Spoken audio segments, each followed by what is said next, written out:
Williams, Selby. It's going to be some night. Extraordinary shot. It's electrifying. That was fabulous. Absolutely world class. Oh, what a time to produce a pot like that. What a player, what a competitor.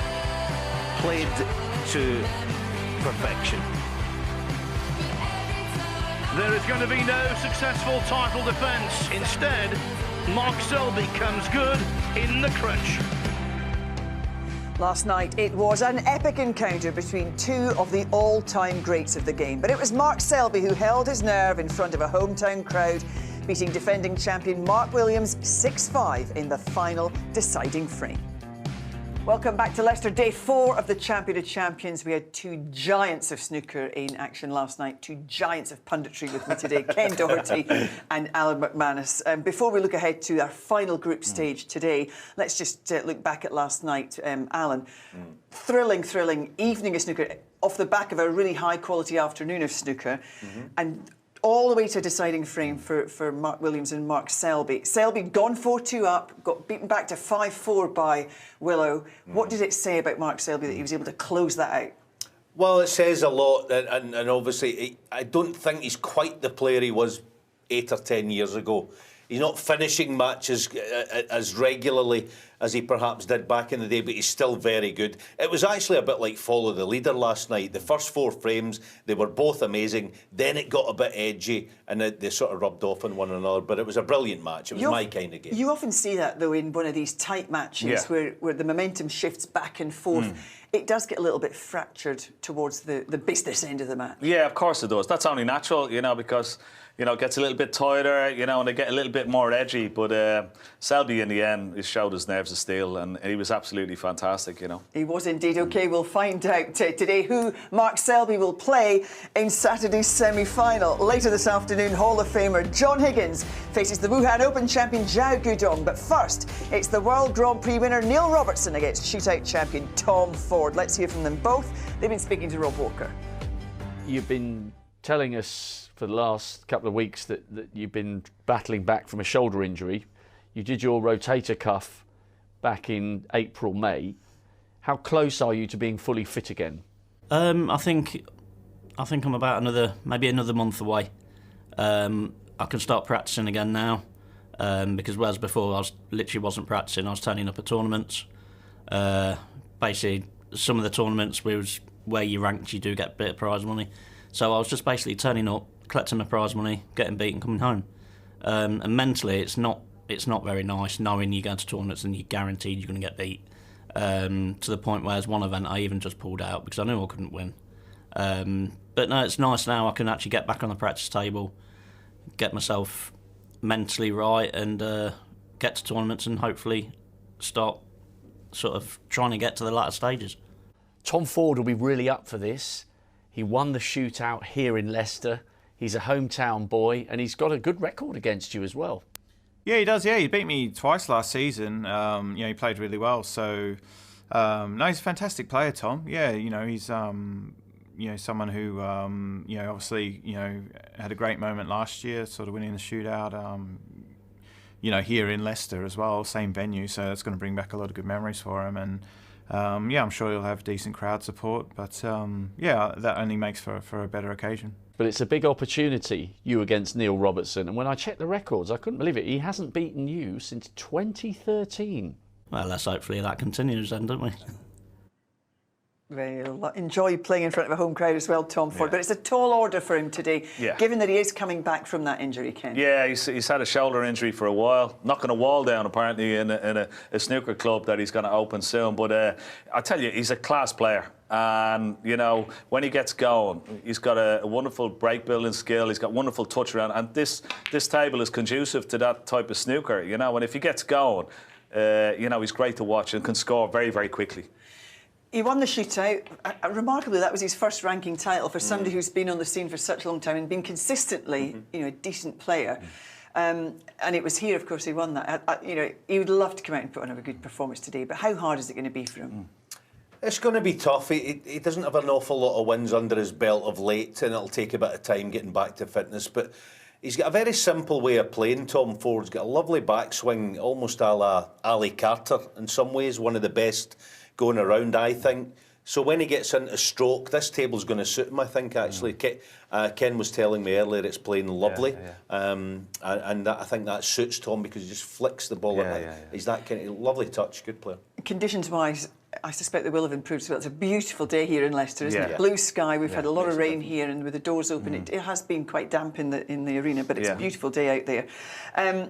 Neil Robertson, where do you think he is at the moment, Ken?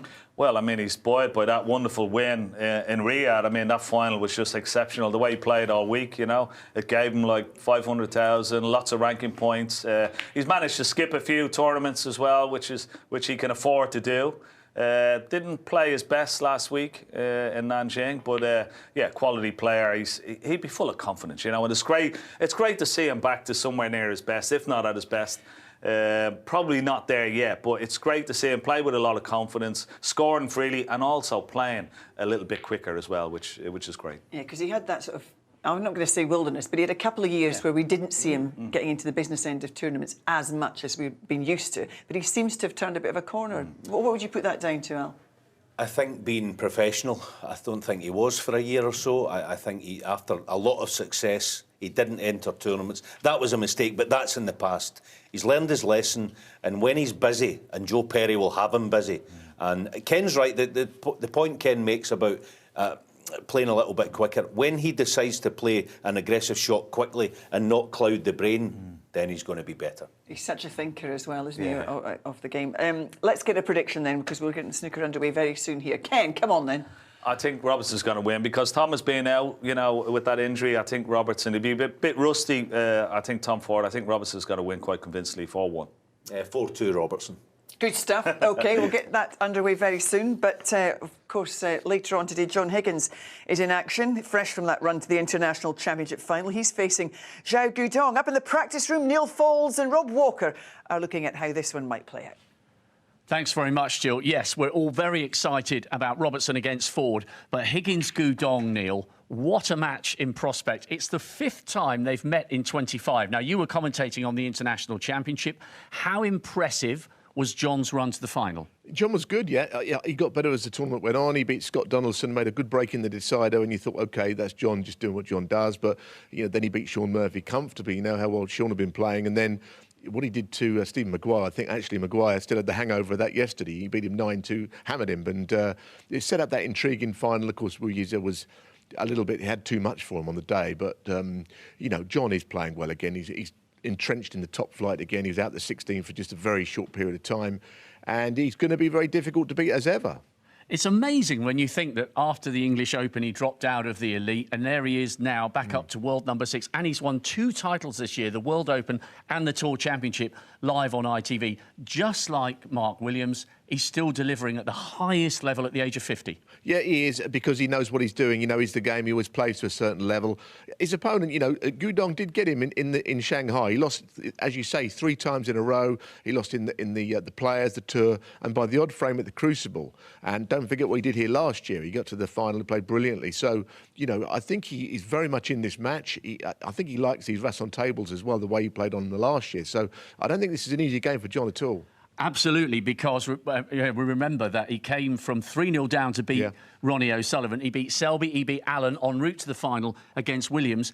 He's got quite a lovely nature, Guodong. He's unflappable against the big guns, isn't he? Yeah, I mean, he was 3-0 down against Selby after that as well on the same day. So, yeah, remarkable. And something seems to have changed with him because, you know, psychologically, he's tougher than he used to be. I always thought that maybe he wasn't someone that could go all the way in tournaments, but he's dominated the Wuhan event 2 years running now. And, you know, I think he likes the good conditions, the quite comfortable pockets, seems to suit his game. When he's in, he stays at the table and he makes it very difficult for his opponents. So this is, as I say, not an easy game at all for John. OK, so what's your instinct? I just have a feeling that Guodong can do him again like he did in Shanghai. There isn't much between them. Those wins that John had were so close. So Xiao Guodong for me, just. Well, it's the 5th time they will have met this year. It's the last of the first-round matches to get underway, and it comes straight after Robertson against Ford. The champ of champs, Jill, delivering every single minute of every single day.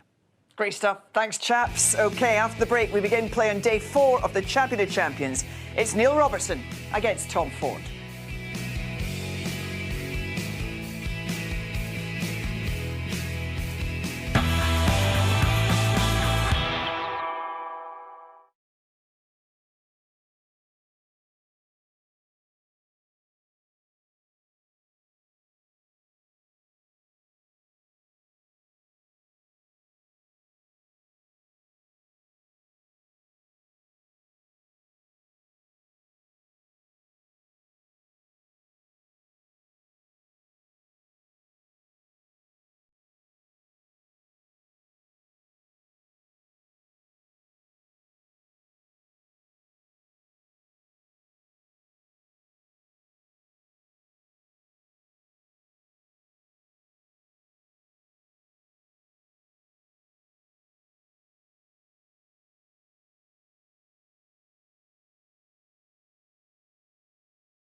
Former world champion Neil Robertson and shootout winner Tom Ford kick off today's group action. It's the Australian who edges the head-to-head record, winning 4 of 7 matches. However, Ford has won their 3 previous meetings, including in last season's Welsh and Scottish Open. Will he be able to replicate that again today in front of his home crowd?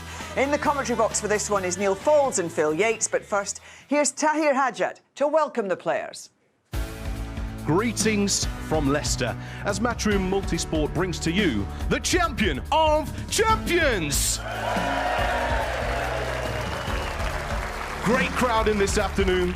One more group to go, one more space to fill, 4 more champions on this afternoon's bill. A hometown hero, a powerhouse talent. It's time to get down to business. So up first, please welcome into the arena the reigning snooker shootout champion. It's Tom Ford.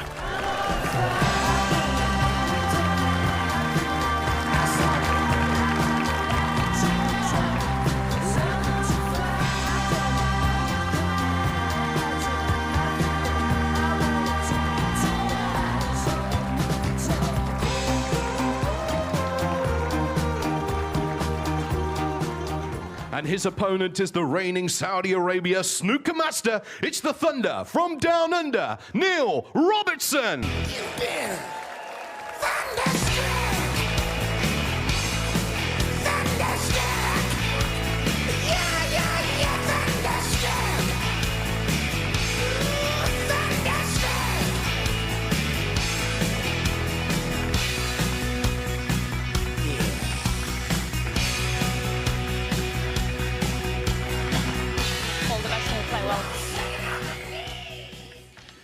Neil, would you like to call? As we gear up for the big battle down under, this is a snooker precursor to the Ashes. England against Australia. And it is the Australian who is favourite to beat the local hero. But Tom Ford almost fully recuperated from that torn rotator cuff. That's more a baseball pitcher's injury than a snooker player's. But he's almost recovered from it, and I expect him to provide stern resistance. Thank you. The first frame, Tom Ford to break.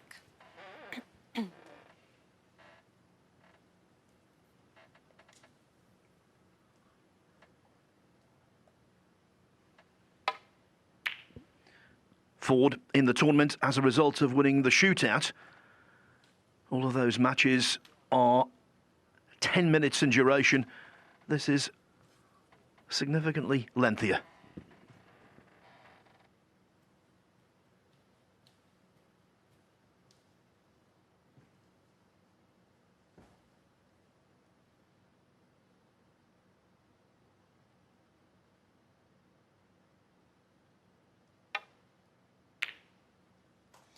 One.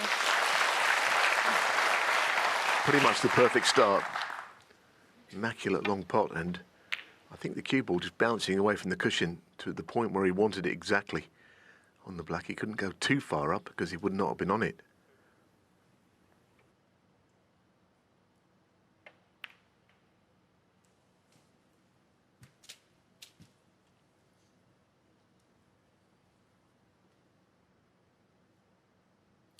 Eight. Yes, I was up in the practice room there. You might have seen with Rob Walker having a little chat about the match to come, but Neil was in there with Joe Perry overseeing his practice. All very serious, of course, as it should be, just before a match, but, you know, disciplined and structured little practice routine. Not just whacking balls around, of course, no good to anybody.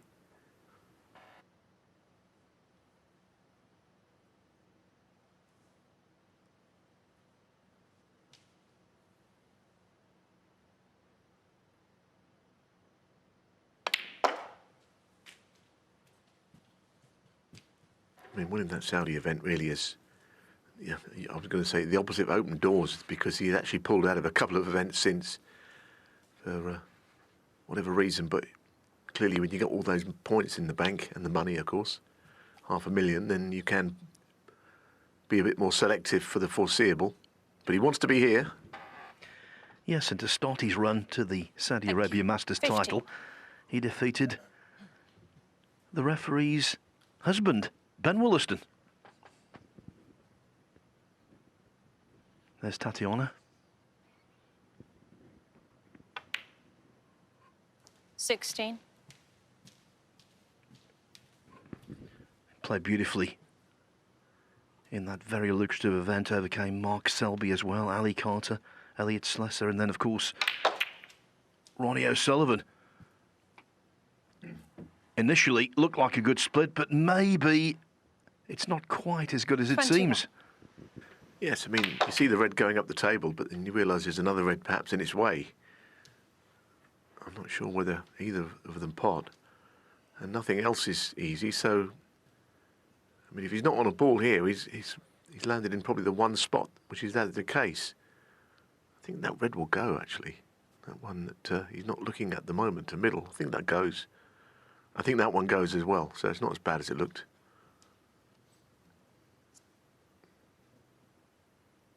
So he's got a choice of 2 here, after all that.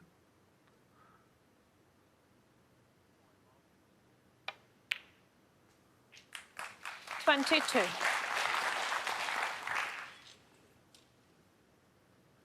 Been a little quiet since, hasn't he? Of course, he hasn't, as I say, played in much, but in the international in Nanjing, of course, he didn't get beyond the Zach Surety match. Zach Surety was doing what he does sometimes on a golden spell of form. He had a 147 that week. He did for Robertson.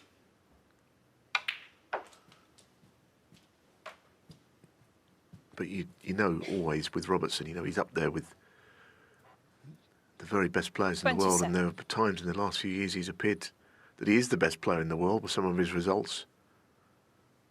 But then he had that spell out of the 16, which meant he never played at the Crucible. He's over it all now, of course, back up to lofty positions in the rankings where he belongs.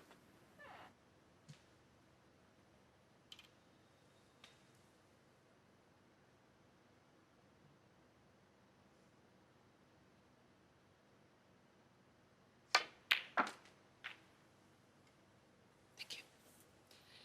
28. He didn't play for a rub on the blue, but just catching it might have been beneficial, taking some pace out of the cue ball, and it would have avoided the wide being very close to the side cushion and putting pressure on this one.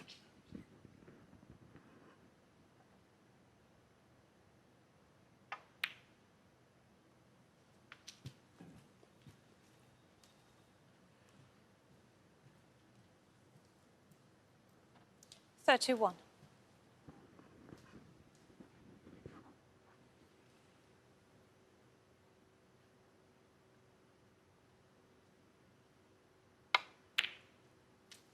$32. Didn't quite get hold of that shot.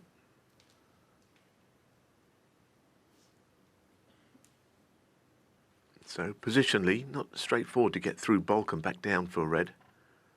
I mean, if you could send the cue ball down the right side and land it along the black cushion, of course, that would be a very safe way of playing it, because you've got a red there all day long.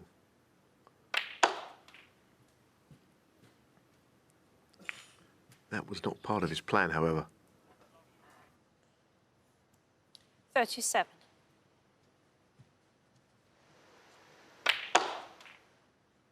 Tried to get a bit more right-hand running side on that to finish to the left of the ready cannon.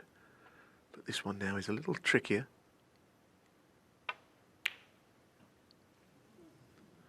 Neil Robertson, 37. Fancied him for it, but yeah, it's never going to be an easy shot, whoever you are. Yes, it was a really good red to get in. That one, though, they're the kind that glue breaks together.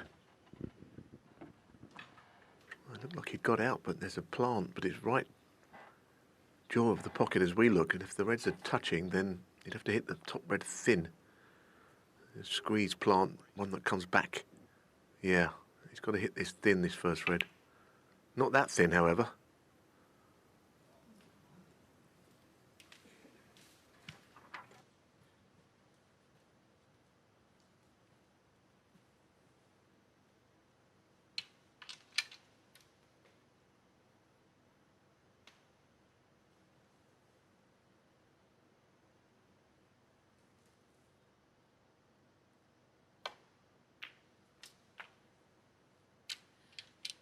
1. Without wishing to stir up past angst, I think it's fair to say there's a certain edge to this match, because the last time that Robertson beat Ford in the semi-final of the PTC Grand Finals in Galway in Ireland in 2013, 4-3 it was, Ford took exception to the exuberance of Robertson's celebrations. 6.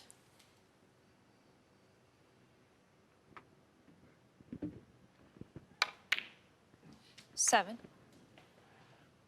Well, he wouldn't be the first, would he? You know, let's be honest, that's something that has happened over the years. I do recall a match at the Crucible. It was Peter Ebdon and Stephen Lee, if I'm not mistaken, and Ebdon celebrated as if he'd won the lottery when he won that match.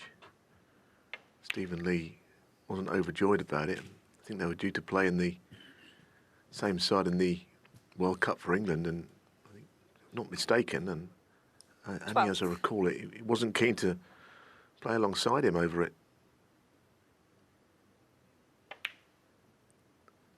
Wow. Neil Robertson, 12. Just when the frame looked like it was there to be won, he misses that one.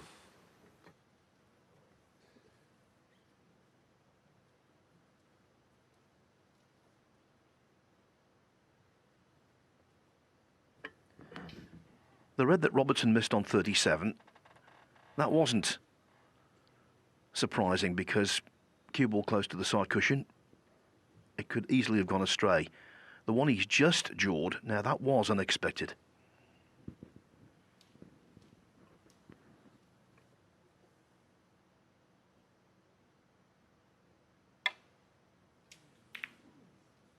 It's one of those shots, it looks bad, but goodness, I know what he was trying. He didn't want to just hit it, he tried to hit the top side of the red.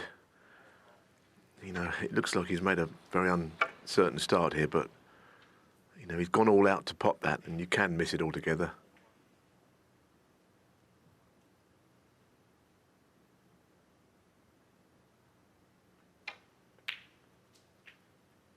It's been an odd frame, really. Tom Ford will probably think, well, you know, he's not blown me away, but when I've come to the table, there's been something awkward about the shots. The plant, the cushion first pot there. None of those are easy shots when you just start a match.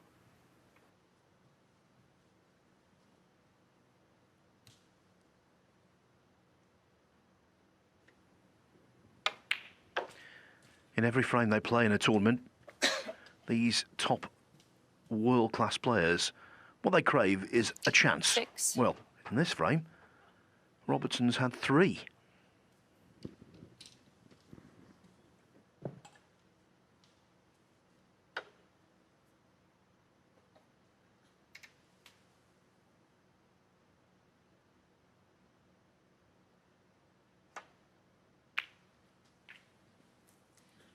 Seven.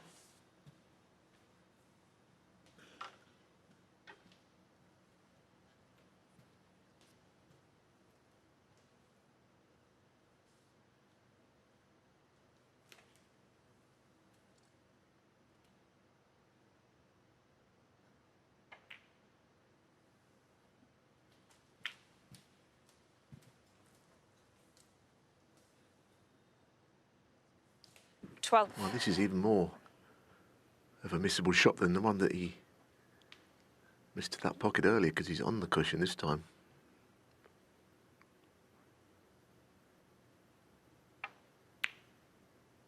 The same part of the pocket, but this time it just fell in. So, barring a snooker, he's going to get this first frame won, but he's done it in instalments, hasn't he?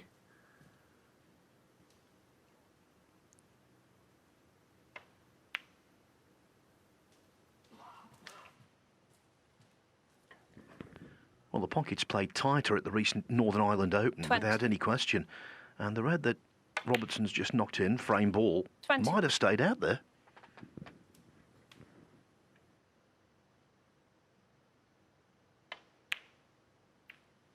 There's no might about it, Phil. It would have stayed out. It was very much in the balance. 28. You used to be the diplomat. Now it's roles reversed.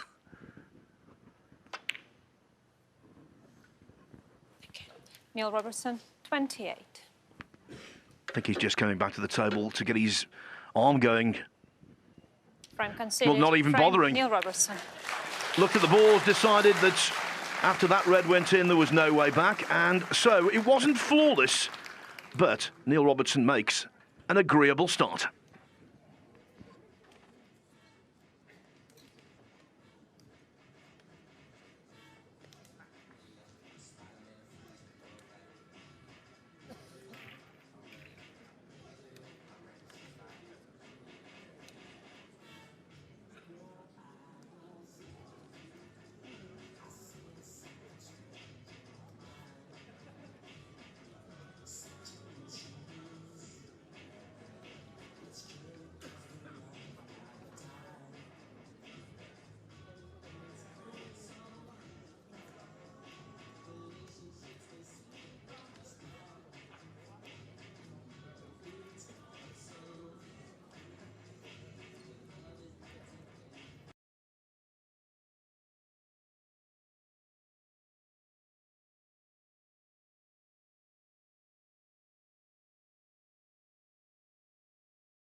A little later on, Xiao and John Higgins will do battle in the closing first round match of this Champion of Champions. The winner of that will play the winner of this in the quarterfinals over the best of 11 frames this evening. Robertson has drawn first blood here, but not exactly convincingly.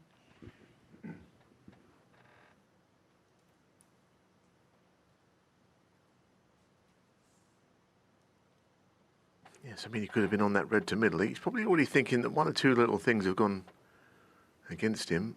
Robertson not been lucky, but just, you know, off that break off, could have left that red to right middle, all right. Yeah, he's not quite seeing them yet, is he? Let's be honest. And he's such a good player, Tom Ford, that we shouldn't think otherwise. The shootout is a different ball game almost to anything else. But when Tom Ford won it, you know, he won it on merit. Been in other ranking finals, of course. Temperdrum and the like. So it wasn't sort of a shot in the dark when he won at this very venue.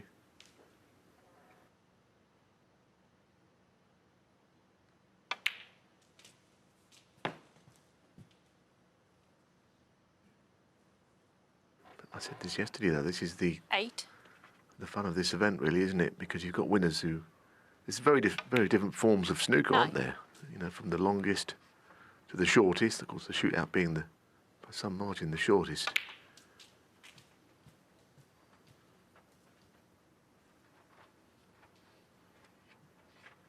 $16. But at the moment, it's kind of all Robertson, despite not swamping forward with big breaks.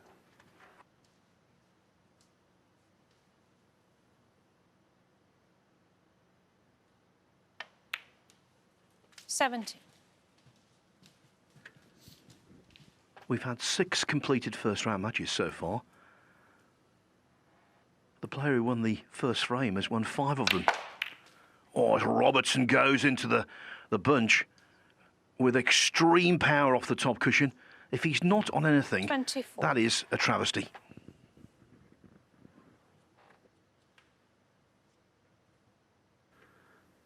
Good split, wasn't it?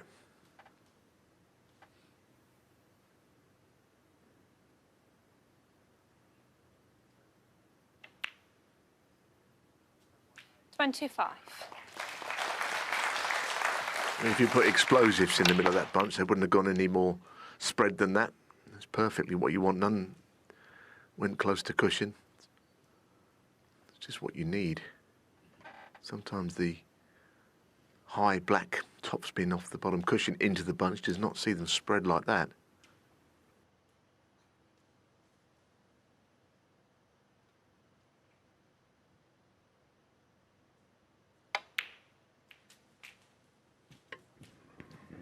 You're absolutely right, Neil. When it comes to splitting the bunch, I think 32. the toughest way is to do what Robertson just did there. But now, look at this. 33. What an opportunity.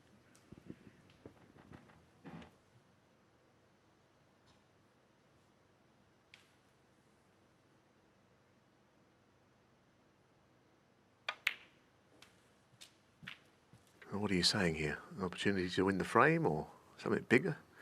I mean, I do think that the red up the table on the left, which is just in shot there on the right-hand side, you know, I don't want to be a killjoy or anything, but I mean, I don't know how, if he was in a position with reds and blacks, how that would be very easy to pot the black on. But, you know, at the moment, I'm sure the frame is all he's concerning himself with.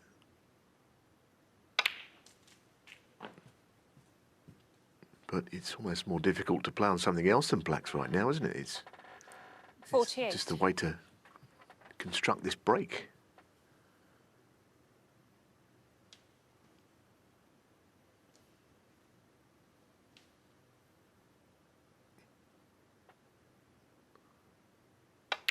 Deciding that he 49. didn't want to pursue it. There isn't a prize for it, I have to say that, and maybe that has played a part. You know, the way things are now. Blue ball. You've got this event coming up in Saudi where they say a century break or whatever it is only wins you one frame. Well, if you pot all of them and pot the golden ball in Saudi, it's worth a lot of money.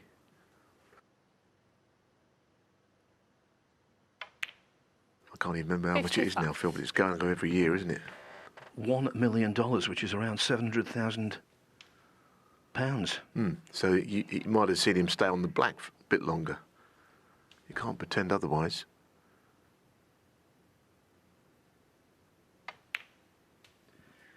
Yeah, I'm glad now I kept that what an opportunity open-ended. No, I mean, it was a great chance to win the frame, clearly. 61.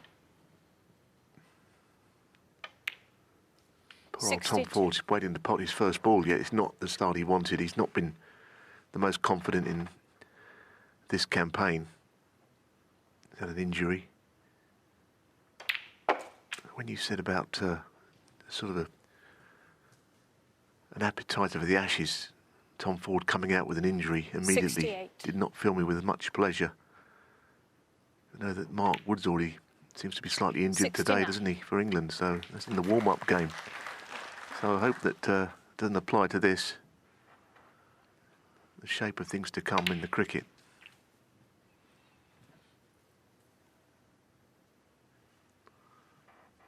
$76.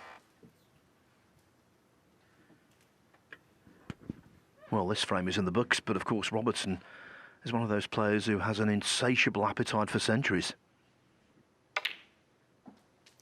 77. He's made to date 1,006 breaks of 100 or more.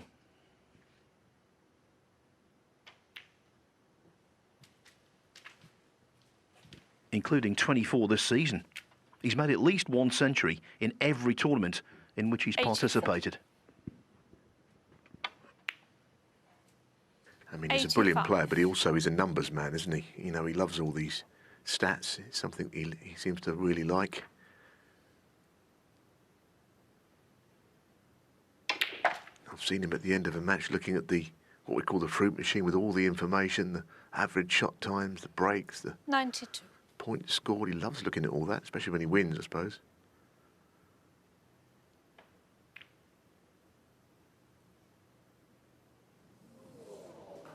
Neil Robertson, 92. Thought the red might drop. It did not, but the main objective achieved. Yeah, sorry.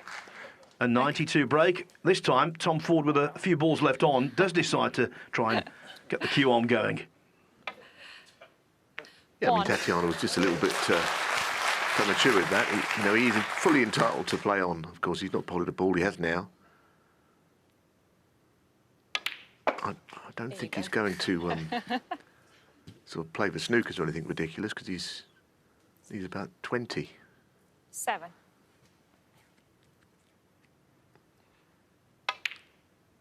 I think he'll concede now. Tom Ford, 7. Frame conceded. Frame Neil Robertson. Indeed. Neil Robertson doubles the advantage.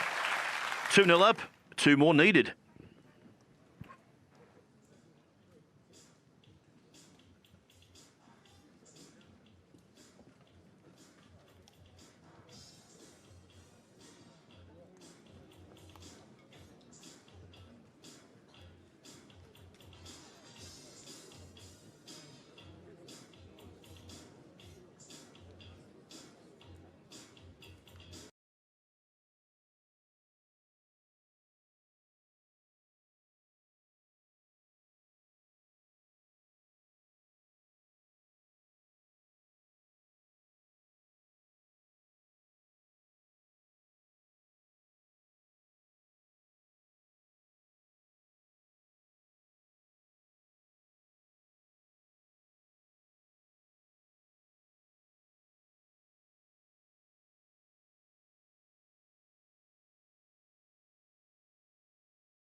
Tom Ford to break.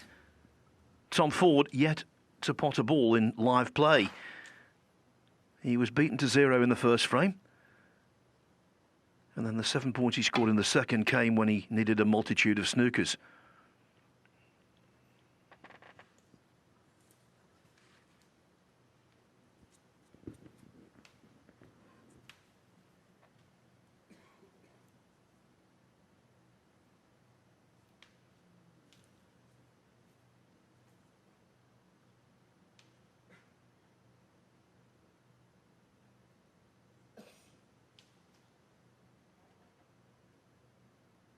He's winding himself up to take this on. Look at the lack of angle on it. It's a fabulous shot, though, isn't it? 1. A bit like how he started the match. He sees it as an area of the table he can't leave a red. Now he's faced with this black, and I tell you what, you can see the cube will come to rest on the side cushion there. This is tough. Wow, I mean, Tom Ford sitting in his chair thinking, well, hang on a minute, what have I done wrong here? All I've done is break off. 8. 2 terrific shots there.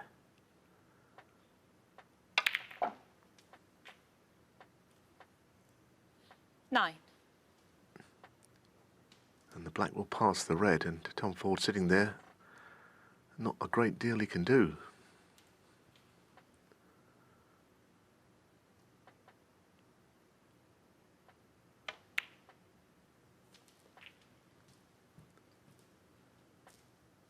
This is the thing about Robertson, isn't it? There's really a weakness to his game. 16. He's become a consummate break builder. His long game's always been right up there, and if 7. he gets tactical, he can compete with anybody in that department. There's just no obvious weakness.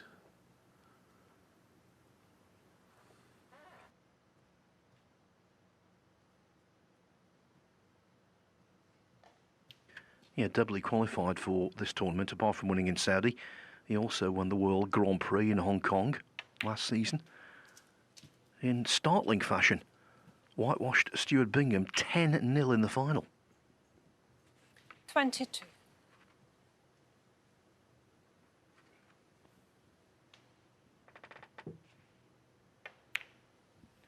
And what a record in the Champion of Champions. He's won it twice, in 2015 and 2019, runner-up in 2020, and a semi-finalist on 3 other occasions.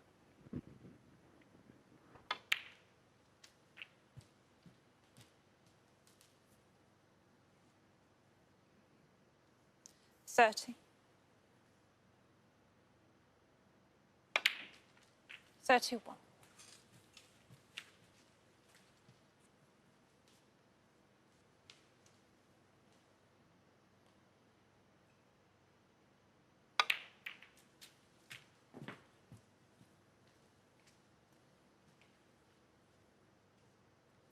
$38.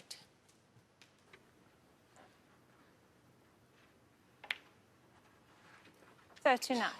Got a long reach, isn't he, to get to that shot as a left-hander without any real problem at all. Just brushed it to the side.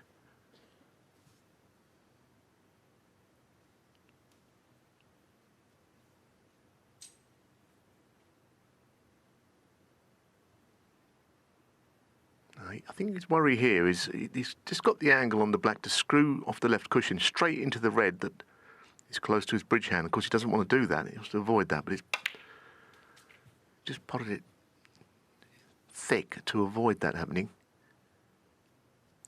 46.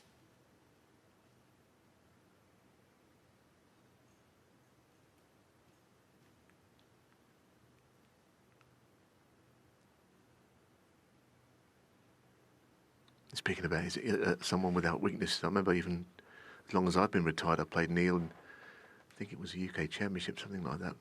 And he was just a potter then. He was a blooming good one. 47. Don't get me wrong. People were saying, well, you know, he's coming over from Australia. He can't do anything. He just pots balls. He's got no other ideas. And no, I didn't quite buy into that. You could see that he had something. He was willing to learn. Kept good company. And now he's 52. one of the most polished performers we've got in the game. But he started with just someone who had the ability to pot anything, and not much else.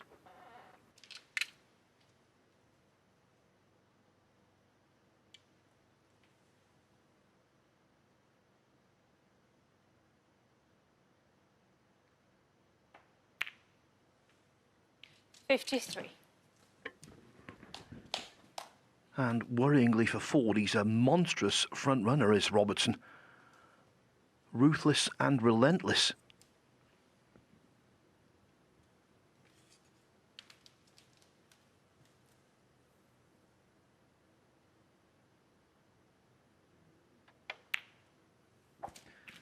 I mentioned that whitewash against Stuart Bingham. It wasn't his first in a 2-session ranking final. He also beat Zhou Yulong 9-0 in the climax of the 2020 European Masters in Austria. And whitewashes in finals, Neil, as you well know, are very rare indeed. Yes, I mean, it's only good for one person, actually. The 59. person that wins is terrible for the person that loses, and all the dignitaries turn up with all their regalia on the mare and everybody. See 60. one frame and that's it. Well, everyone go home. Not that he cared.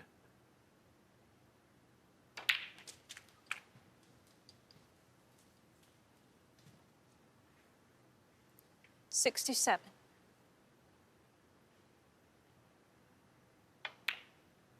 $68. Bit of a demolition so far, isn't it? There's no getting away from it. Point you made about live play, Ford not potted a ball. No wonder he wanted to stay at the table in frame 2 to just pot something. 75. This frame's gone as well. And all he did was break off. It was a fabulous opening red. 76.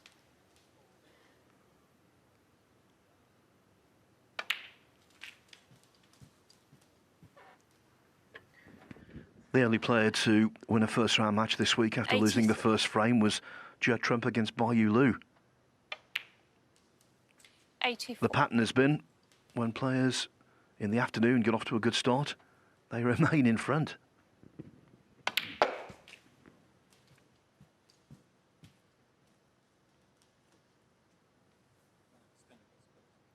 $90. I mean, the century break is not simple here, clearly, because of the two reds which remain after he rolls this one, or attempts to roll it down the cushion.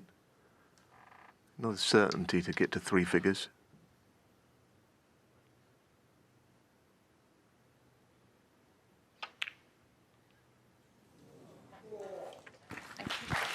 Neil Robertson. The century again proves elusive, but what a comprehensive display so far from Neil Robertson. In no time, he's on the verge of victory.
Thank you, frame 4.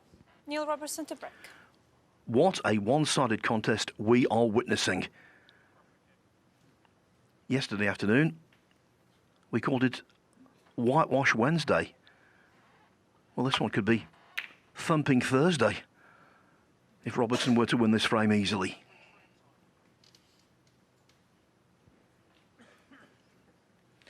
Average frame time, Neil, just over 9 minutes.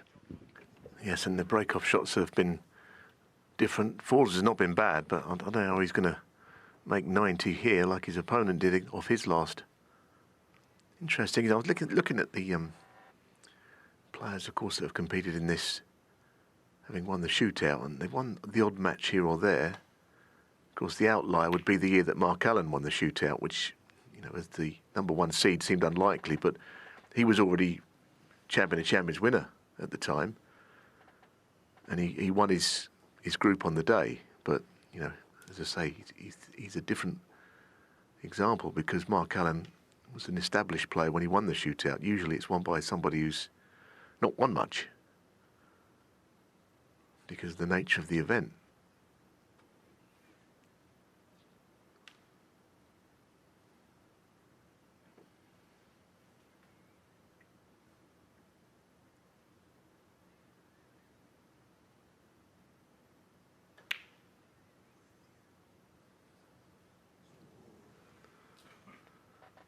But again, he's played it to hide the cue ball somewhat. Clever shots played, sometimes go unnoticed there, just leaving the cue ball on the pink. The only red he could leave was the one he was trying to pot.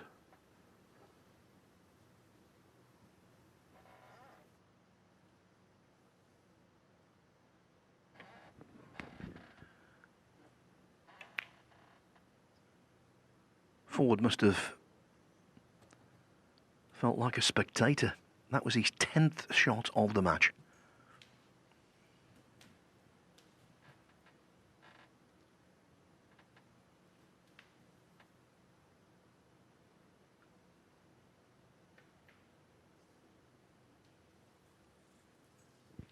When you're in this kind of perilous position, easy to clutch at straws. What about this one? Talked about that match in Galway that ended in a degree of acrimony 12 years ago, that semi-final. Well, the reason Robertson was so relieved to get over the line, he led 3-0 in that one and only won 4-3. So the job is not done yet.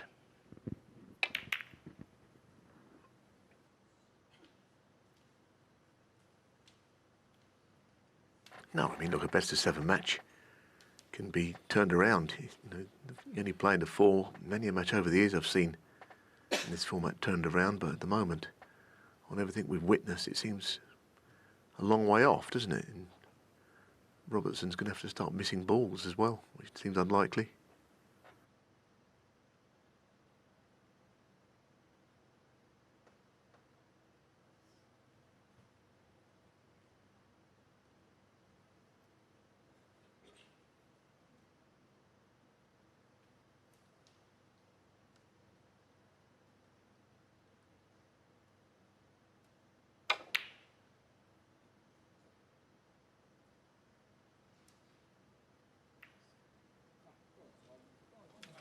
So there is an example of the only red that you can leave is the one you miss, backfiring with that double kiss.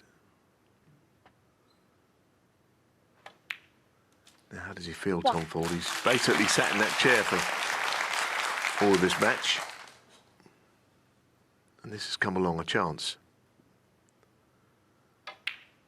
He is a terrific player. He's really good cue ball control. When he's playing well, he is capable of beating anybody. 6.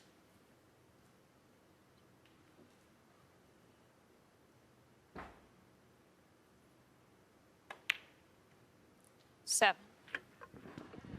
Yes, a silky scorer. He's made over 300 centuries in pro competition, and he's made exactly the same amount of 147s as Robertson. They both put together 5 each. So being in the balls, that's real Tom Ford forte stuff.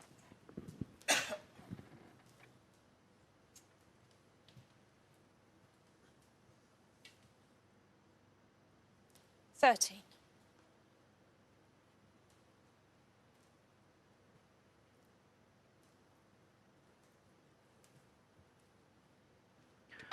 The most famous of Ford's 147s occurred up in Aberdeen some years back. He was laid low by a really horrible virus, actually was in hospital, but he discharged himself, came down to the venue, played Steve Davis and made a max.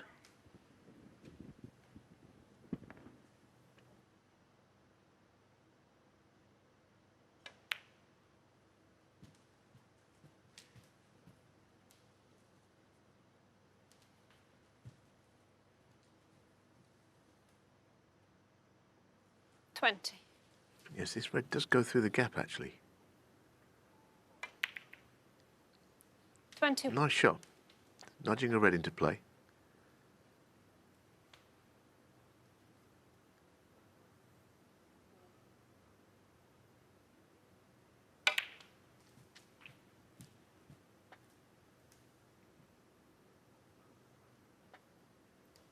$28.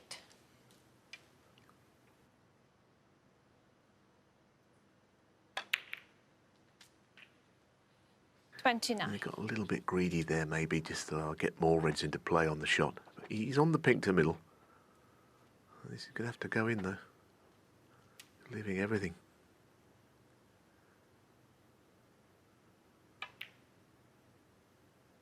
Well done.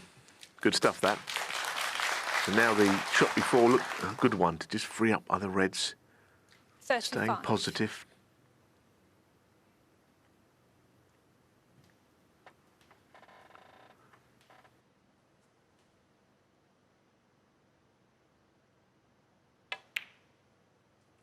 $36.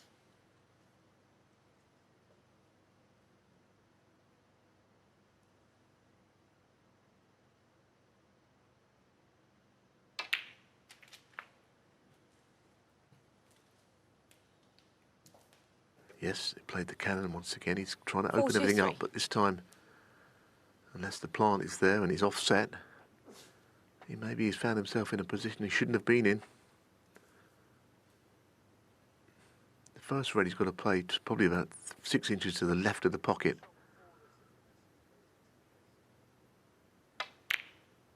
Well done. 44. It's all happening.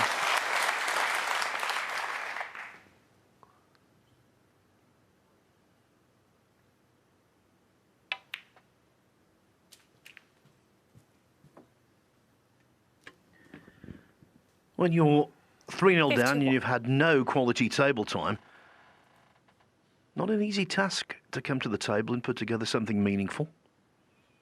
Good effort this from Ford. 52.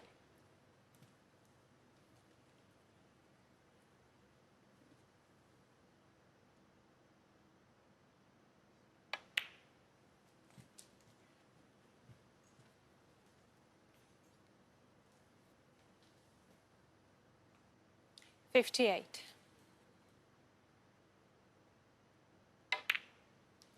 59.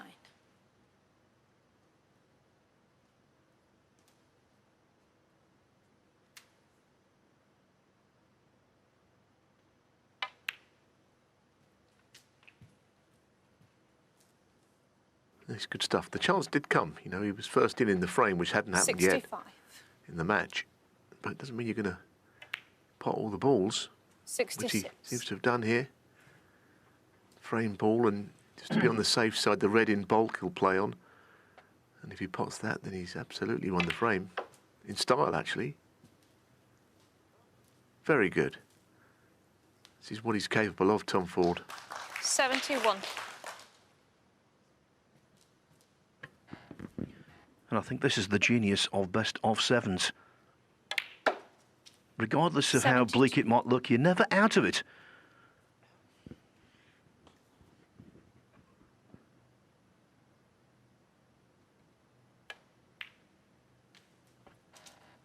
I think genius is a bit strong. It's just a duration of a match, Phil. You've gone big there. Genius. 77. I like best of sevens, Neil. Yeah, I do too.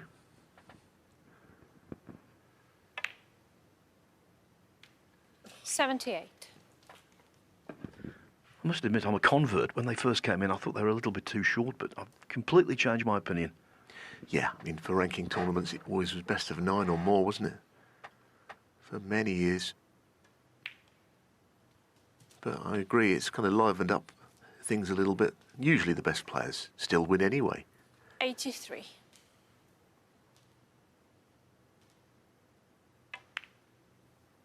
$84. Now, here's a chance to get one or both of the reds off the cushion. It's a natural. One cushion and down the left channel.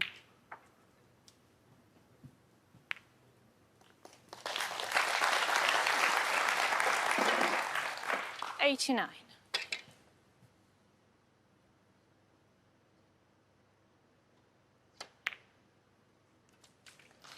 90.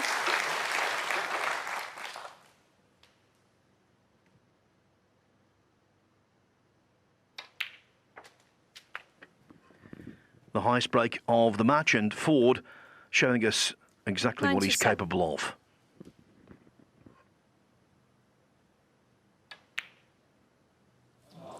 Tom Ford, 97. Again, we are denied a turn, but Tom Ford gets his side of the scoring ledger going.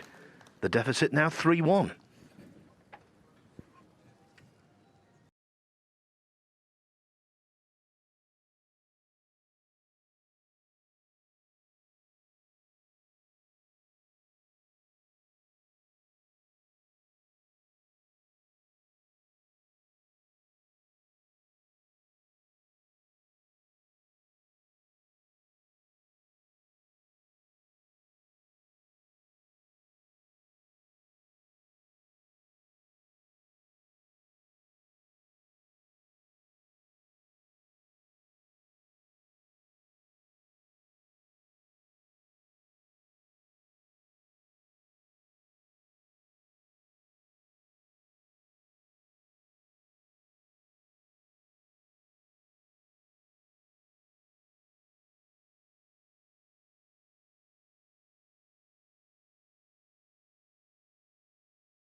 Thank you, frame 5.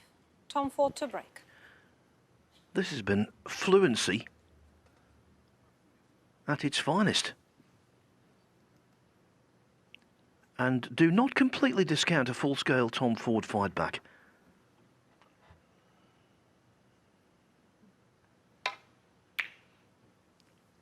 The last time these two played in the Welsh Open last season, the boot was on the other foot. Ford led 3-0, was pegged back to 3-3 by Robertson. But Ford held firm. Brilliantly, as it turned out, made 131 break in the decider.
Tom just looking down the line of the red by the black. Well, I think that goes.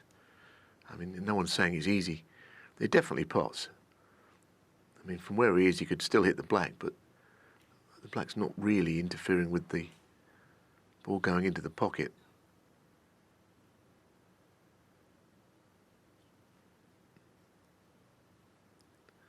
I never understand why players don't look behind the pocket. You get a bust through there.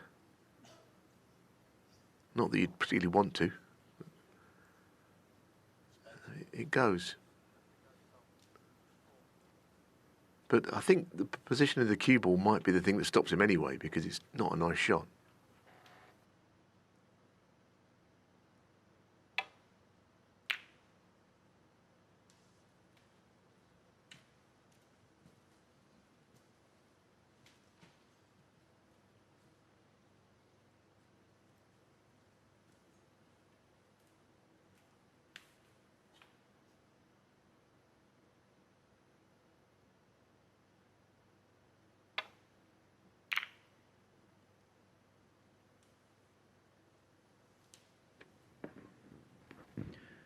Nicely done, avoiding collisions.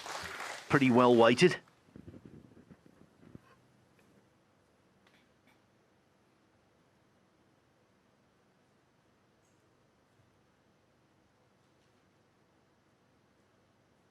He's looking at the bunch of reds. Of course, any safety shot, he doesn't want to just leave anything to come out over to the left corner, which can happen on these shots. That's fine. Yes, I mean, he's still in this match, isn't he? You know, he proved that the way he made that beautiful break in the previous.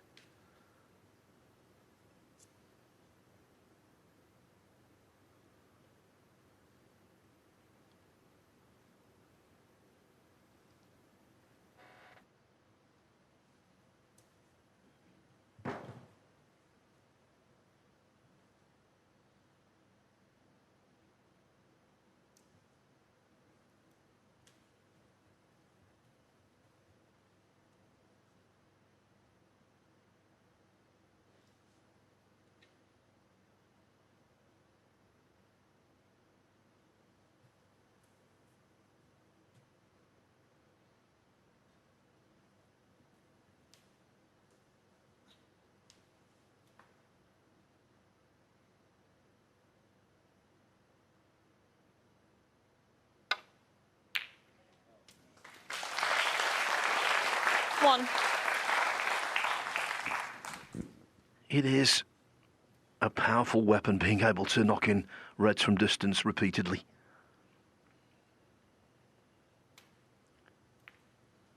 Neil Robertson.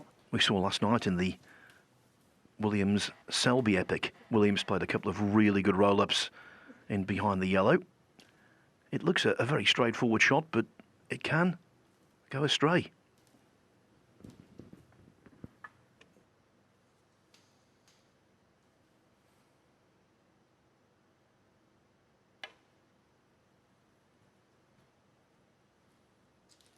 Foul.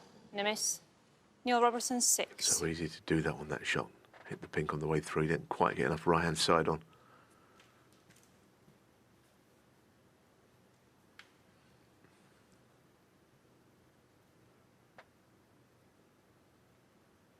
Daddy on Wollaston is watching over Neil, almost hoping the balls wouldn't get replaced, I suppose, because a few balls have had to be put back in slightly tricky place. She's a brilliant referee, I think. I really hope she officiates on a world final at some point soon, because I think she's as good as anybody. Fully endorse that, Neil. Absolutely right.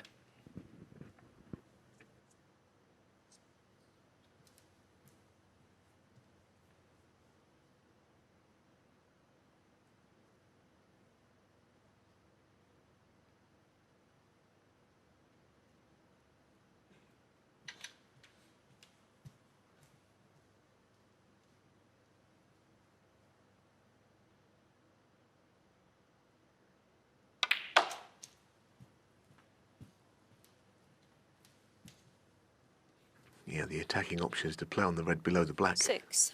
He may find the one above it's more to his liking, but he would love to have got that red below the black away from there. 7. If he doesn't do it on the shot he's just played, he hopes to do it presumably very soon. Just clears up that area. There we go. It's all about break building. Sometimes just seeing the shot early in a break to 12. free up balls. O'Sullivan is absolutely a master at it. 13. Just a problem ball, getting it out of the way early.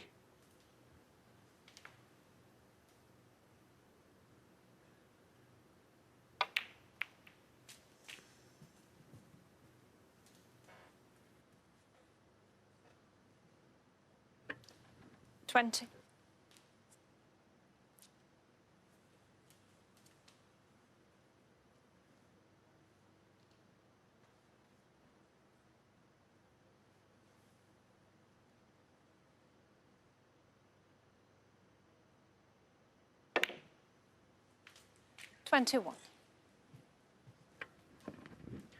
Very good shot, especially at that pace.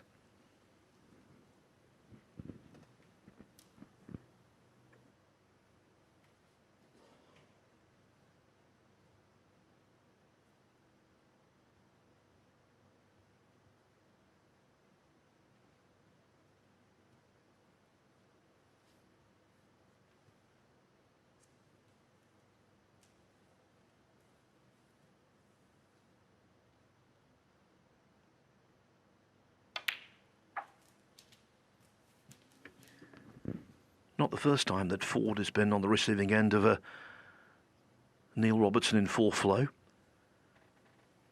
Their first meeting at the UK Championship in 2009, Robertson made 3 centuries. 3 years later, again in the UK 27. Championship, Robertson made 4 centuries against Ford.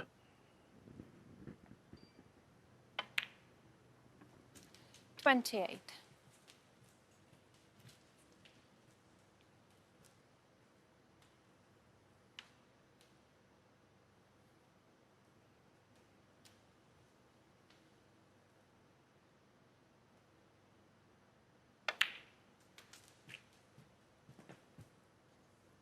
It's not quite so easy from here, is it? There's, those reds, a little awkwardly 35. placed. Of course, the lead is growing all the time, but you can see that not many of them pop in that centre of the table, and the others are on the cushions, so purposefully high on the blue with the view to just nudging those 5 reds. I don't think if he plays the shot, I don't think he'll really pile drive the cue ball into them. There is one that he feels it might be potable, but he's got to land the cue ball on a 6pence to get there.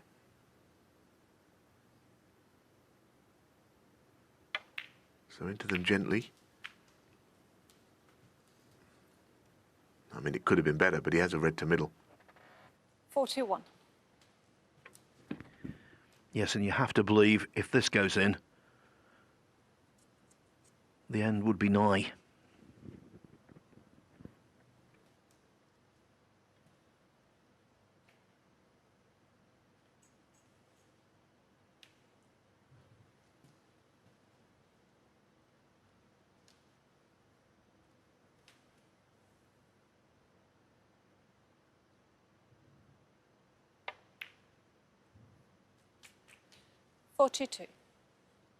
Yes, it was a bit of a bonus, wasn't it? It was on the thin red. It stopped him playing the red to middle, which I guess was more missable. Probably the last big shot would be colour in behind a red.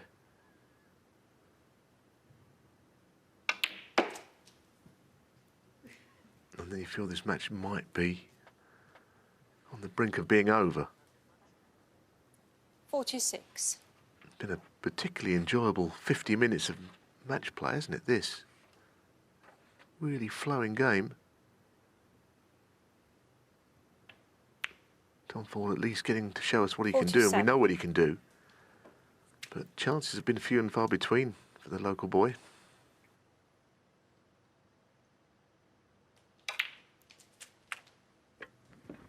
Yeah, Ford's self-recrimination here would be inappropriate. 54.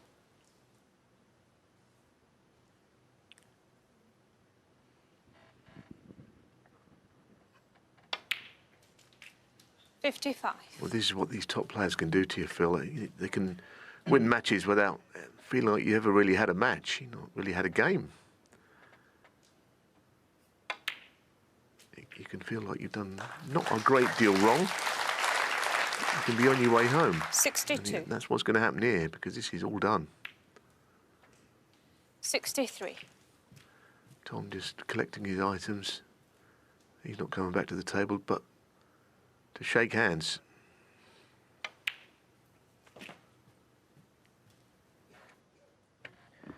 A trio of world champions already into 70. our semi-finals. Maybe Robertson, 71. on this form, could complete the quartet.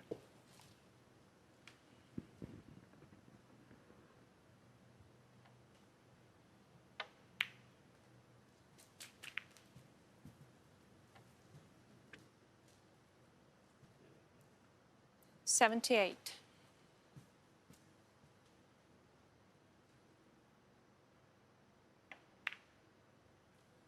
I don't know how we haven't had a century yet in this match. We had 3 breaks of 90 or more.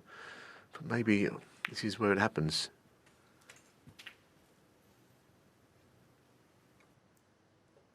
$86.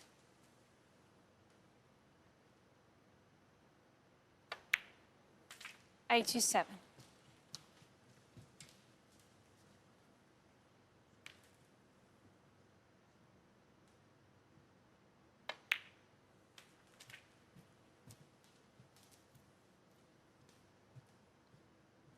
94.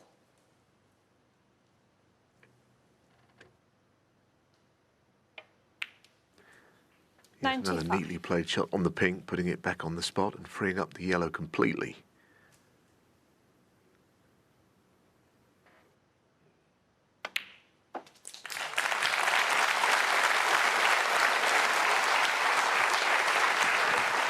It was a match that 101. lacked only a century, and now that box has been ticked. Neil Robertson, 101. Neil Robertson, a little shaky in the first frame.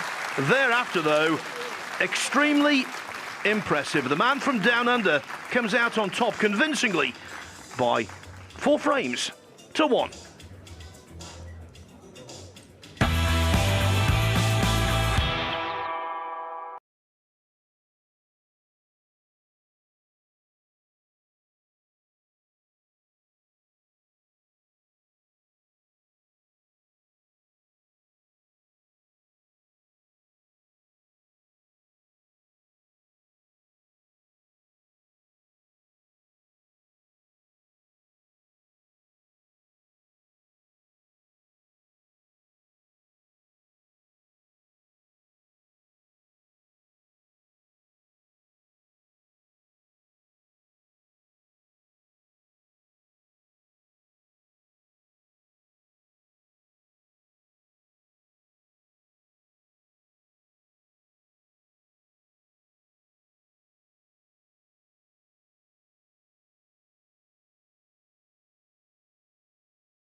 Neil Robertson is into tonight's group final. It took him under an hour to see off Tom Ford 4-1, ending the match with an impressive century, his 25th of the season, and an impressive 96% live pot success to boot.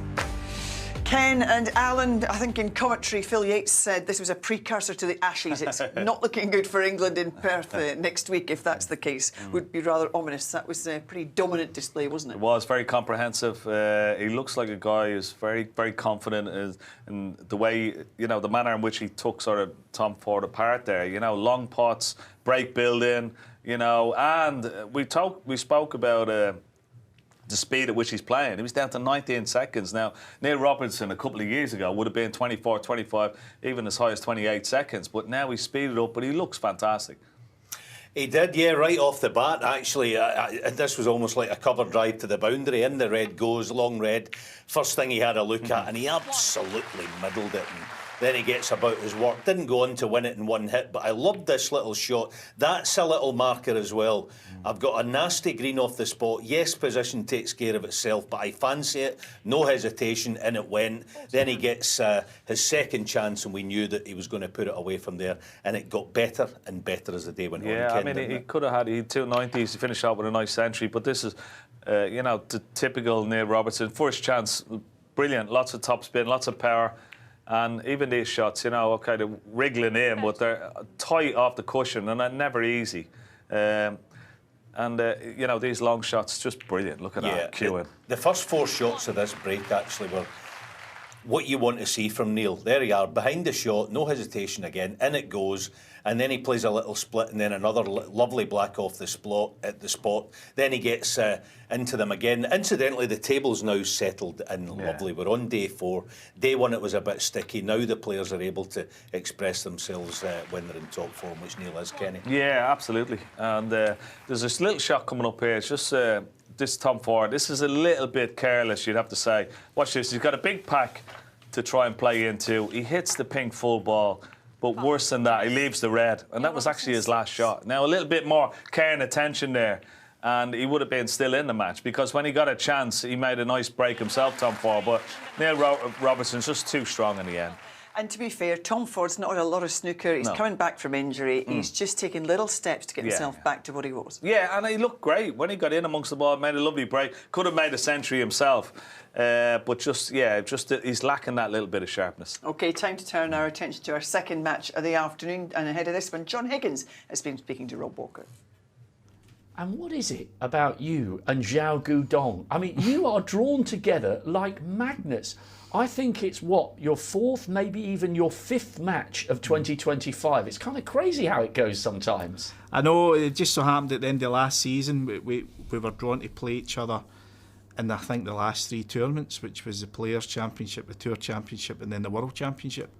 And then, obviously, at the start of this year, he got his own back on me. He beat me in the Shanghai Masters. So, but no, he's a great player. So he really is. He was always just like it's terrible to say, like a journeyman player. Like up to 2 or 3 years ago, but then we won his first tournament, and now he really is. He feels as if he belongs there. He feels as if he can win big events, and that proves he won the Wuhan Open. Now he played superbly, won the gold medal for China as well in the Asian Games. So he's on the crest of a wave as well this season. The Wizard of Xiao takes to the table after the break. The action continues here at the Champion of Champions with John Higgins against Xiao Guodong.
Welcome back to the Champion of Champions here in Leicester, where John Higgins faces the Wuhan Open winner Xiao Guodong in our last group semi-final.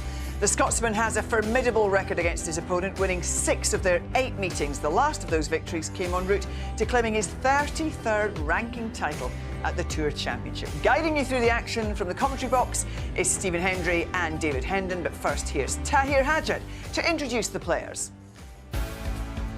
A thunderous performance from Neil Robertson. And now it's time for match number 2.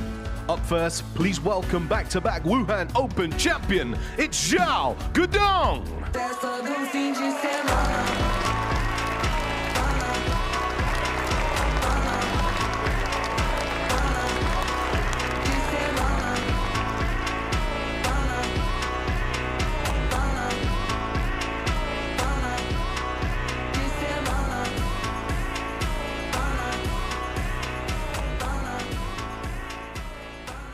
And his opponent is the reigning tour champion. Let's hear it for the Wizard of Wishaw, John Higgins.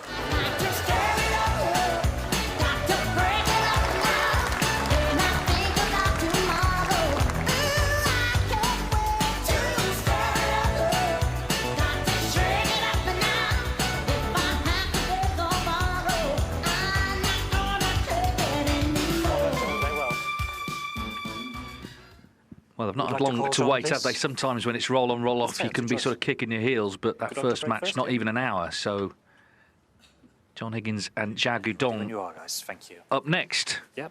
And Xiao Guodong, the real surprise package of last year's event.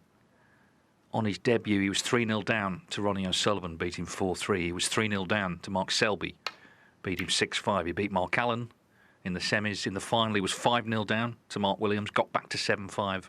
Eventually lost 10-6, so he really did impress on his debut. John Higgins, though, of course, a former champion, and we know he's in form. He was in the last final just last weekend out in China at the International Championship.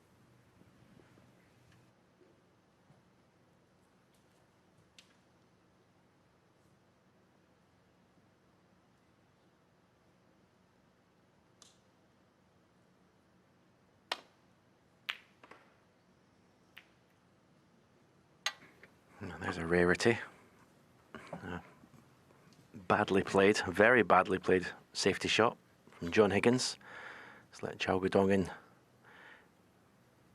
with a really nice chance in this first frame. Yeah, you could say that John and Neil are the two big guns of this group, but Xiao Guodong is the most recent winner of a tournament, and it would not be a shock at all if he took down this group to get into the semi-finals. Well, if this event was played in Wuhan, it'd be a certainty, because he's won the tournament there the last 2 years. For whatever reason, 2 ranking events he's won have been the same event, back-to-back. Yeah, he's quite an understated character, isn't he? You know, he's someone who just plays snooker, keeps his head down, but I think he's always been a very elegant player. Just found some belief in the last couple of years, and last season he made 54 centuries, so he really did score well.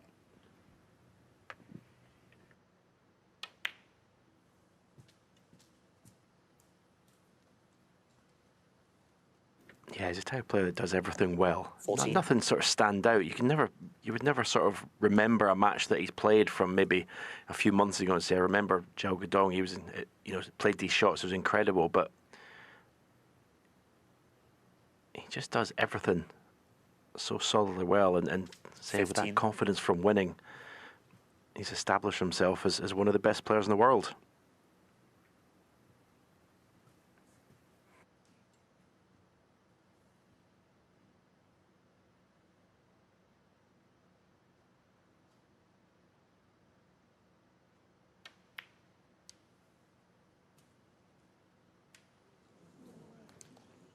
Xiao Guodong, 15. I put my usual kiss of death on the player at the table. Best players in the world, just missed a pink he could have potted with his eyes shut. Very surprising, unforced error.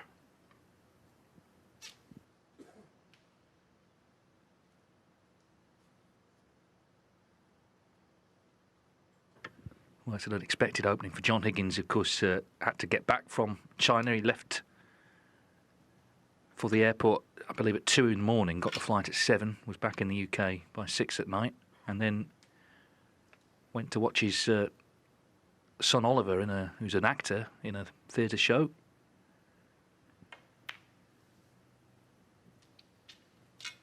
One.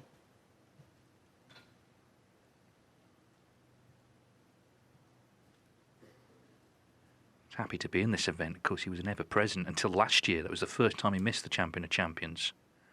And, you know, there were sort of question marks about would he even get back to winning ways. Well, since then, he's won 2 big titles.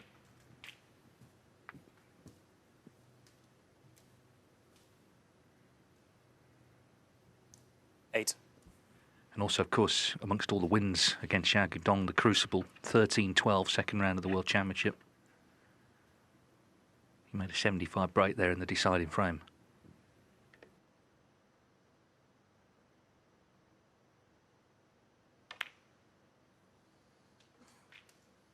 Nine.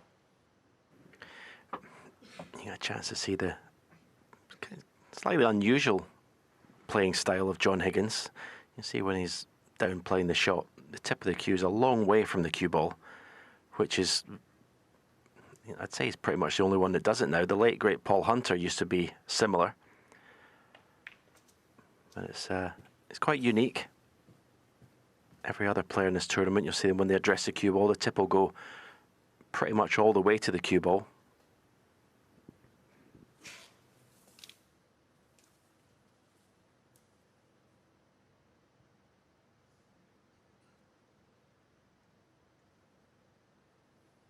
$15.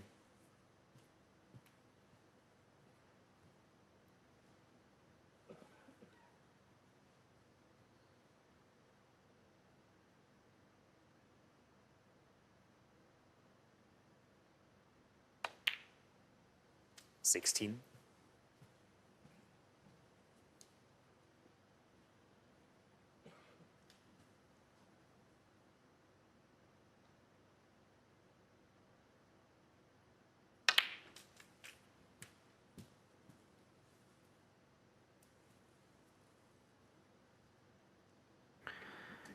Nicely played. He would like to have had another 2 or 3 inches run in the cue ball. Play that with screw and left-hand side.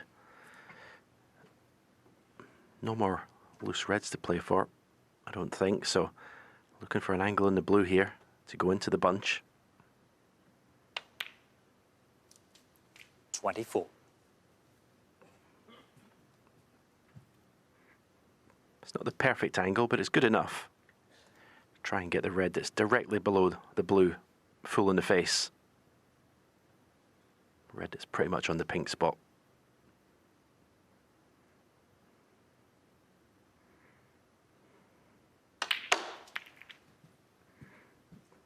Didn't quite get it full on. He may still have a pot to right corner. 29.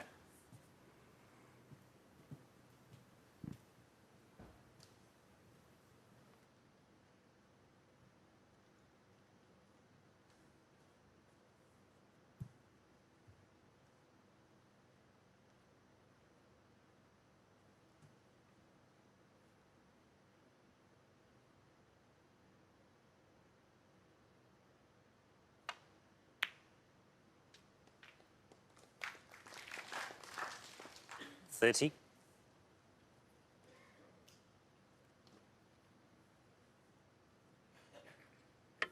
2016 was the year he won this title, beat Ronnie O'Sullivan in the final. 2021 lost out in the final to Judd Trump. Only 3 times has he failed to win this match, his first match in the tournament. So he usually, at the very least, gets through to the group final.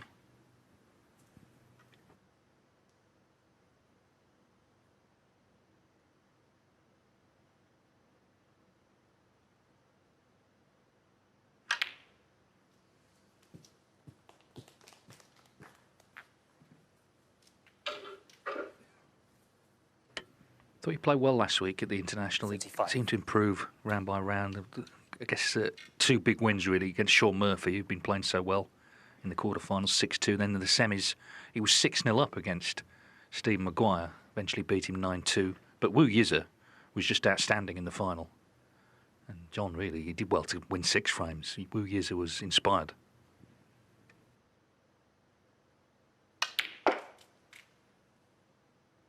$36.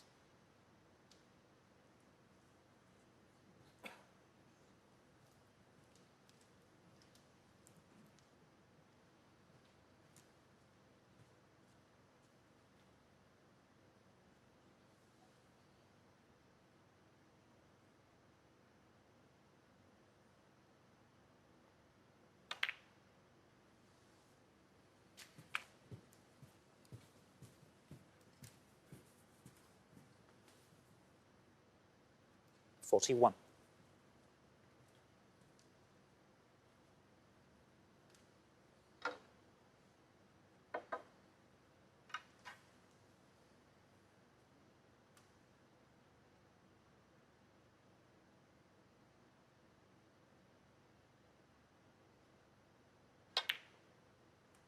Thanks. 42.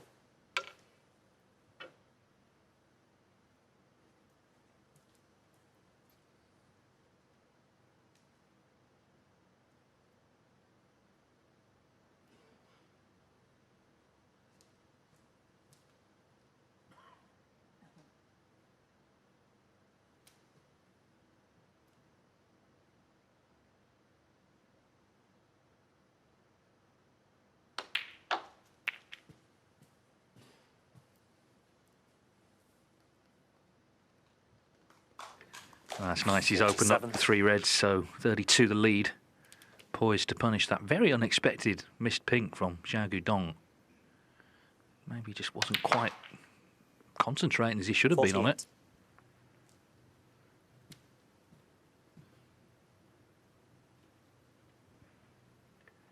Or maybe his strategy is just to go 3-0 down like he did last year in his first 2 matches. Completely frozen out by O'Sullivan, but then, my word, he played superbly to turn it round.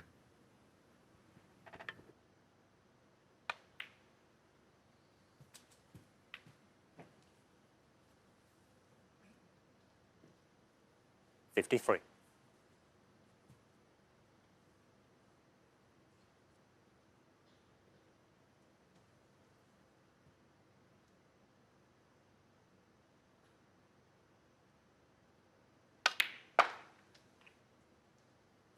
$54.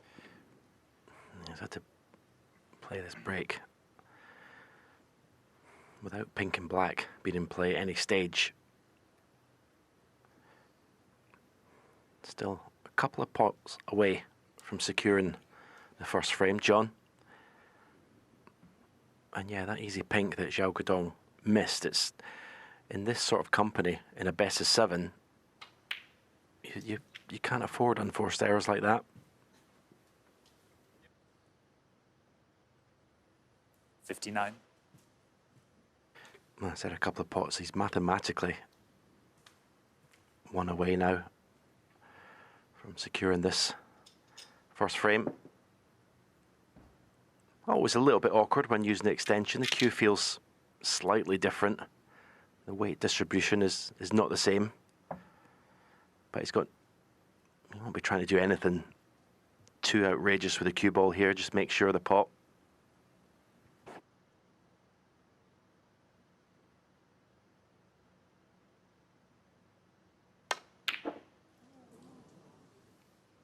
Yeah, and if he was using his normal cue without the extension, I think he'd pot it 99 times out of 100. But it's just a slightly different cueing. Still expected him to get it.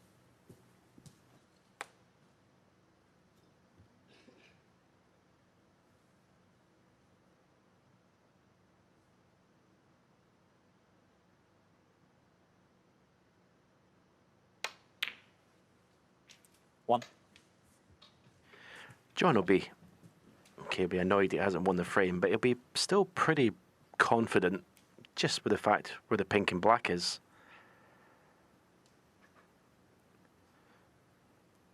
I mean, a great shot here would be play the brown and go into the pink and black off 2 cushions and leave yourself on one of the reds. That would be a stunning shot to play. He's decided to just play on the red.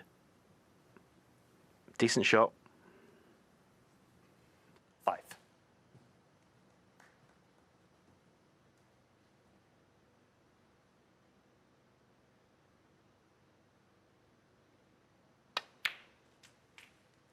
Six.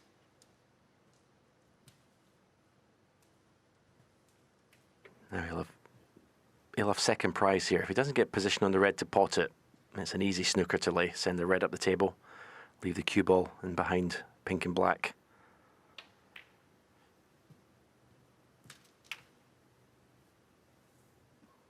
And I would think it is the snooker. It'll be the 11. latter of those two shots.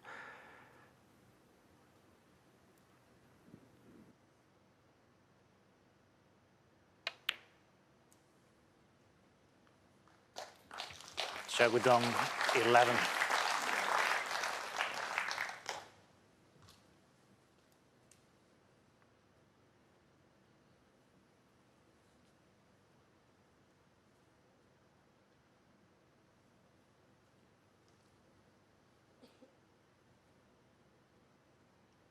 As long as John hits the red, his opponent has still got the problem of the pink and black. They're not potable, even if he does get a chance to clear up.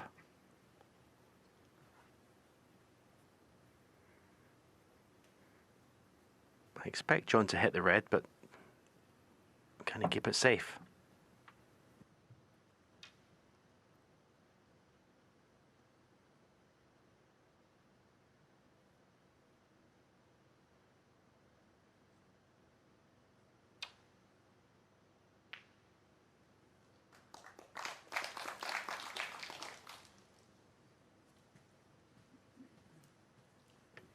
Well, the points difference is the key, isn't it? 33 in it, so you would need at least a pink off the red. That's why it was important for Higgins to hit that red, not give away the 4 points.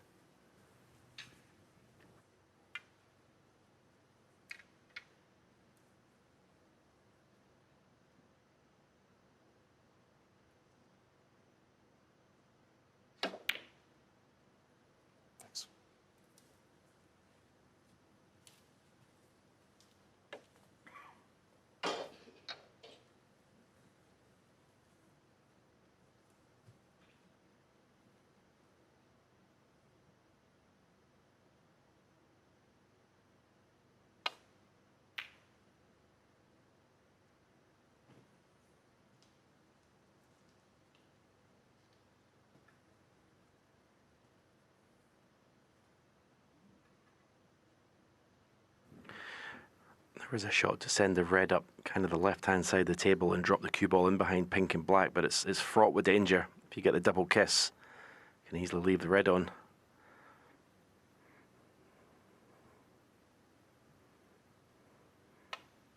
He's playing it. And he's just sort of overcompensated. Gone a bit wider on the red. John will play the safety here, a chance of the cross double into the green pocket. Cue ball up and down the table.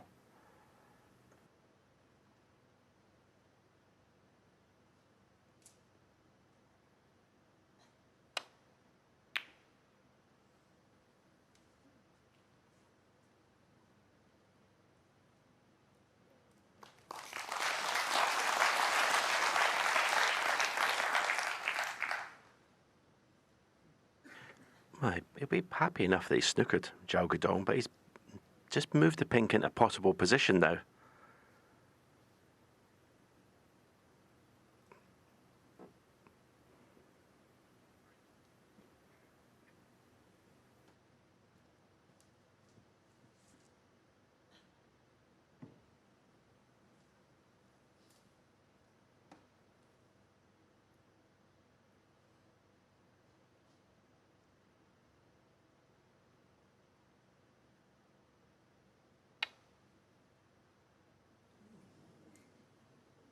Well, that's calamity. Foul. John Needs a Higgins, snooker now, and it's going to be a free ball. And the free ball. All the scenarios. I mean, obviously, he didn't want to leave the red on, but got to hit it. So Higgins now a big favourite in this frame.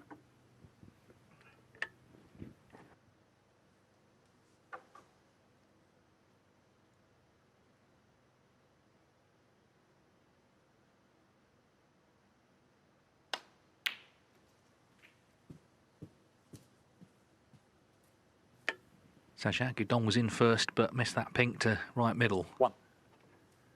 Very unexpectedly. John Higgins made a solid 59, and he's going to win this opening frame.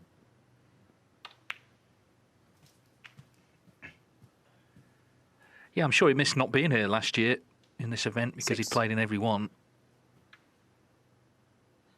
But it didn't take long to get back to winning ways. The World Open 7. and the Tour Championship last season.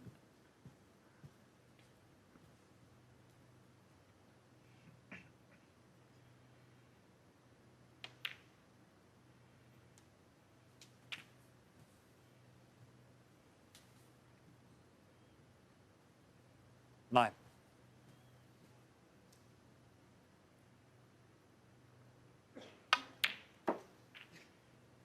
11.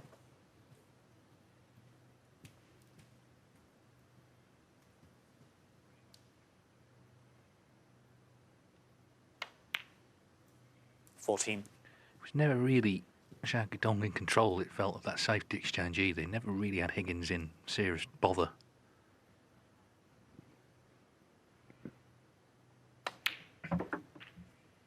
$18.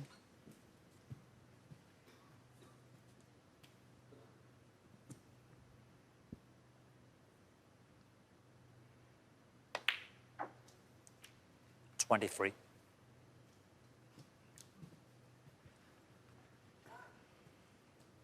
Remember, this is their 5th meeting, these two, of 2025. Higgins has won 3 of the previous 4. And he's made the better start to this one. With Neil Robertson, of course, waiting in the group final. Tonight is John Higgins, who claims first blood.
Xiao Guodong.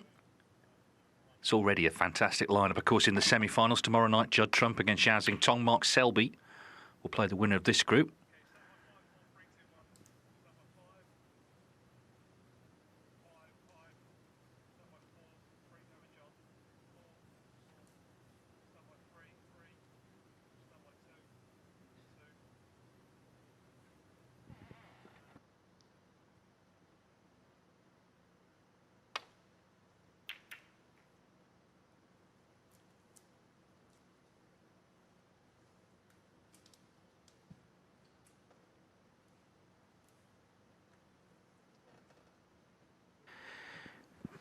It depends on the angle of this red. He may turn it down, the one to the left corner. If he can't get the cue ball out back up the table without touching the reds, he may have to play with right hand side, which would check it off the black cushion. and bring it up the table in a straight line.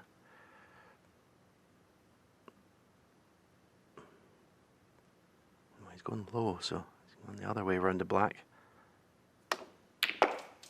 Oh, stunning. Stunning pot. One. If he'd missed the pot, I don't know whether the cue ball would have gone on the same path round the back of this red. That's beautiful long pot.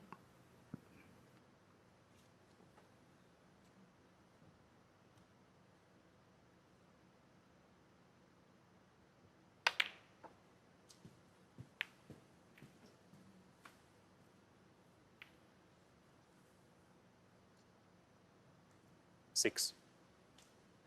Doesn't look like the best flick off the brown. Obviously wanted to avoid it, but he could have landed on one.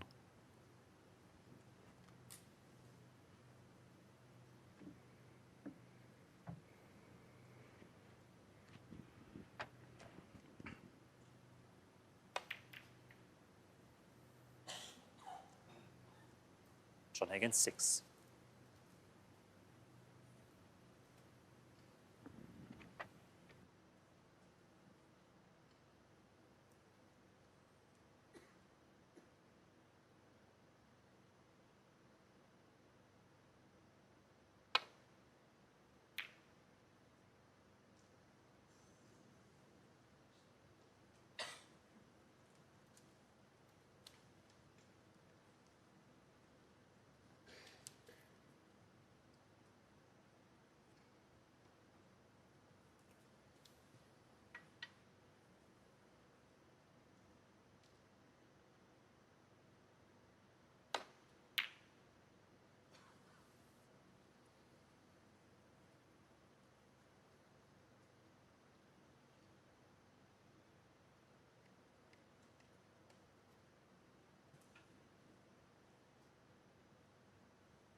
Doesn't look particularly settled, Xiao Guodong, and this is why first frames can be significant. If he'd have won the frame when he was in with a nice break, obviously he would have settled into this match.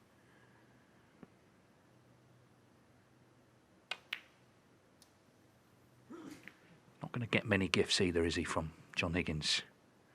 One of the finest tactical players we've ever seen, finest match players we've ever seen. So he's going to have to earn his openings, you would feel.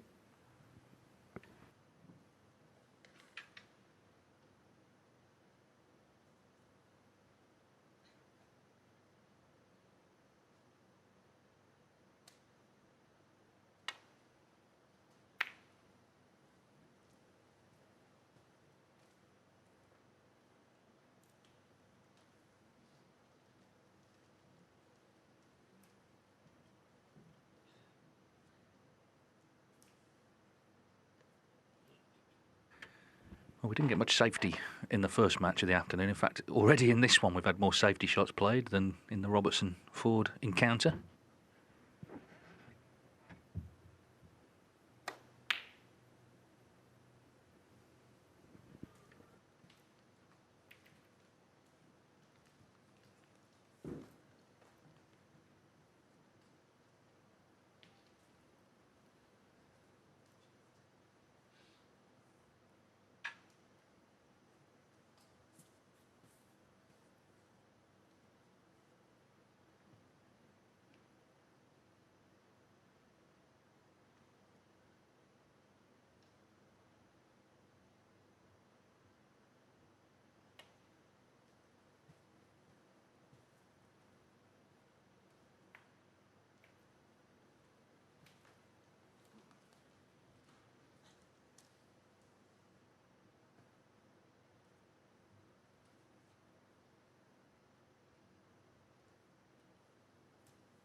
Well, Xiao Guodong will be able to pitch a tent up that area of the bulk table soon. You'll be getting sick of the sight of where that cue ball keeps ending up. And the fact that John opened up some reds from that safety shot has made it even more difficult. He's looking at the path to try and land on the red that's closest to the black cushion. If he can't get to that, he's in a bit of trouble here.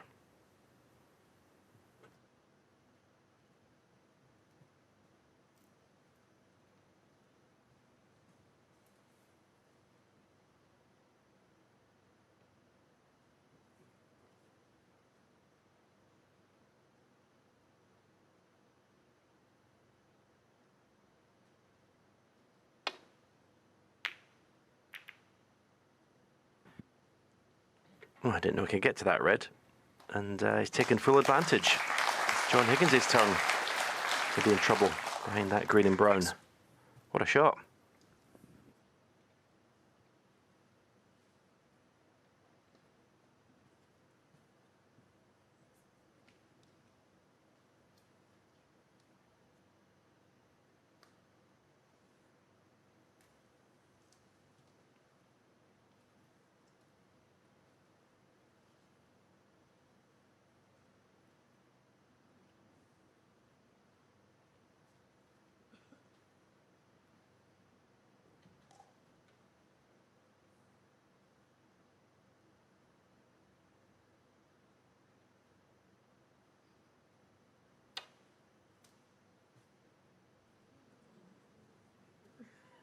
Foul and a miss. Xiao Guodong 4. Yeah, of course he's looking to skim off the red, so not a lot of margin for error. Step back. Back. Slightly surprised by that decision. Because if John gets this right, he'll get it safe. That was... Put it this way, in normal play, if John had left Xiao Guodong that red to right corner, he wouldn't have hesitated in playing the pot. Yeah, good on. Thanks. If I'm John Higgins, I'm quite happy at that decision.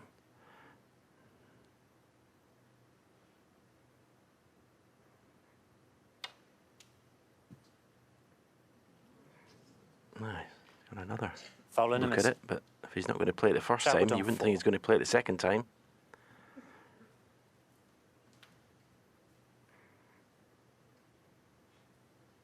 Ah, interesting.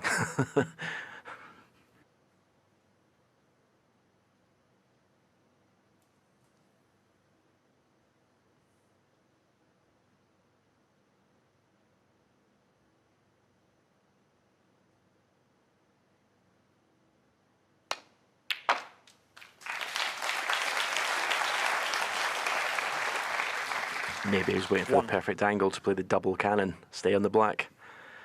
Nice pot. Didn't know much about this positional side of the shot, but he's going to take advantage or try to.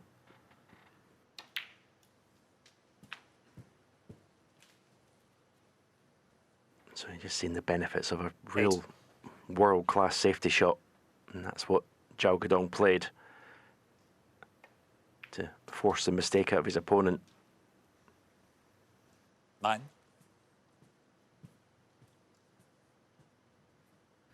Yeah, so he's back in as he was in the first frame, and now it is about taking care, which he didn't do in that opening frame when he missed the pink.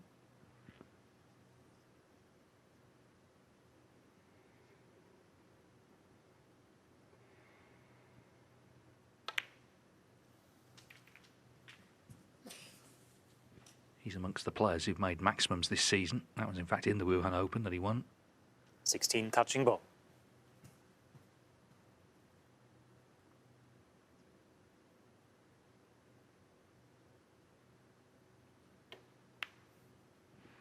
And he also played in the World Games, which is a multi-sport event. It's essentially for sports not in the Olympics. So he represented China and won the gold medal. Opted out of the Saudi Arabia tournament, which of course is massive money. So it was a big decision, but he came home with the gold.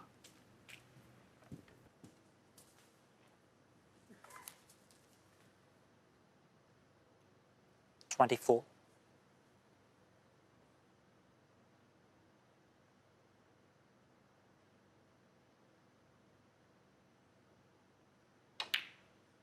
25.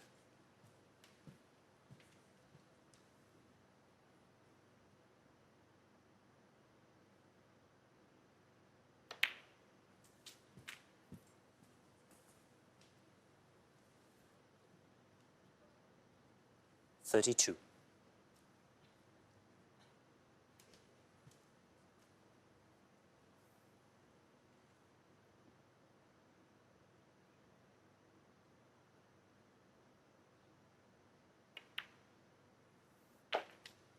33. I think when players get in the top 16 for the first time, particularly if they've taken a while, as Xiao Guodong has, the question is, can they stay there, or do they sort of get nervous and start looking over their shoulder? But in fact, he got as high as number 8 earlier this year, albeit has just fallen back to 12.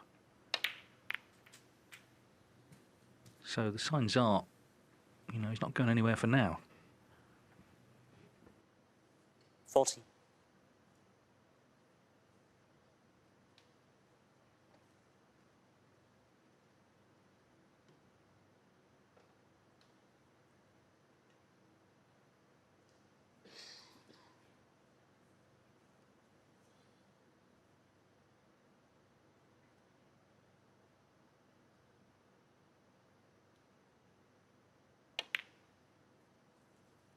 41.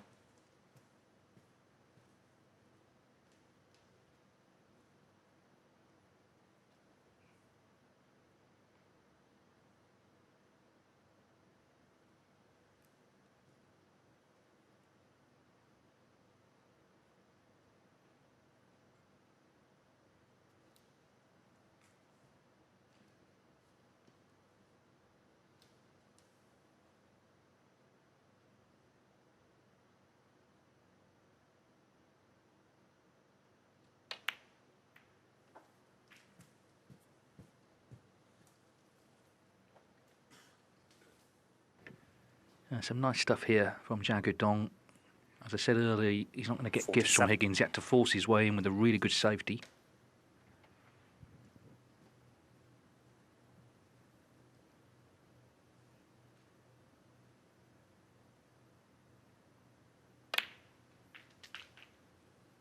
$48.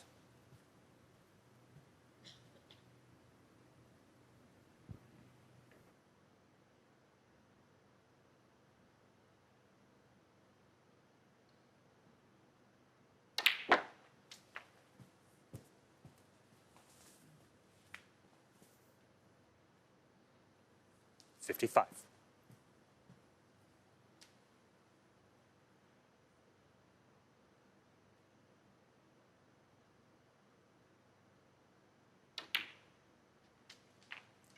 56.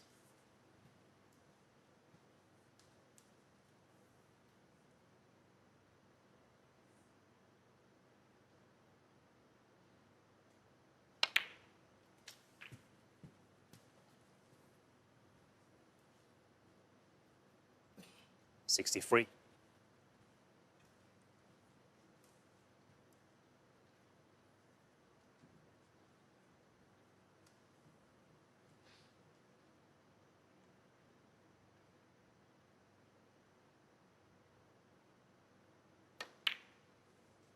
64. Well, he really has focused hard on this visit. And this black should secure him the second frame.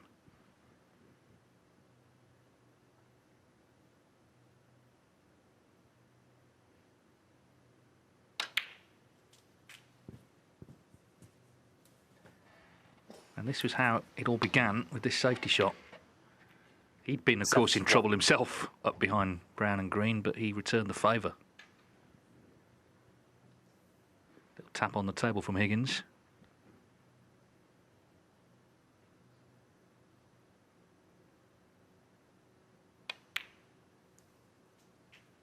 $72. So he's gone about this in his sort of typically understated way, just hasn't really been in trouble in this break.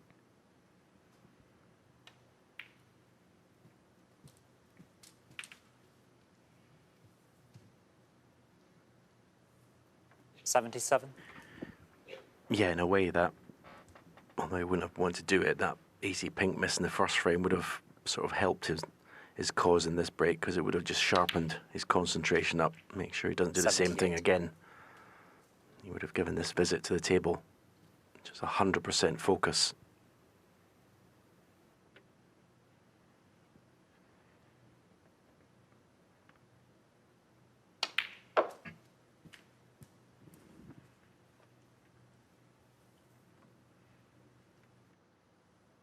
'83.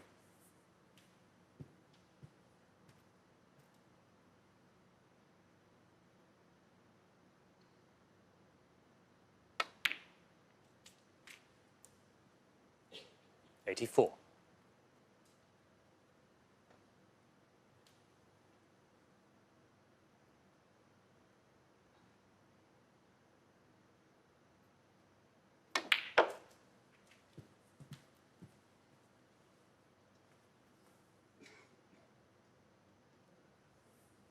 '89.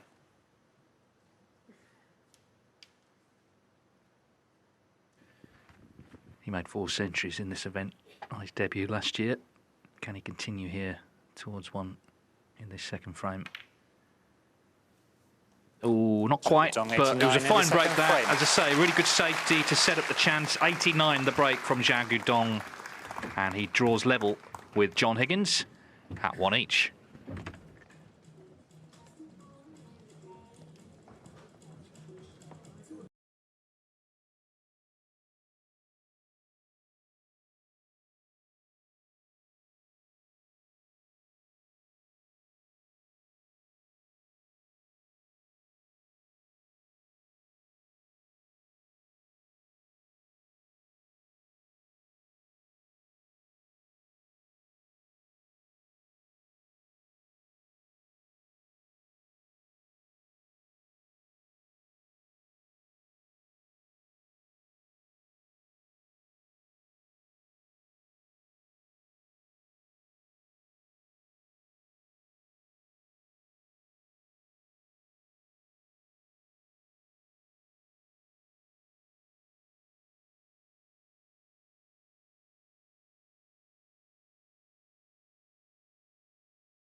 Has levelled this match with John Higgins. Neil Robertson, in just 54 minutes, beat Tom Ford 4-1 earlier. He's waiting for the winner this evening.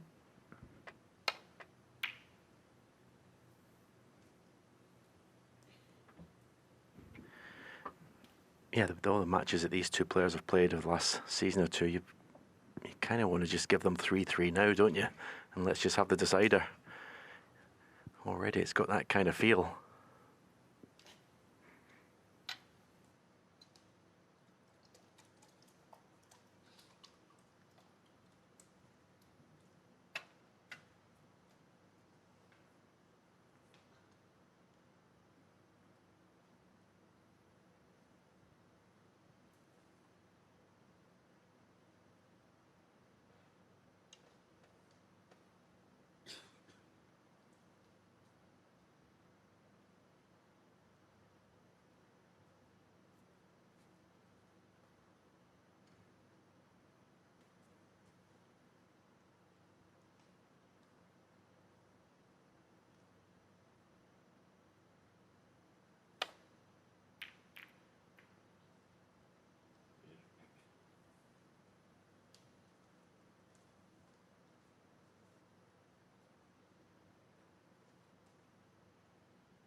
think one of the reasons we get these players play such close matches is they're both excellent safety players, and neither player really pushes the boat out in terms of taking a risky red on, a risky shot on.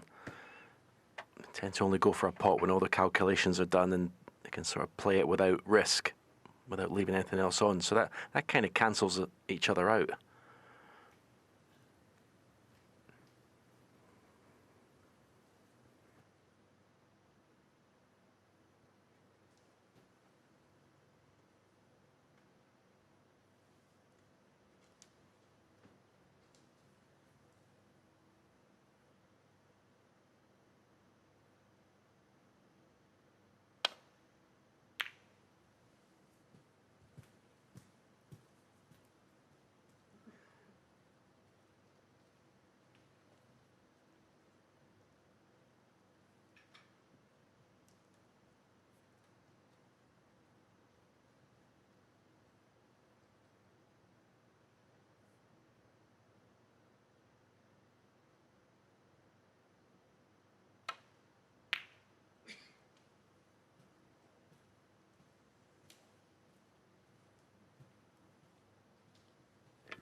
You can see that Xiao Guodong is giving thought to the safety because he knows it's an area he needs to compete in. And of course, it was a safety that set up the chance in frame 2 that ultimately got him in for the winning break.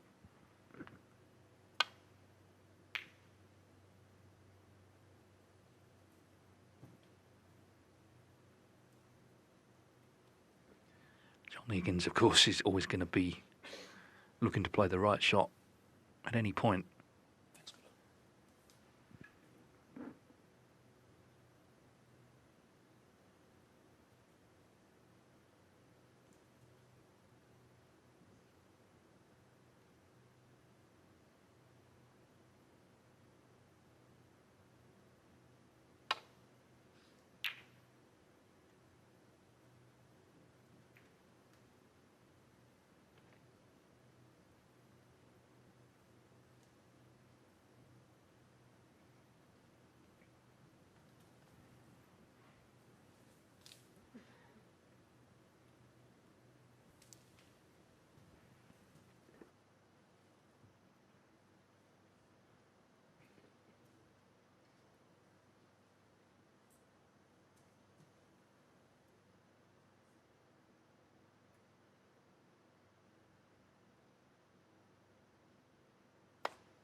Important not to overhit this. The position should take care of itself. Just a little cannon on the red next to the one he's potting for the pink.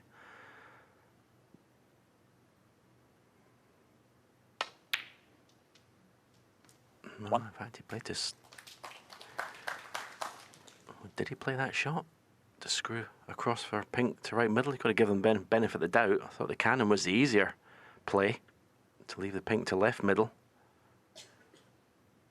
He's not nicely on this pink.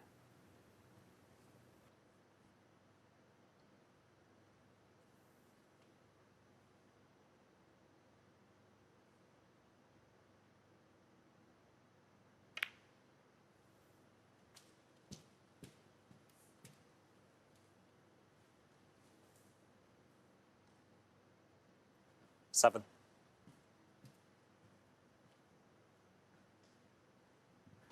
Well, that's interesting. I mean, it's early, but Xiao, head on safety, he's forced another error here out of Higgins to set up this opening. If he stays on top on the safety stats, then you fancy him to win this match, really, because he's be getting the chances.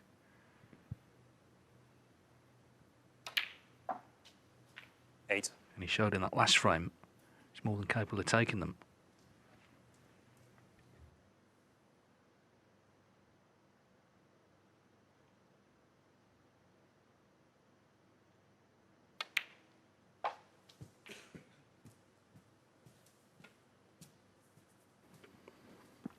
sacrificing the black up 15. To the brown spot. So the pink's not fully in the open at all, so it's going to take some good shots to get this break into a position where it can maybe win the frame at this visit. 16. That was an excellent shot.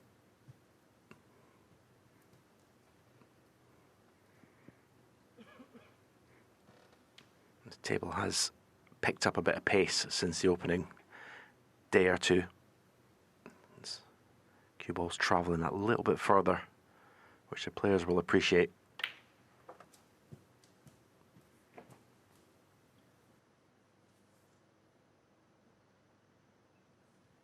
$21.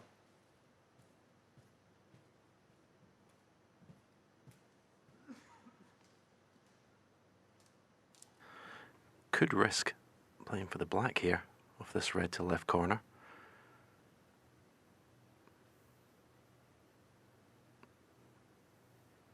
Looking at a red to right middle, which would obviously offer automatic position on the pink to the opposite middle.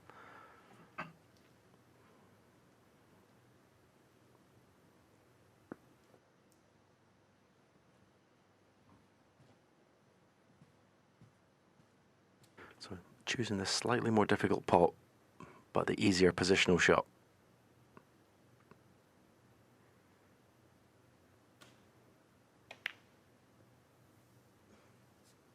Oh, that red moved. That was in. 21.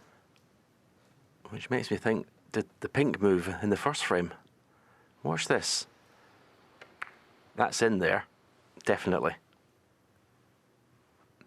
Not his fault. The thing is, he's not the sort of character to react. I mean, a lot of players would have done. He wouldn't have known, but he definitely drifted. 1. Yeah, sure. There'd be players, other players still stood there now at the table, giving out. Well, Karen Wilson said in his post-match interview that the table was, running all over the place. It normally settles down after a couple of days, but that was definitely something that wasn't Xiao Guodong's fault.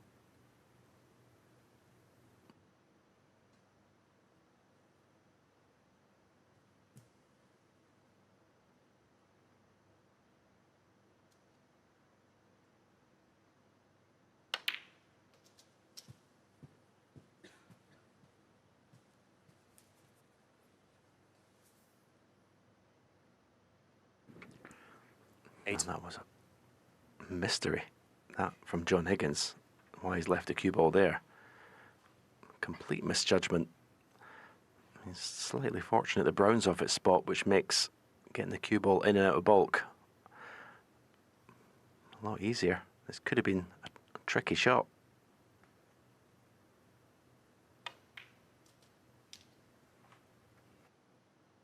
Nine.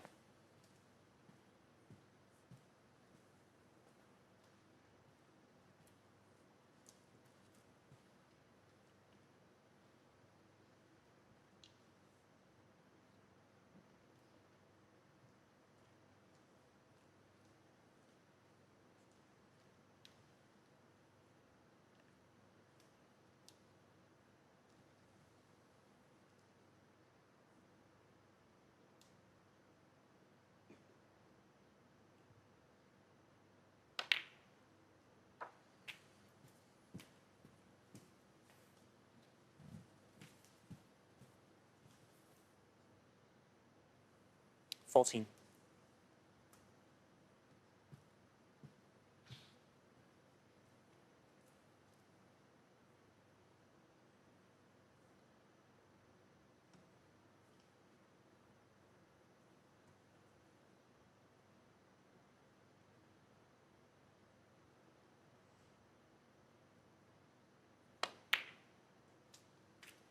$15.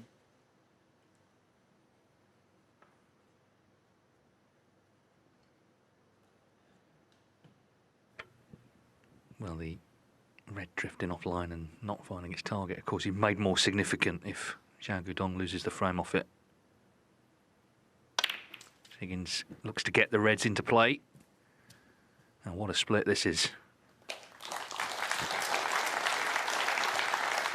Big chance here for the Scot. 22.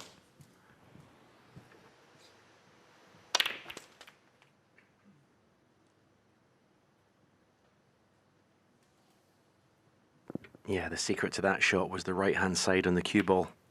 Once it hit the left side cushion, 23. took the cue ball up the table to make sure he was on a red. If there's no side on the cue ball, he's not on a red.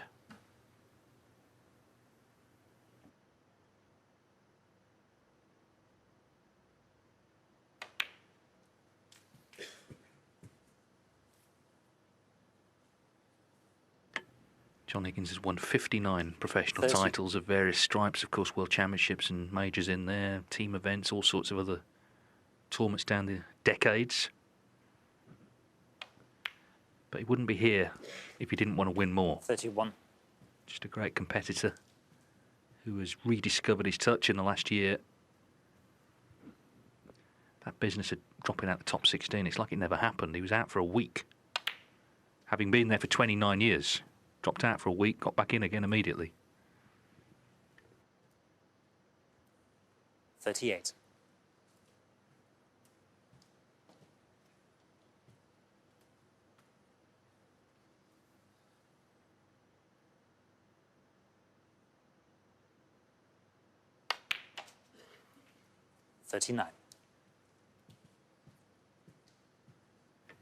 He actually said earlier this season he was just struggling for a bit of motivation, but I think that's really just because it was the summer. It wasn't sort of traditional snooker time. It soon went away once these really big tournaments started coming around the corner.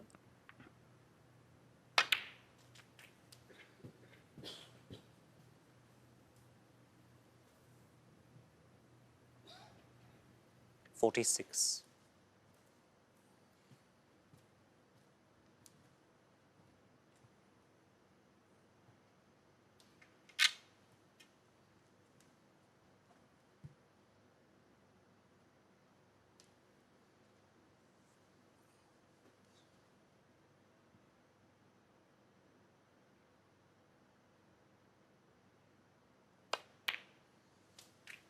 .47.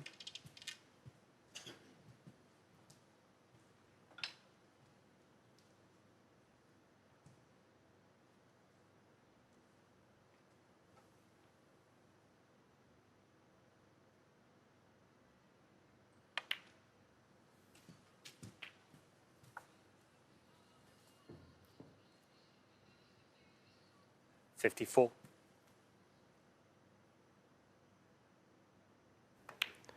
So it looks 55. like 2 pots to that right middle pocket, and it cost Xiao Guodong 2 frames. Remains to be seen whether the one in the first frame ran off. The one in this frame definitely did. But it looks like both misses are going to cost him.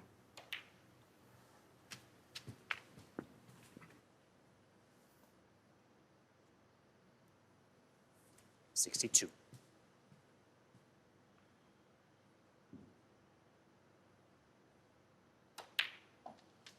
.63.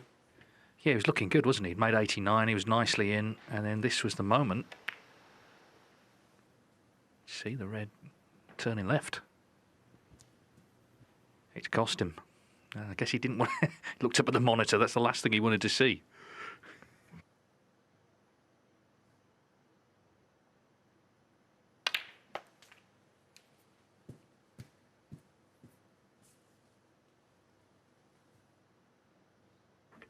Higgins, quite rightly, 70. showing no mercy. Big psychological moment in the match. This is frame ball.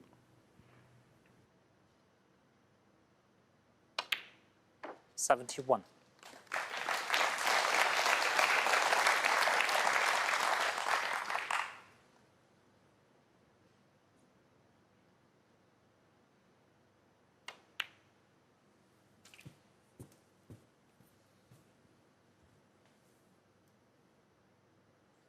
.78.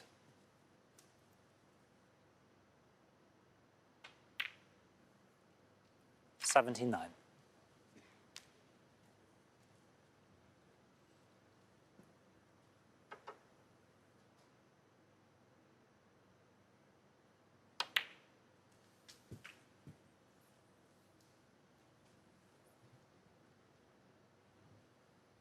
86.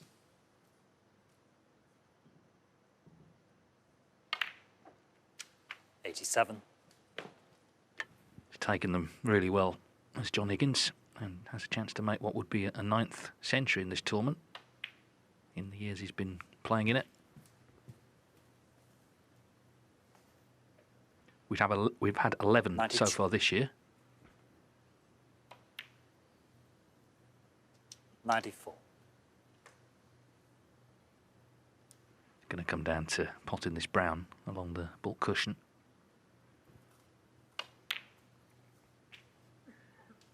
$97. This is about where the golden ball will be next week in Saudi Arabia, but that'll be for $1 million. So it's slightly different.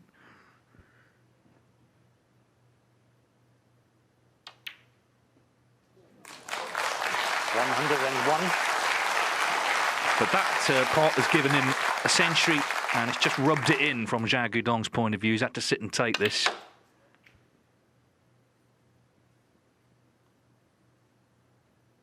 $106. Terrific break, though.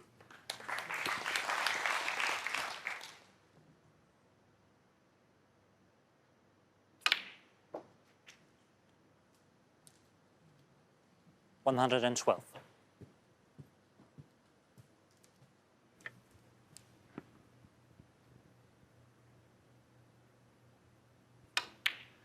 Xiao Guodong unlucky. John Higgins magnificent.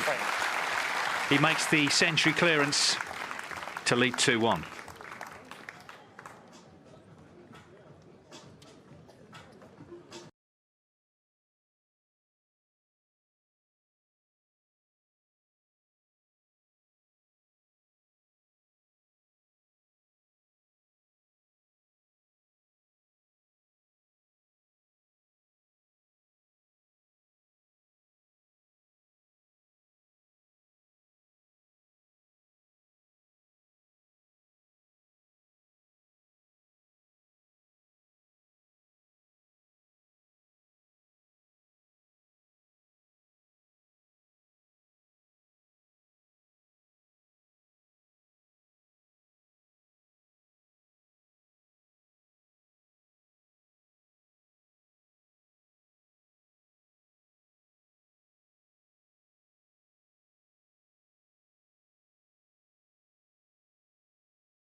A really interesting match here between John Higgins and Xiao Guodong. Higgins with 119 clearance there to lead 2-1.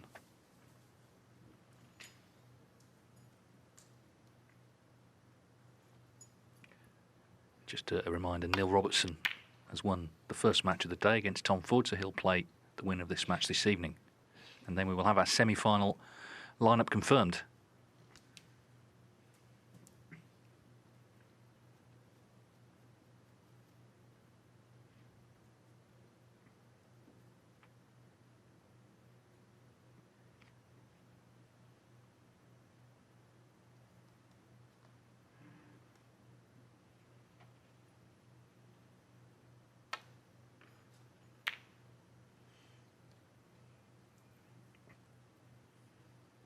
Well, it took a long time over that, but in the end, didn't get too close.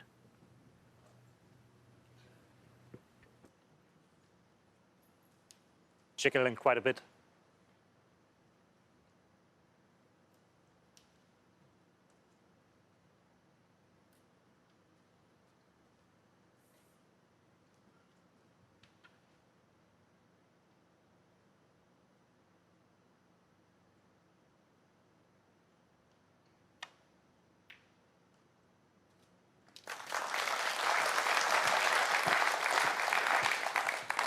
1.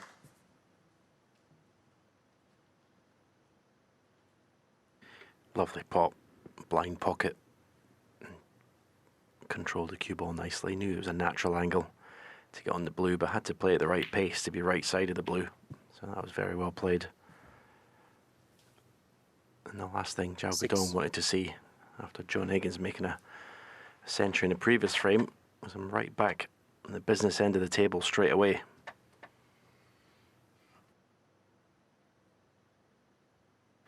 So one thing the top players are not afraid to do 7. is go break after break after break and reel off streaks of frames.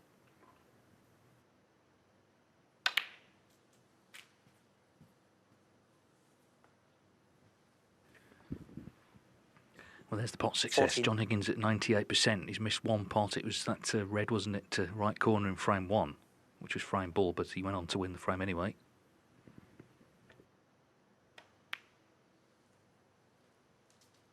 $15.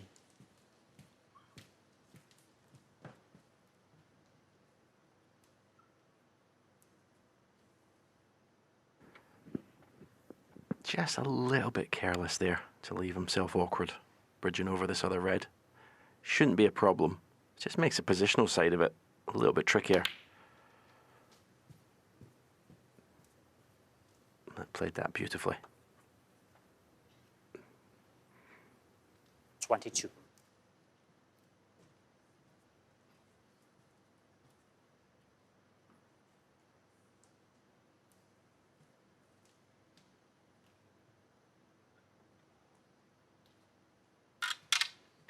Interesting to see if he plays for an angle on the black of this red to go into the bunch.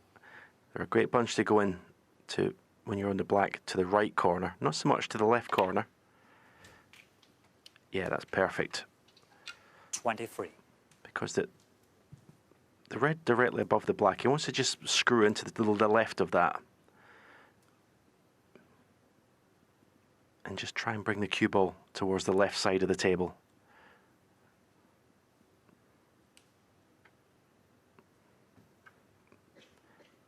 Left half of that red, but he's refusing it. He's playing for the open red, which does surprise me. But it is the way he plays now. It's a way that, actually, the way a few of the players 30. play. They tend to leave going into the pack to the very last minute. I always think when there's a loose red, it gives you a bit of insurance. If maybe the split doesn't go well, you've got that red in reserve. But now he needs an angle, the perfect angle, on blue or bulk colour.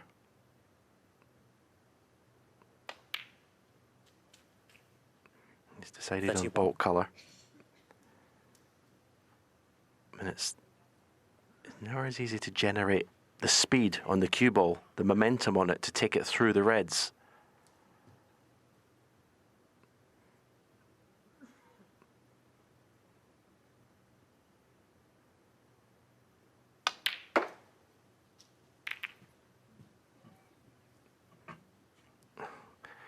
Well, he'll settle for that. 33. That wasn't the way he played it, a glancing blow in the pink, but all he was looking for was one red, and he's got it.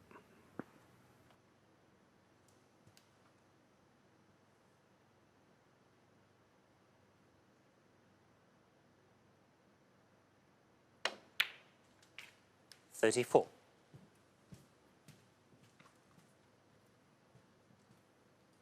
He's starting to look really good, though, as John Higgins. He said maybe a little bit fortunate to get in the last frame. But he took full advantage, and he's, well, there's an air of inevitability about this visit as well. 41.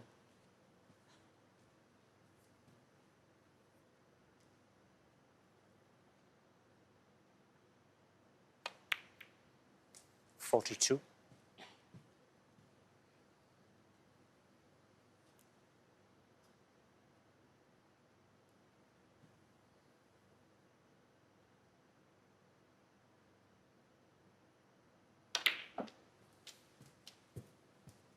Yeah, we saw the exit of one member of the class of '92 last night, Mark Williams, but there always seems to be at least one more lurking in the draw. John Higgins looking really good here, but Xiao Guodong just has to be watchful in case an unexpected miss comes.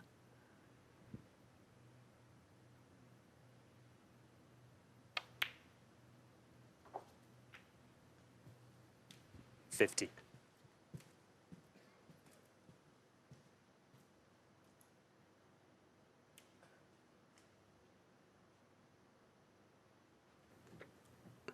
No real angle in the blue to speak of, certainly from our view here in the commentary box, to get into the reds. Unless he can play top spin with a lot of left-hand side, but then that red, the left side of the table, might be in the way.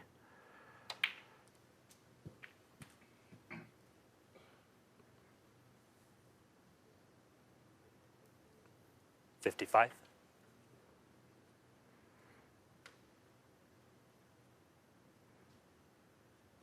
Dead straight on this red to the right middle is no good. You can maybe play for an angle on the blue to left middle and then go in and out of baulk, possibly. Which is what he's done. 56. There's going to be some shot to keep the break going here. As you can see, there's no reds to play for. Needs to get into them and bring at least one red out. 3 cushions could be here. Into the reds from the black cushion. Missed the black. Oh. Great effort. 61.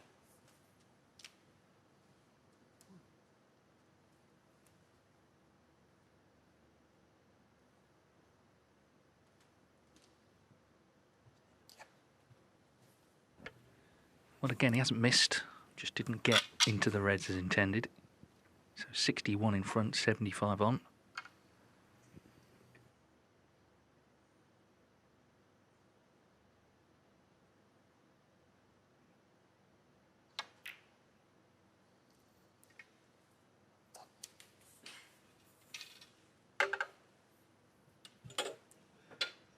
John Higgins, 61.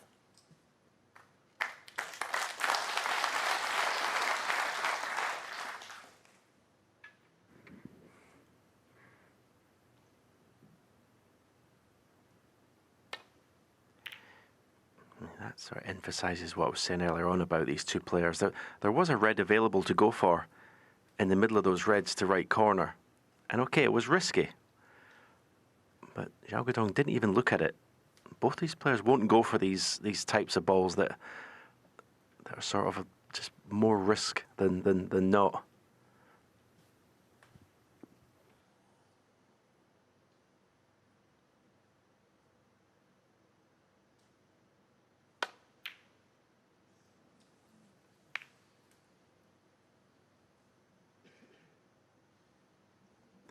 Even that attempt from John, that was the cue ball. If it doesn't hit the blue, the cue ball was back to safety.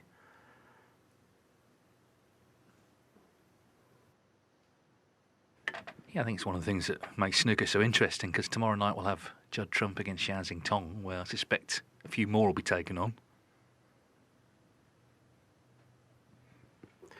You know, most definitely, certainly from the world champion. Judd is a bit more pragmatic in his shot choices these days, but Xiao Tong doesn't really refuse much.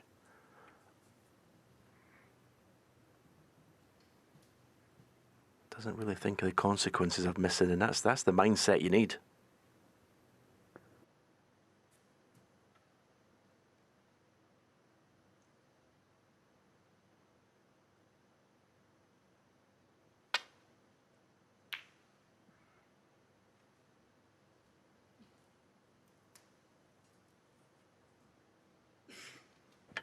Of course, that blue of the pocket makes a potential shot to nothing a little bit more interesting, because it could set up a big chance for either one. Of course, Higgins not looking for much more to win the frame.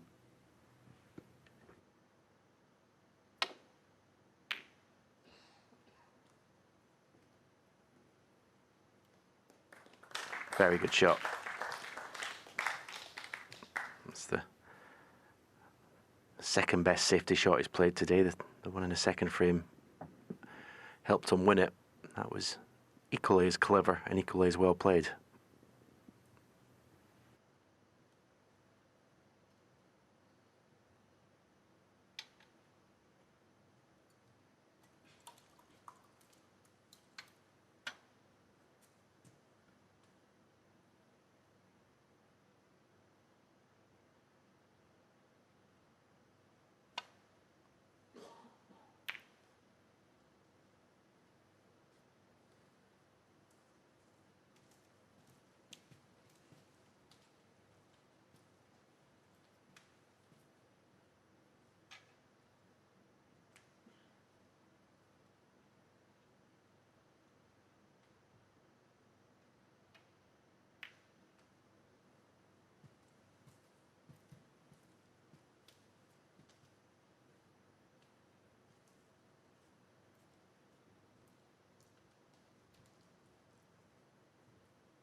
Yeah, I mean, that would have been pretty much frame over. As I say, the blue was waiting. This is the danger for Xiao Guodong. Higgins 61 in front.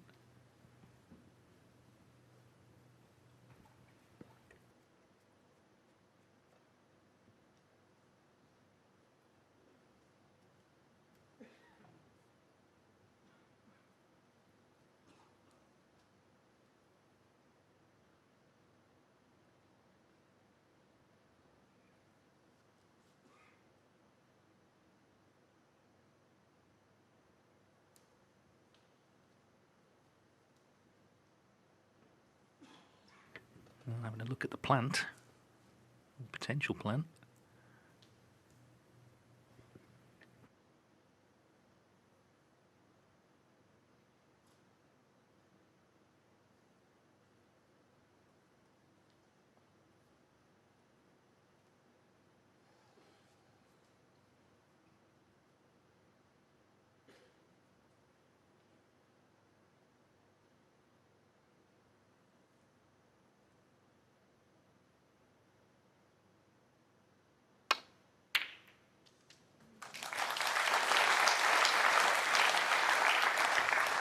Well, that was really well worked out because he's done the frame basically, hasn't he? If he doesn't make it.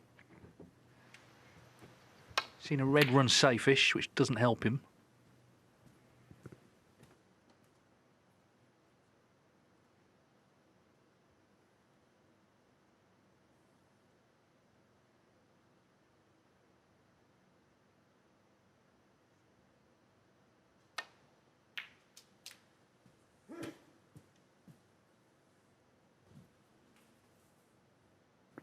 Well, played that well. 6.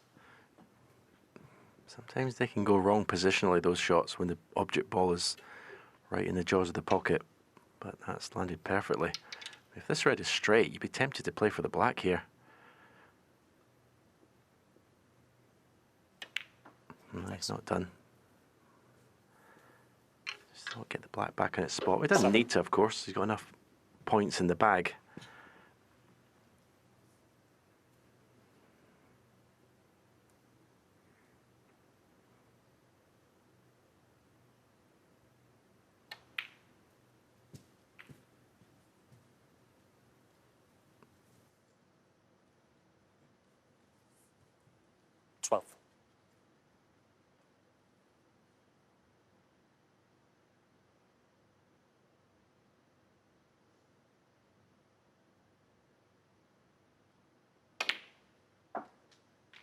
$13. I'm just looking ahead. If he does manage to pot these two reds, the open ones, and has a plan to move the red that's near that right cushion, pink into this corner, an angle on the pink into this corner, half ball pink, would be the ideal way of doing it. Green is an option as well.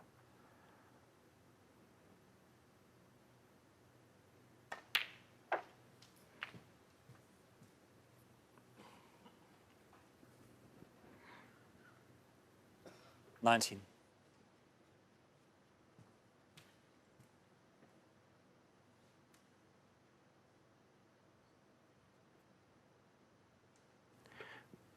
Might need to take 2 pinks with these 2 reds in order to be able to pot the green and still win the frame.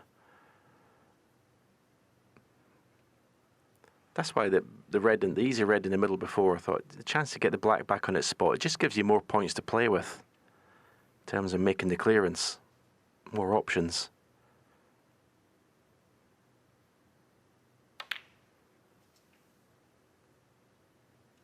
$20.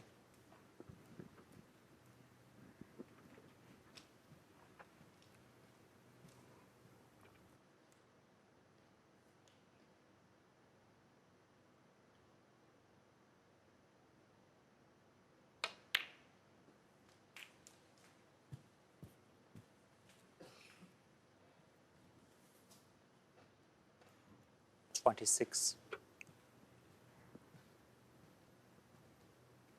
So you can see I'm pointing the tip of his cue to where I wanted the cue ball to pot the green and move that last red that's on the right side cushion.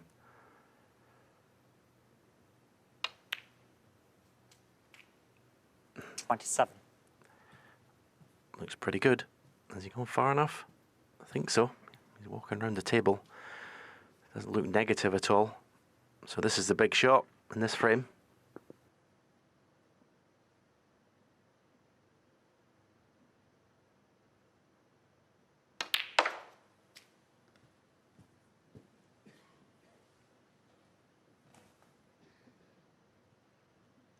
$30.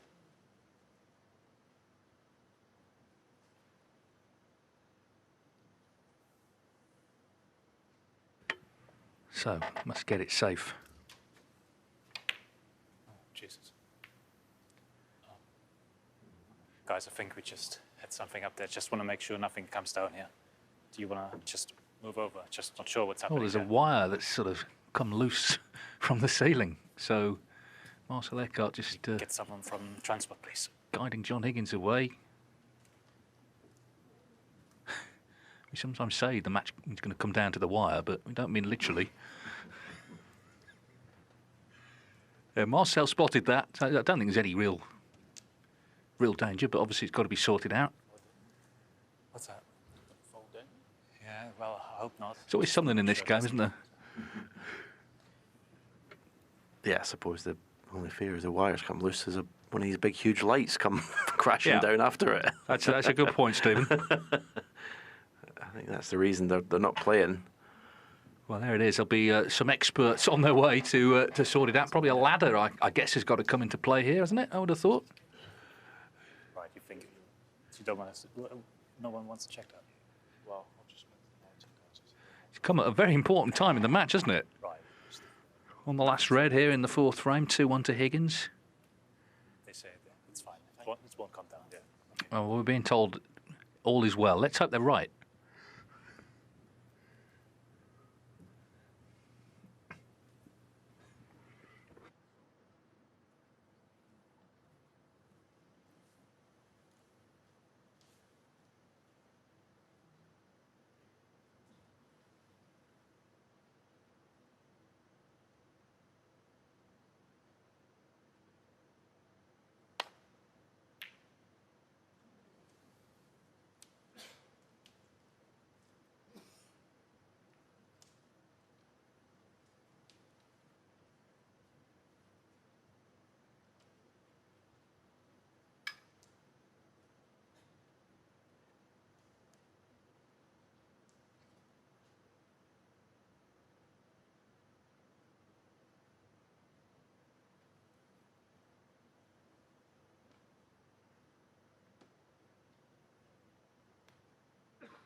Does kind of feel like Red Bull game, doesn't it? Obviously Higgins only needs the red, but everything else is on, albeit the black maybe could be an issue for Xiao Guodong if he gets that far.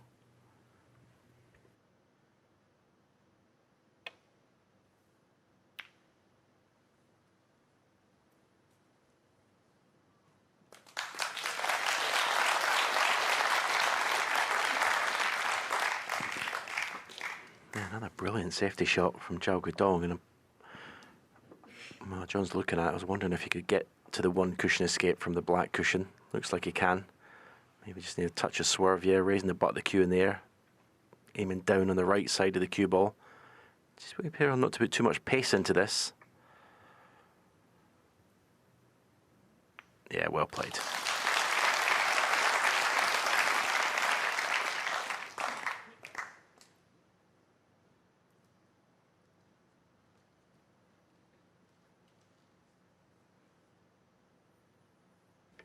Sort of feels like a continuation of the other matches they played this year. All but one was really close.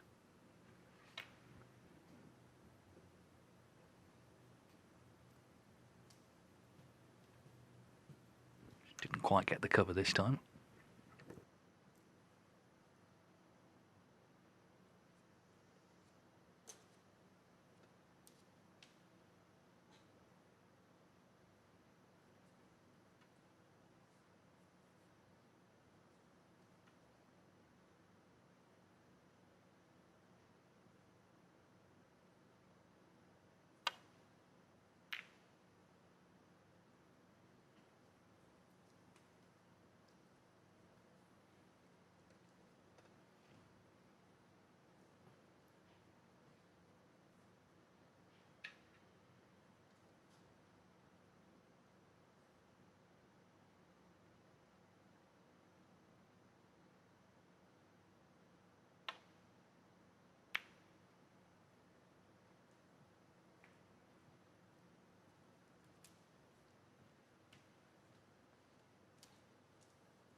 Not one of his best. So, big shot coming up here.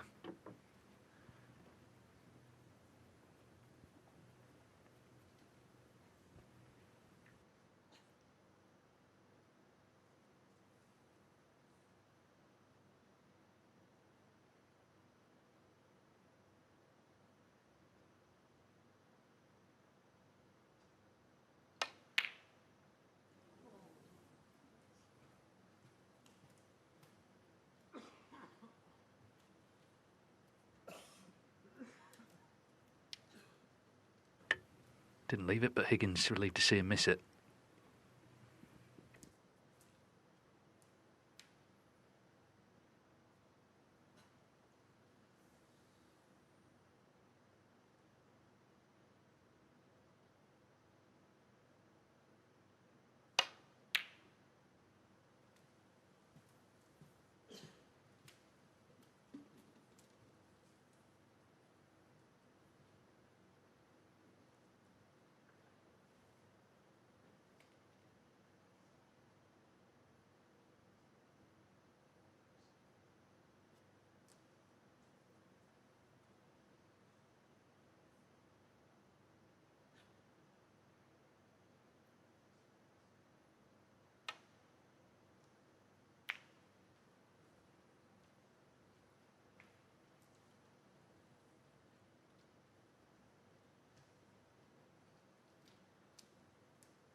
Wow, superbly done. Superbly done. And of course, Xiao Guodong doesn't have a lot of leeway here. If he were to miss the red, he could only tie. If he leaves the red on, it's end of frame. If Higgins bots it, of course.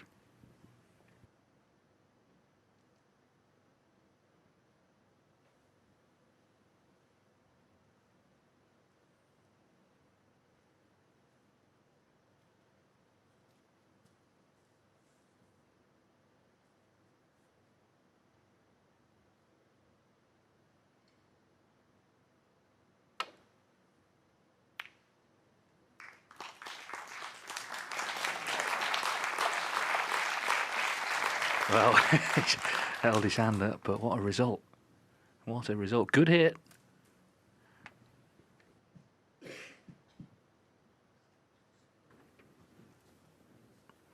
Does that even out the roll off, the red? In the third frame. Yeah, this is not easy.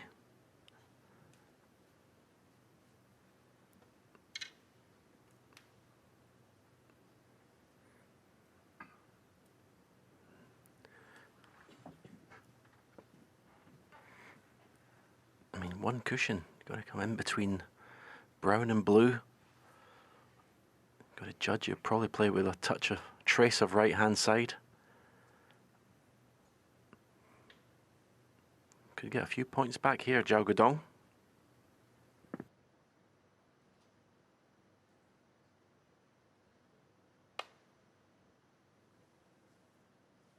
Foul and a miss. Xiao Guodong, 4 under free ball.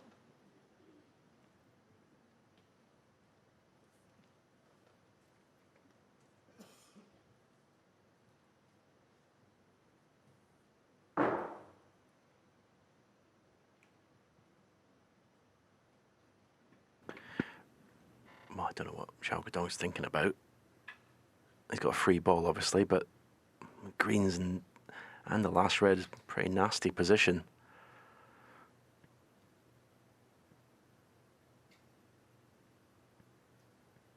I suppose, if you're thinking about it, if you pot the green, you don't have to do anything with the cue ball to get on the brown, so you don't have to play the green with any pace while he has decided to get them put back, which the referee was probably hoping he didn't.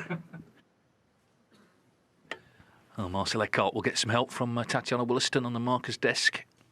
So brown on the spot. Yeah. Brown on the spot is simple enough. Green put in line with the brown just outside the D. Yeah. A ball towards me. Touch towards John. That's it. And then the cue ball slightly further away from the black. Keep going. A ball towards you. Half a ball towards you. You close now. Yeah. Yeah. Yeah. John. Good Well, on. that was very well done, wasn't it? These two, Marcel and Tatiana, two of the very best officials we have, sorted that out quickly. Doesn't make John Higgins' task any easier. Yeah, I mean, I think Xiao Guodong might get a few more foul points at this, but looking back on it, I may have taken that free ball there. And I say the pot the green on the cushion's not easy, but it had nothing to do with the cue ball to get on the brown. Will he get a better chance? No, John's Foul. No. And a miss. Got anywhere near it. Xiao This will Guodong. definitely go back. So it just remains to be seen how many points Xiao Guodong gets here.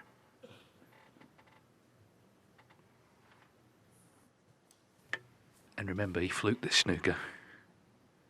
He was in one himself.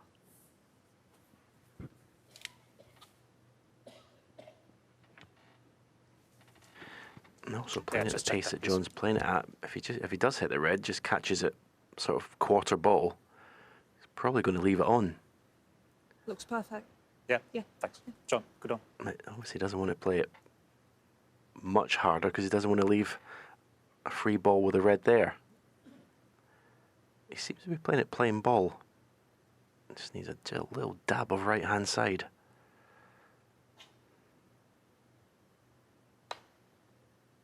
This is good.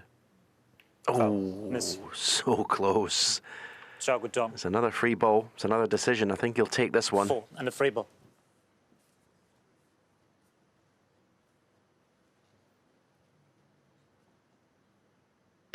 Yes, this time the green hasn't been knocked to the cushion, so Xiao Guodong then with this brown as an extra red with his chance.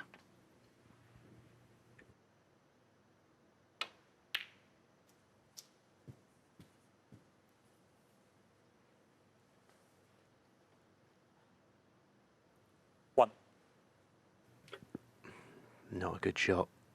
I'm just looking at the angle in the yellow. If he takes yellow to left corner, plays some sort of little cannon on the red.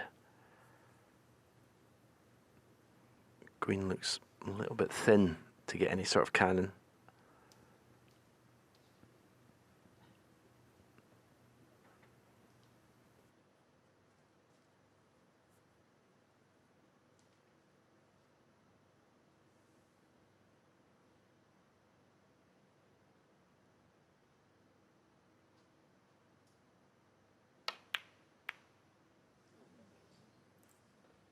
Dong. 1. Yeah, disappointing. And take full advantage of his good luck and fluking that snooker.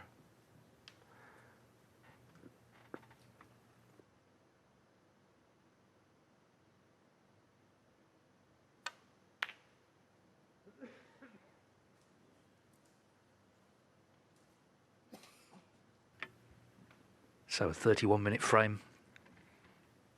Higgins looking to get to 3-1. Of course, he made a 61 break earlier. Xiao Dong would be delighted with 2-2.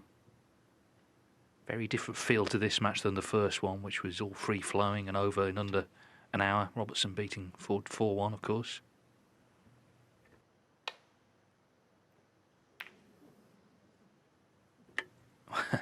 Well, he caught the red so thin.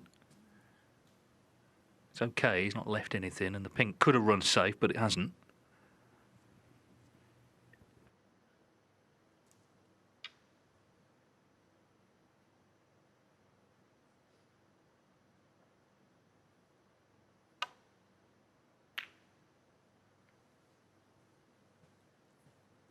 But it's 24 minutes since Higgins broke down on 61, and he was looking good to take the frame.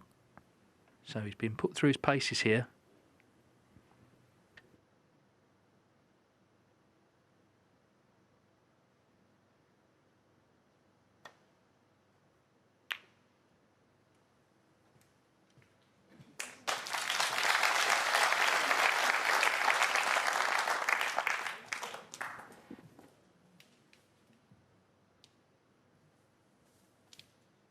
The fluke snooker apart, he's played some excellent safety shots this afternoon, Xiao Dong. Really has put John Higgins in a lot of trouble.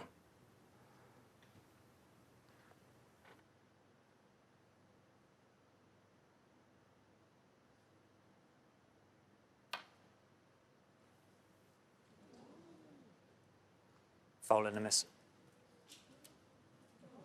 Xiao Dong. 4. Yeah.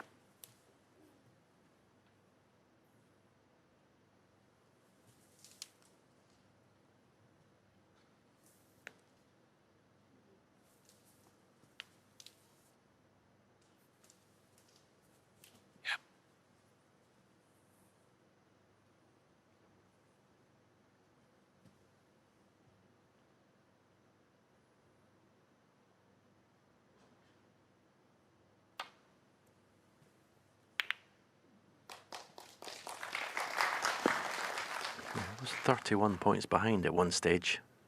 Xiao Dong with 1 red left. He's now only 14 points behind. And now with another chance to win this frame, a better one. 1 good pot.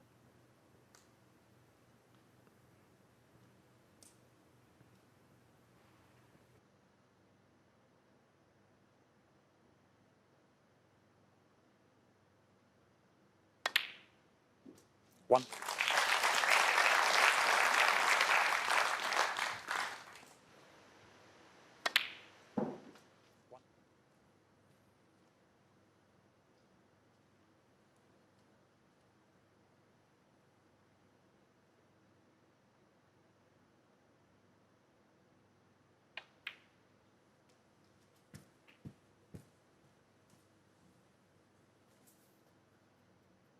Six.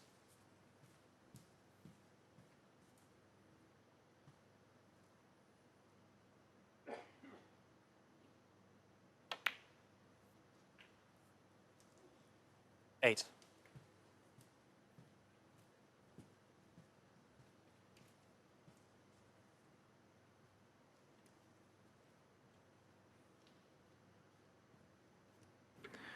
Not perfect on this green, which means it's harder to get perfect on the brown. So But sometimes these positional shots, the difficulty just escalates.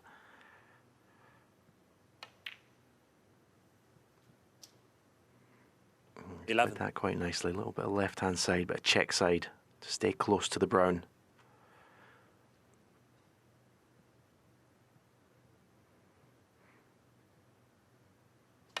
And because of all those penalty points, 15.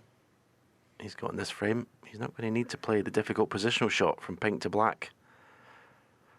Blue and pink's enough.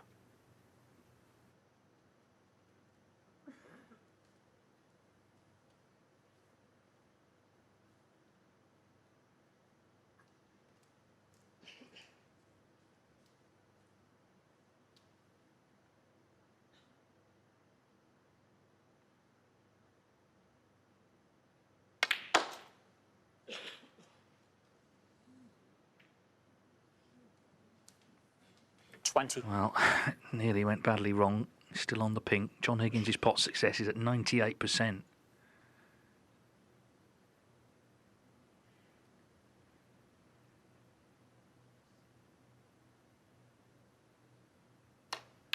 But he's lost the frame. 6 in the frame. A frame that in every sense was a high wire act. It's gone to Xiao Guodong, and it's 2-2.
It's John Higgins and Xiao Guodong, and it's 2 frames apiece. That fourth frame was a really dramatic battle. That Xiao Guodong, helped by some good safety, helped by a fluke snooker as well, let's be honest. But he played a good snooker later behind the yellow. He's won it, and we're all square. Lots of people at this end where we are, the commentary box, just having a discussion about the wires. It's okay. They're microphone cables. So we continue with frame 5.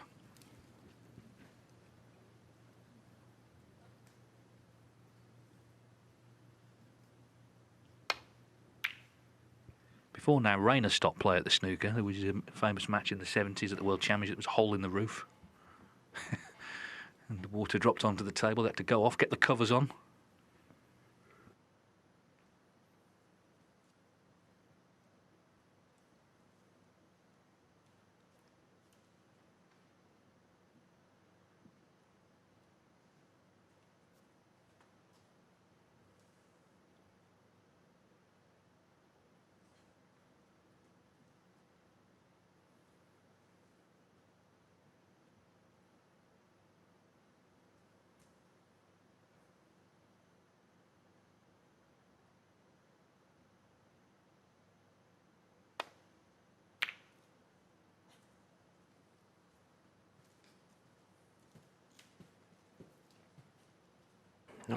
played that as well as he should have there, John. This red is on to right corner. Need to nip the cue ball to make sure it doesn't go into the bunch of reds, go past them, back up the table.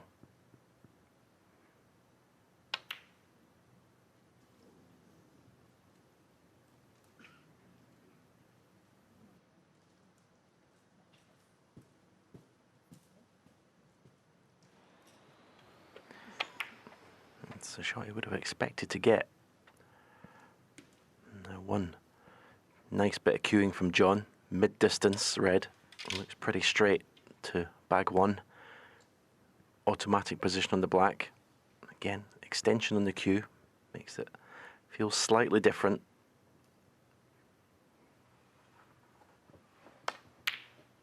And that's two he's missed, putting the extension on.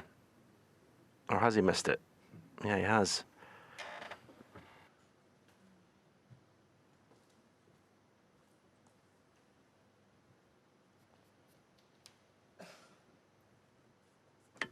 He was in such a position of strength, wasn't he? Just didn't get into the reds, did he? He was on that break of 61. He didn't get into them. And then the frame just went away from him. 1.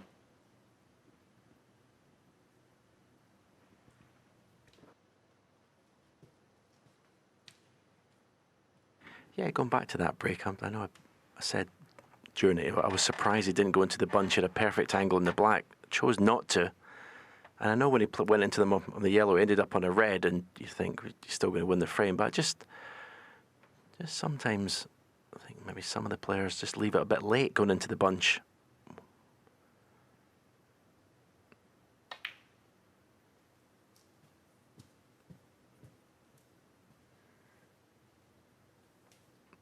Easy to say after the fact, of course.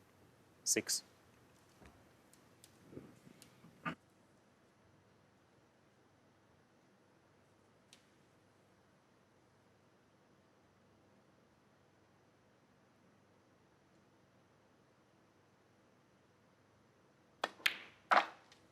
Seven.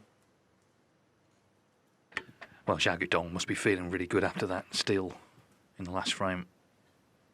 Just very nearly went wrong. It looked like he might have snookered himself on the pink, but didn't. Knocked it in nicely to complete the clearance that he needed.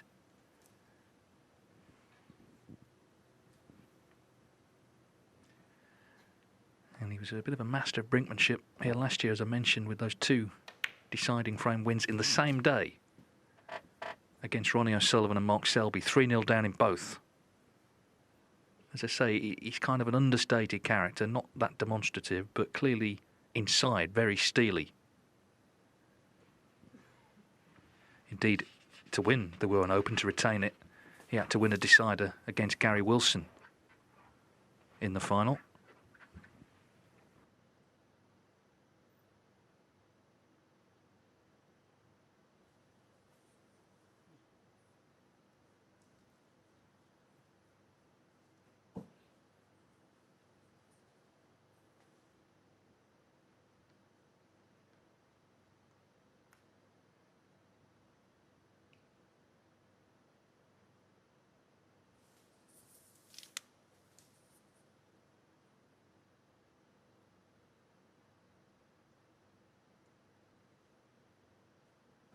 Marcel Eckhart just trying to get this black in line, not touching the red. 14.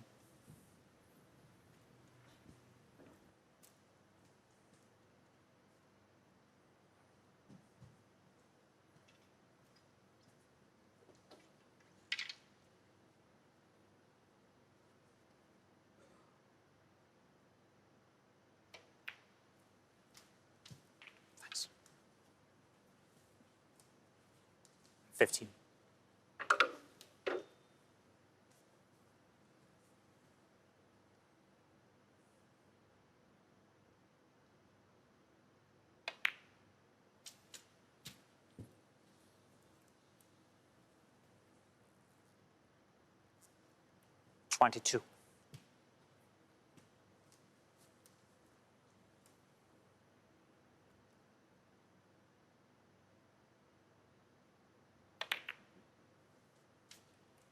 $23.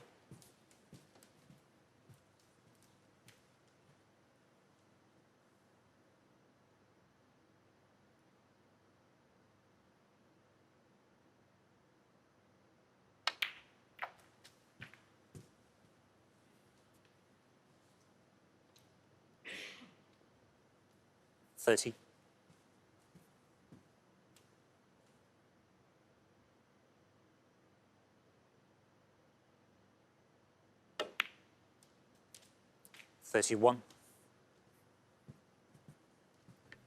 So he's developed these reds nicely and the black available. It's a big chance, this.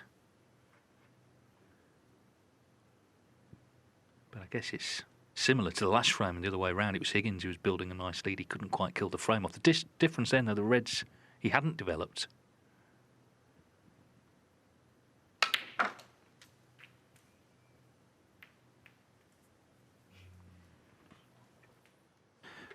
Well, you couldn't have wished for a better outcome. He played the shot very well, so you deserve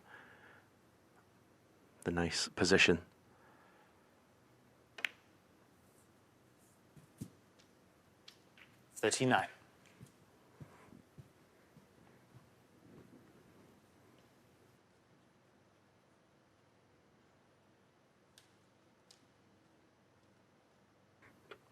Just basically stun the pink in, leave the cue ball virtually where the pink is for a red to left corner.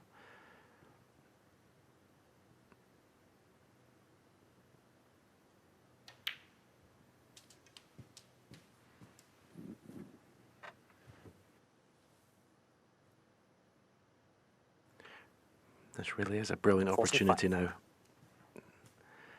to go one up with a possible 2 to play.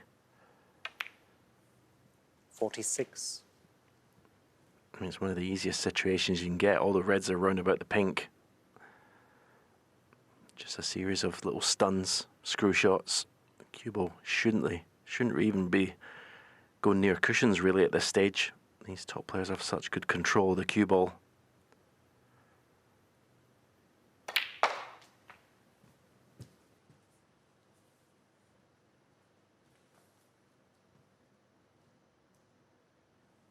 $52.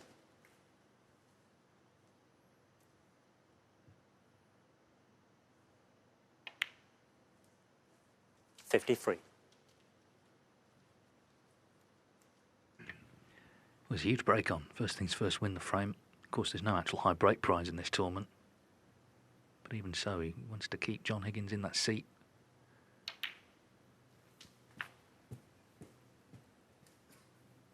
Yeah, it was all going so well, wasn't it, in that last frame? 60.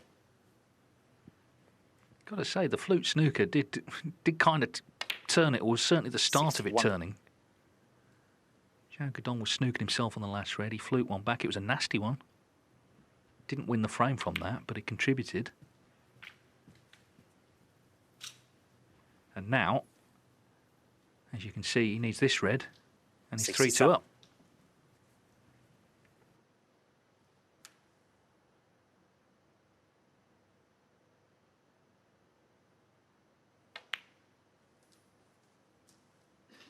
$68.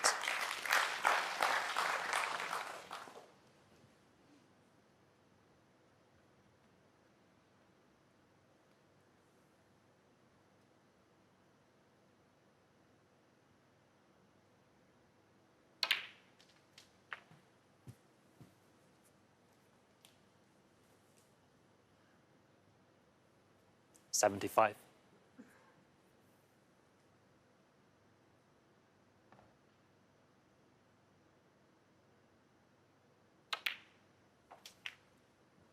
$76.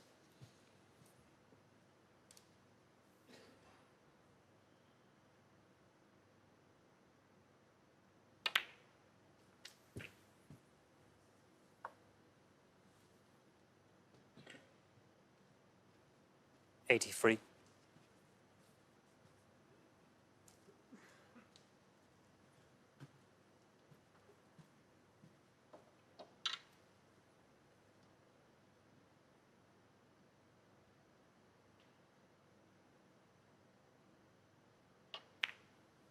Thanks. 84.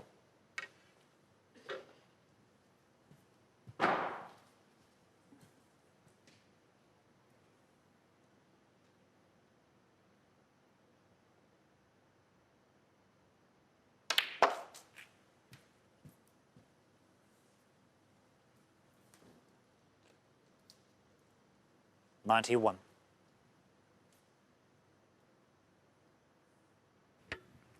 Well, this is terrific stuff from Xiao Guodong. 92. OK, fluke that snooker, but let's not forget when that ball rolled off in that third frame when he was in. So I guess you could say things have evened themselves out. But there's been nothing lucky about this break. It's been magnificent, just well controlled. 98.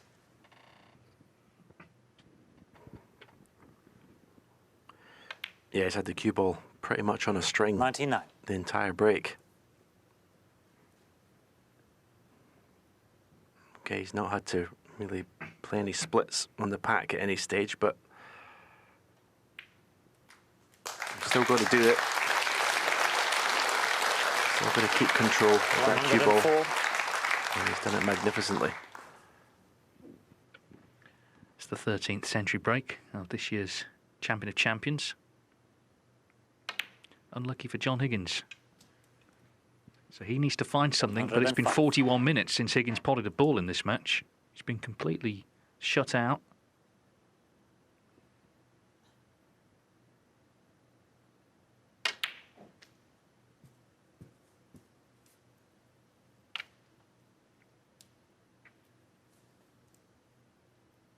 One 12.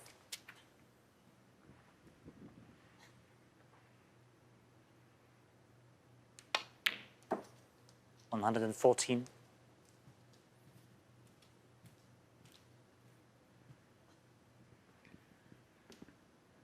As I say, there's no prize, but he can make the highest break so far. 117.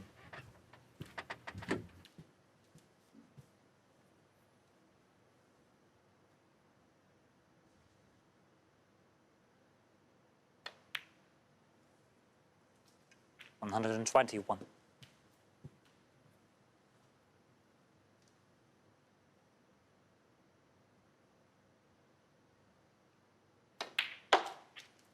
$126. So concern for Higgins. Going 3-2 down is one thing. It's the way Xiao Guodong has taken this frame. Just needed one chance. He's controlled things superbly. Bit of fizz on the cue ball to get back for the black.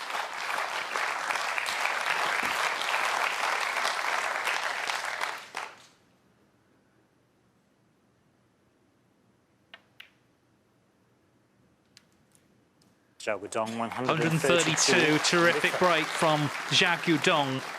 He was in trouble in the last frame. He dug himself out, and now he's won from victory at 3-2.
match already, but in fact he's 3-2 down.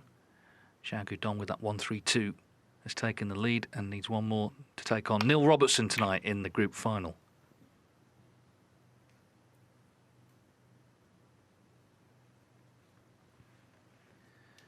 Seen so many close matches between these two this year. 6-5 at the Players to Higgins, 13-12 at the Crucible to Higgins, 6-4 to Xiao Guodong in Shanghai.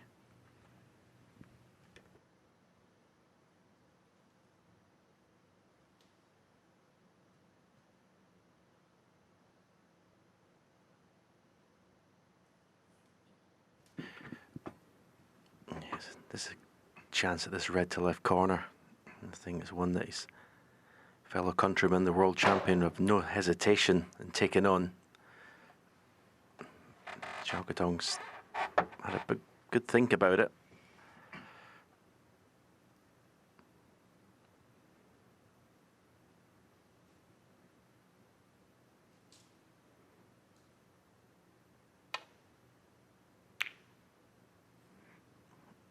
It was always risky, but it was the right shot. If that goes in, you've got a chance to win the match. Well, look at that time since last pot for Higgins, 44 minutes.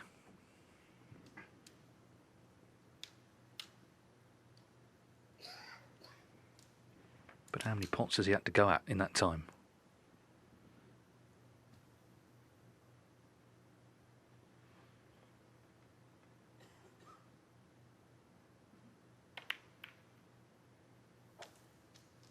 One.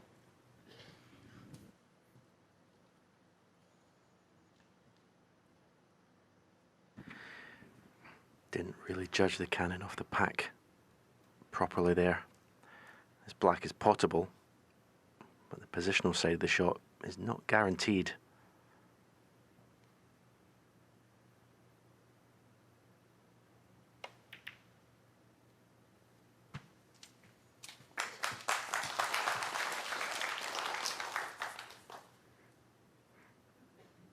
Eight.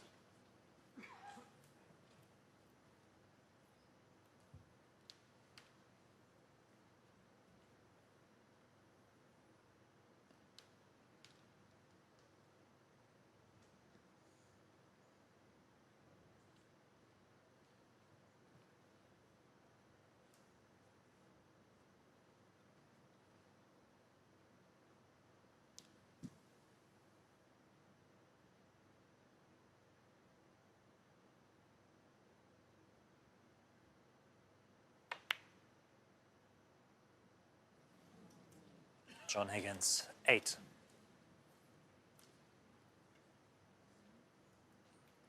Well, it was a chance. How many more will he get?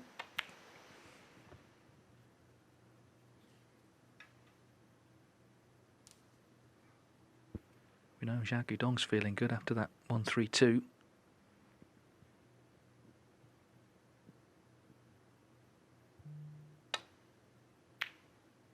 But the red stays out.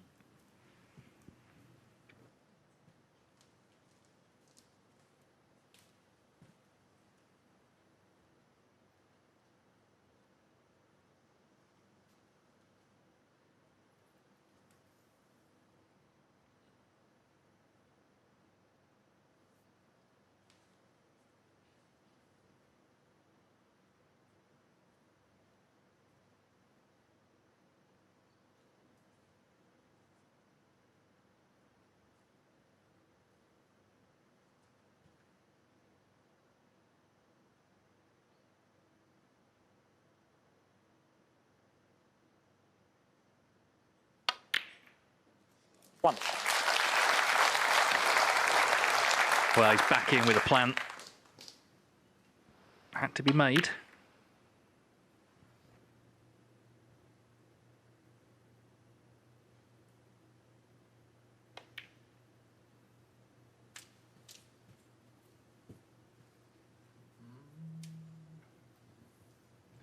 Mentioned earlier, he said in the summer that he was just lacking motivation, but he doesn't in this scenario. This is where John Higgins, of course, always seems to come alive. It was just a general point he was making.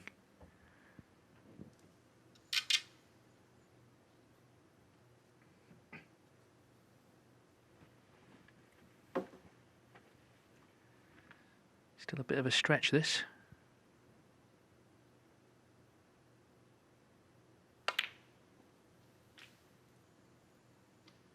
Nine.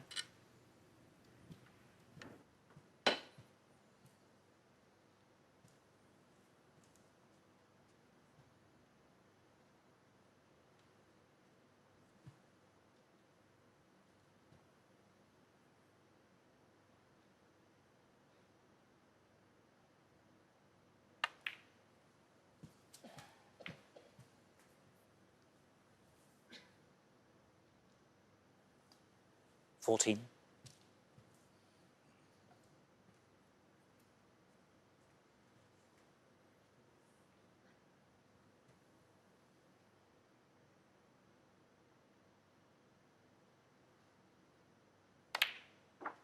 $15.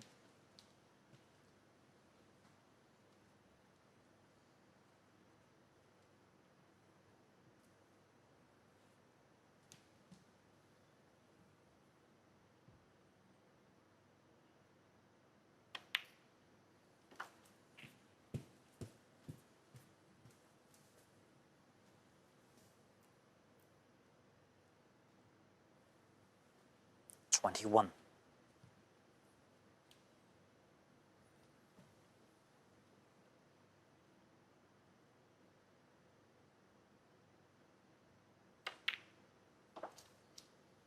$22.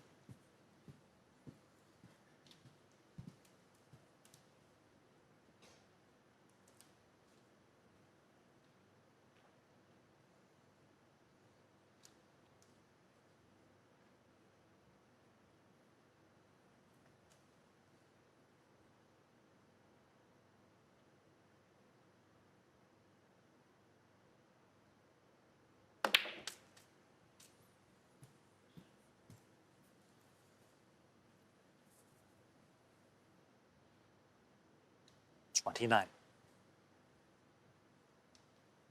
Yeah, it just got a little trickier than it could have been here.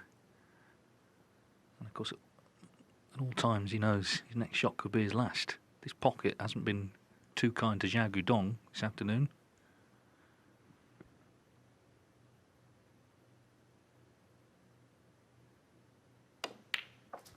Obviously, at that pace is a different story. Still needed good cueing, though.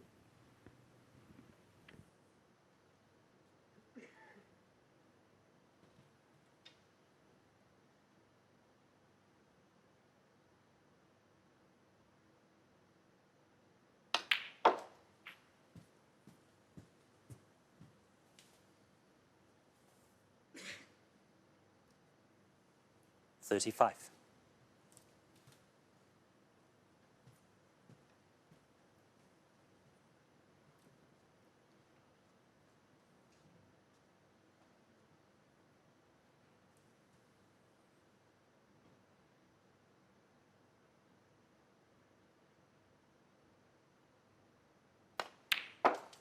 $36.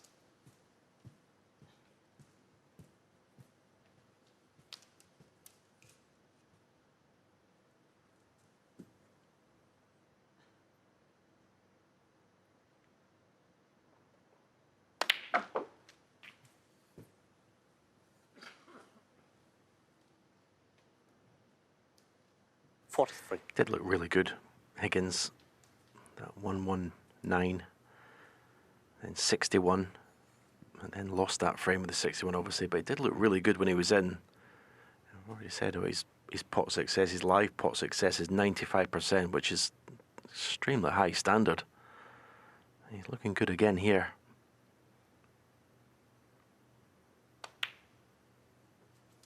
$44. Again, he's got a nice angle. If he gets the pink and the red to the left of the pink at the same time, doesn't need to play it with a lot of pace, he'll push that red towards the left corner pocket.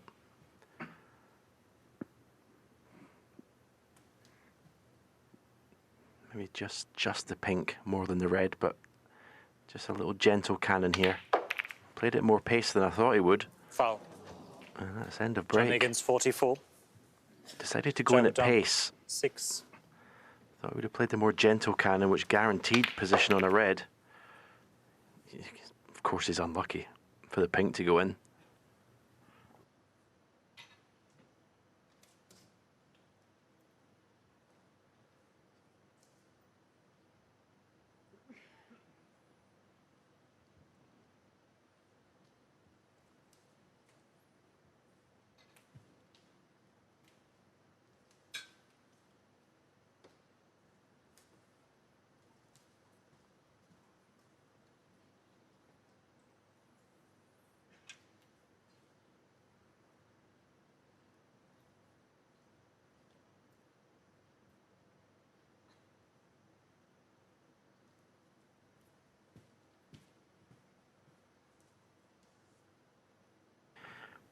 If you can get this cue ball and that ball cushion, you can put John in a lot of trouble here. Yeah, that's a good shot. That's a very good shot.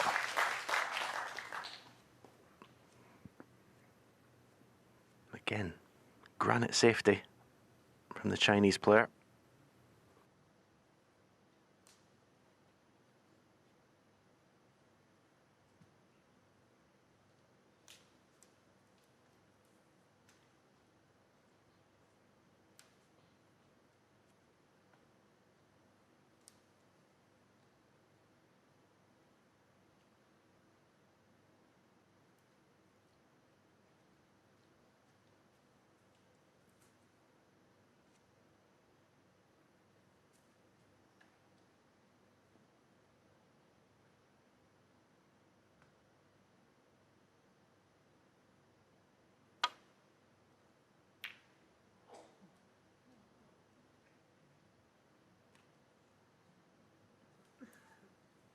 Yeah, very good.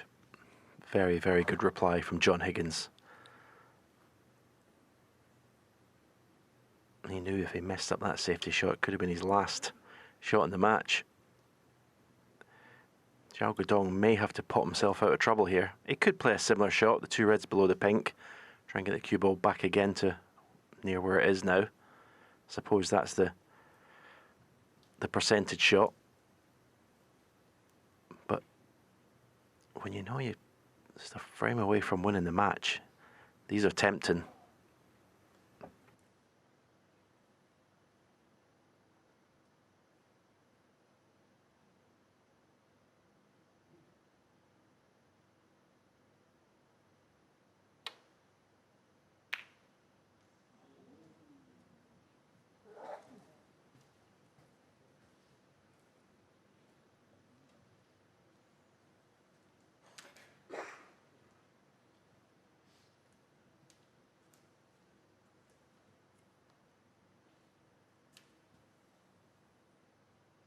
So John Higgins already 46 in front. One. Looking good to take us the distance here. As I say, completely different match to the first one, where the average frame time was just over 10 minutes. This match has gone past the 2-hour mark, and it looks like, certainly John Higgins will hope, there's one more frame to come.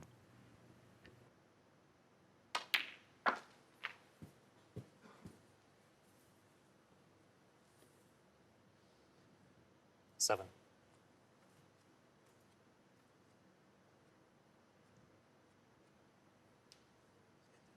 Yeah.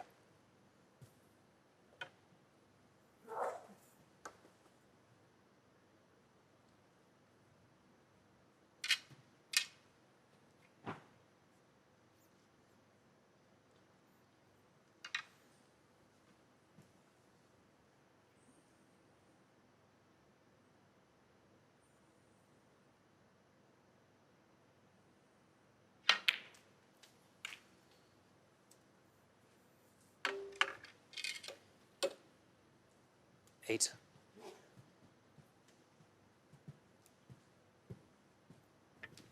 He'll need one red in addition to the pink.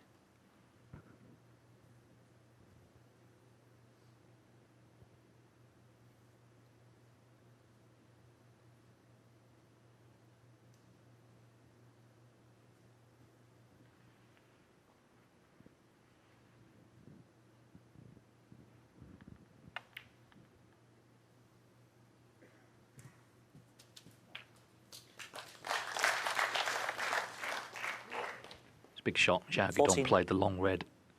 Kind of had a do-or-die element to it. Didn't get it. Left the chance. Higgins needs this. And it's looking like a decider.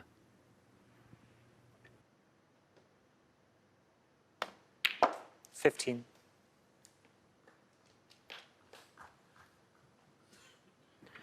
Yeah, I don't want to say I told you so, but one each. I did tell you so. As I say, these two players seem to cancel each other out.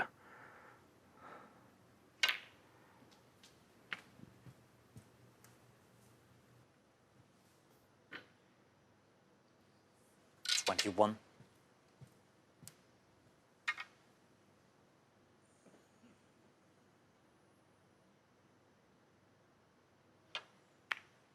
Thanks.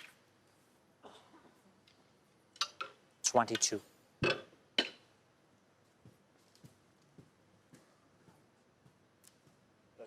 Ramble. Well, he's done his job. He's steadied the ship, having sat out 45 minutes without potting a ball. Higgins has dominated this 6th frame. And there's no way back for Xiao Guodong here. Little nod of the head. He's conceded, and it means it's a decider to see who takes on Neil Robertson this evening. John Higgins 3, Xiao Guodong 3.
Who's going to prevail? Xiao Guodong to break at 3-3.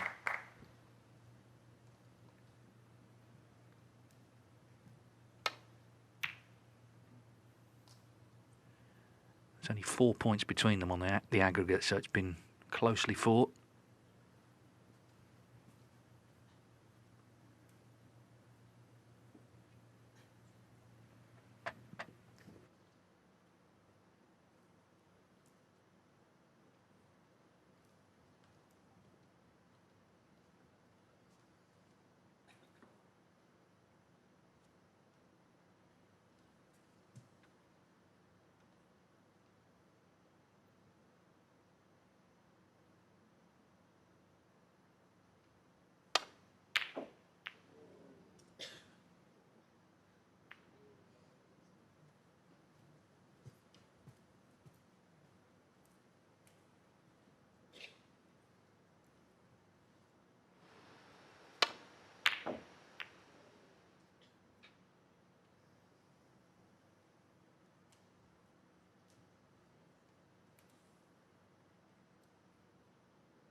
thanks to the great statistical website Q Tracker, we can look up who has won the most deciders in snooker, and it is John Higgins.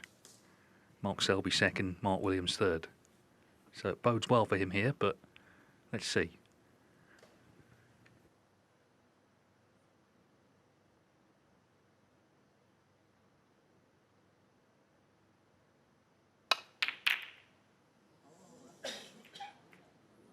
Foul. John Higgins 6. Well, the pink going in is interesting. Depends whether he's left a chance Higgins fancies or does he put him back in. He's opened everything up. It was all about the cue ball.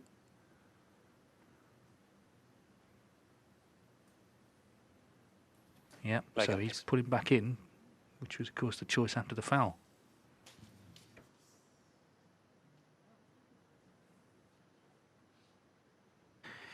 Yeah, this looks another occasion where he may have to pop himself out of trouble here. Red to left corner. The cue ball, well, you just kind of trust into luck a little bit. That one there. Kind of get the cue ball out of there to get on a colour. He's looking at the one to right corner. He's got the same problem. The cue ball can't avoid hitting other balls.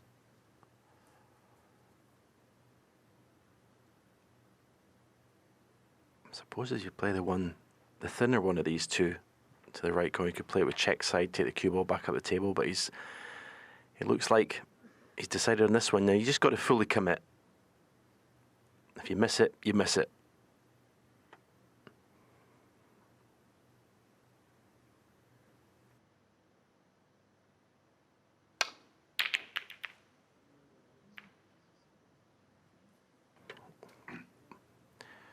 Well, it looked like he'd had a phenomenal bit of running the ball.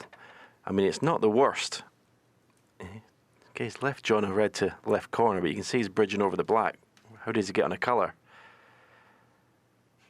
I'd say that's not a bad result for Xiao Guodong. I think John can believe it.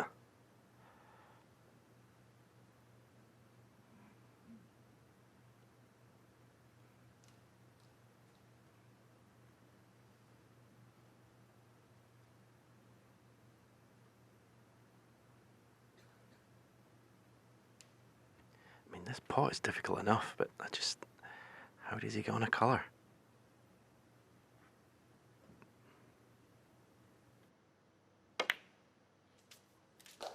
That's brilliant. That's brilliant to get the cue ball there.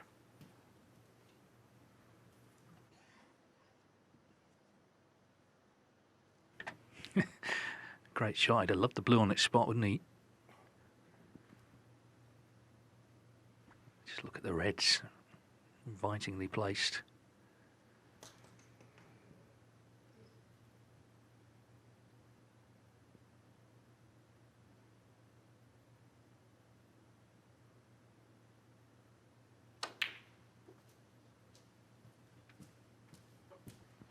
Again, that's top drawer from John Higgins. That shot is so easy to take your eye off the pot watching the cue ball, because the cue ball had to avoid 3 balls to get in and out of bulk. And he's given himself a great chance.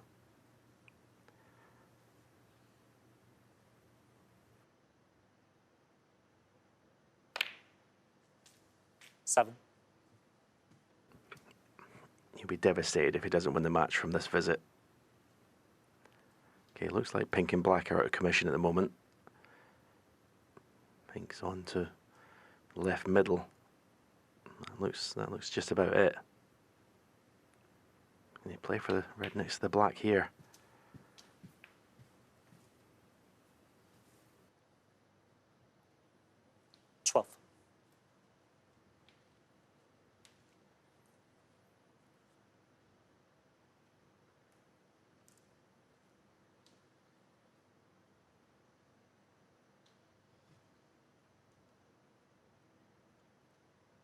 Don't think he played that cannon on the pink because it served no purpose. think he just got into the cue ball a little bit too much.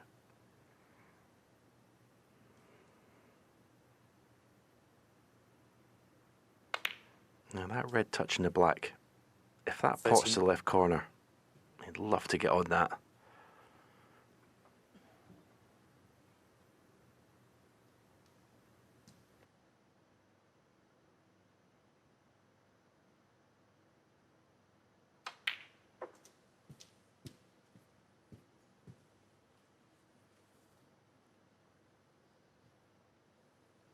$18.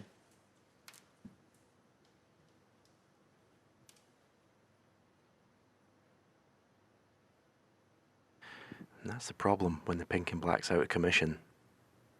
He's come wrong side of the red to left middle. And he may have to leave the blue to the green pocket.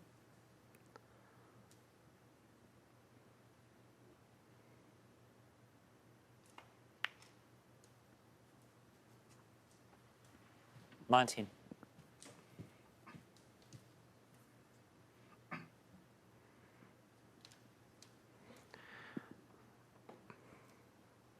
Blue into right middle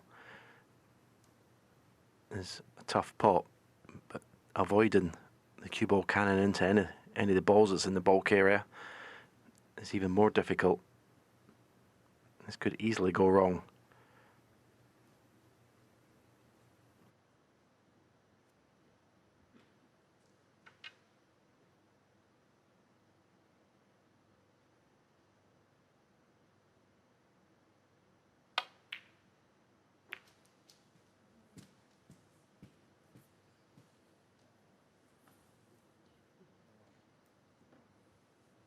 $24.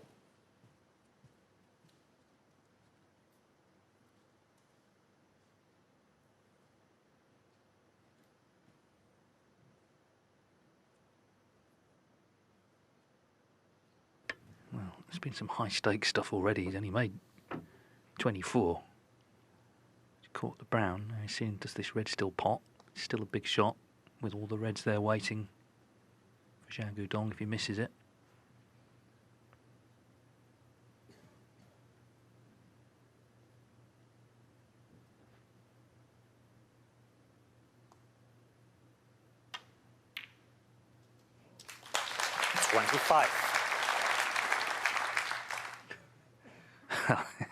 It's just not getting any nicer, is it, this break?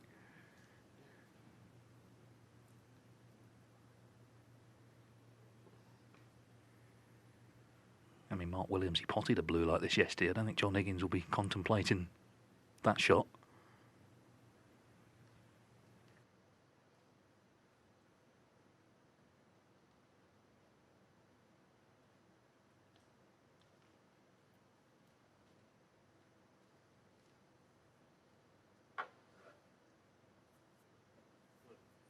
Blue ball.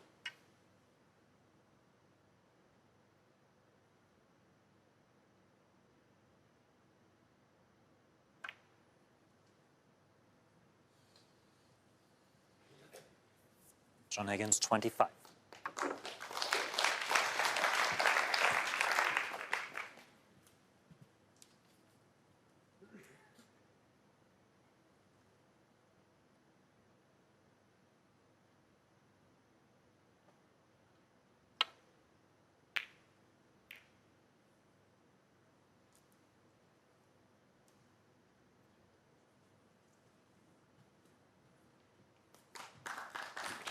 Well, I've played about half a dozen world-class safety shots today.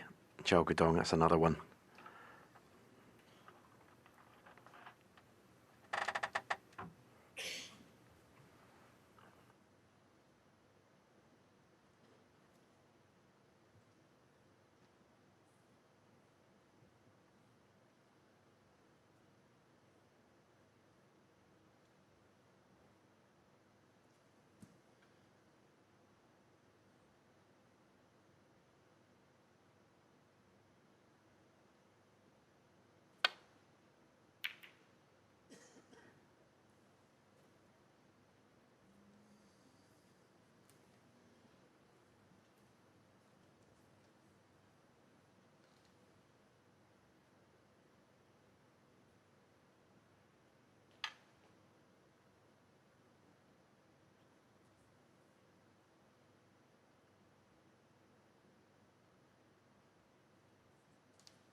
Yeah, keeping the pressure on. And the stats tell us that Xiao Guodong has bossed the safety, really, in this match. 79% against Higgins, 66%.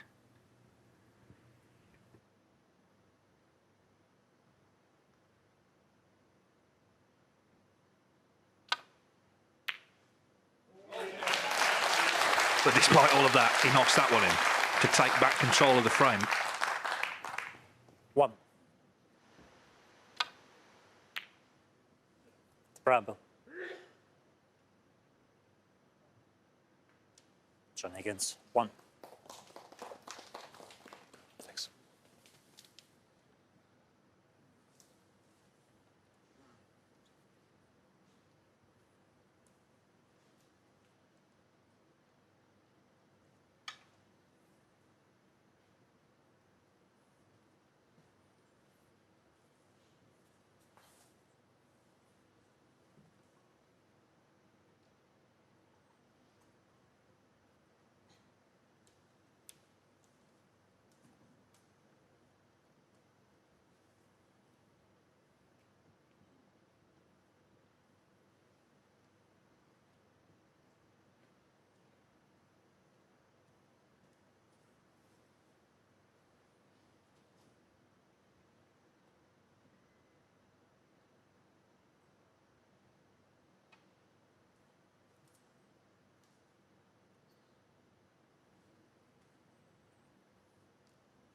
Foul and a miss.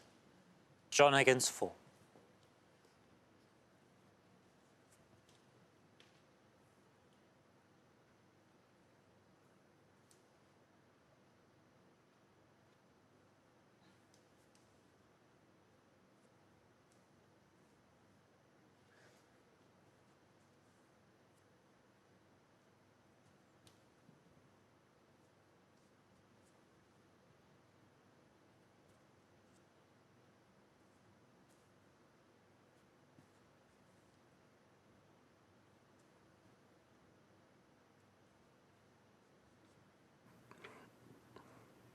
So Black's available to left corner. It's taken 2 or 3 attempts getting down to this.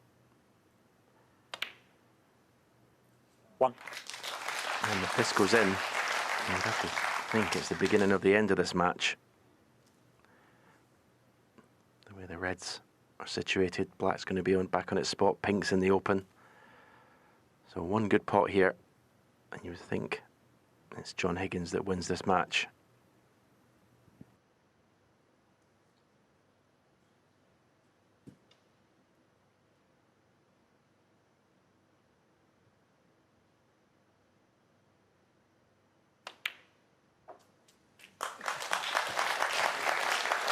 You can see the willpower written all over his face. There's a few worry lines there, but that's 30 years of snooker at the highest level.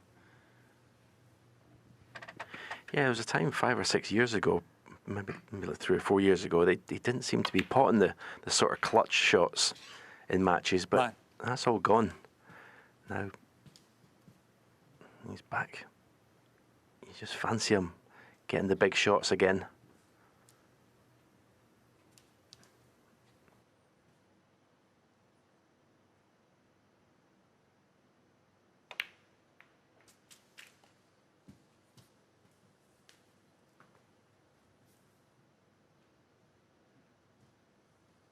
$16.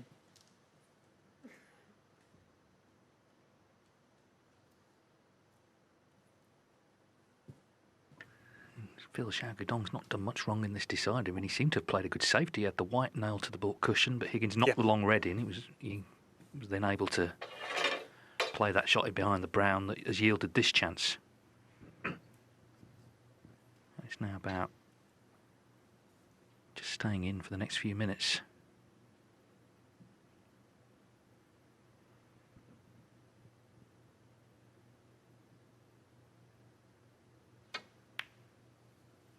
Got it.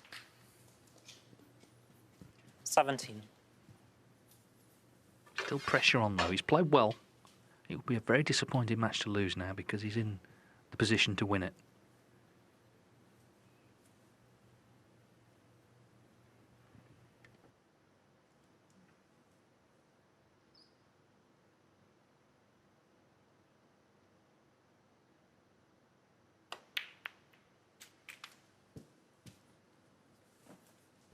going to take something special to stop him. Red and a black. 24. Is what he needs.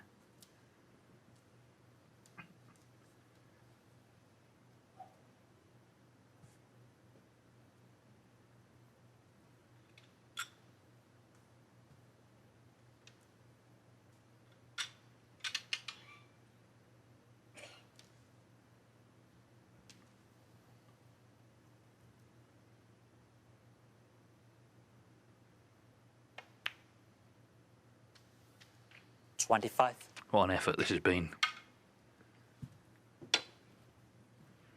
3-2 down, but he's ended up dominating the last 2 frames. This black, and it's snooker's required, and it's looking like Neil Robertson against John Higgins in a heavyweight clash this evening.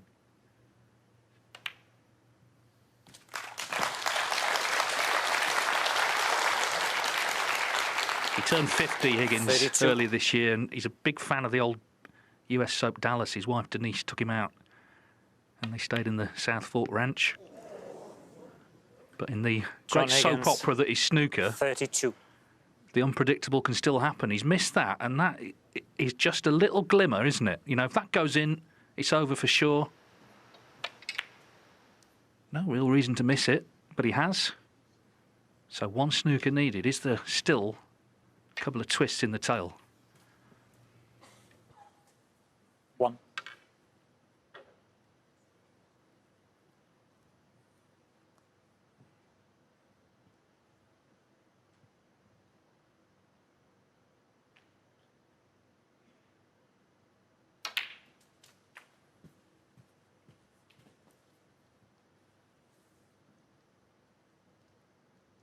Eight.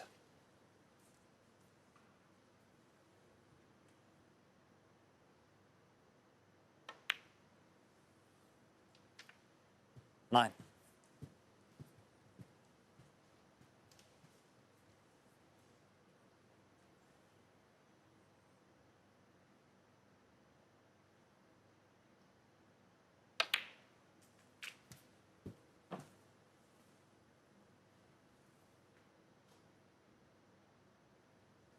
16.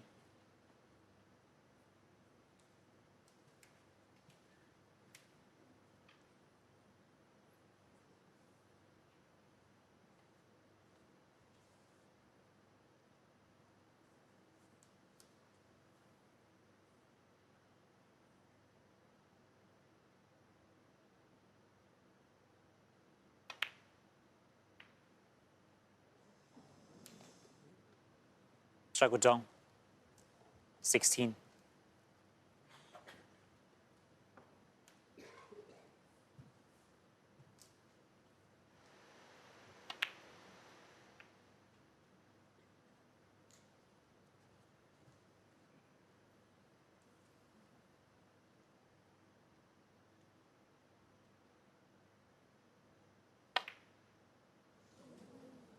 'Well, that's 2 chances he's had to definitively kill this off.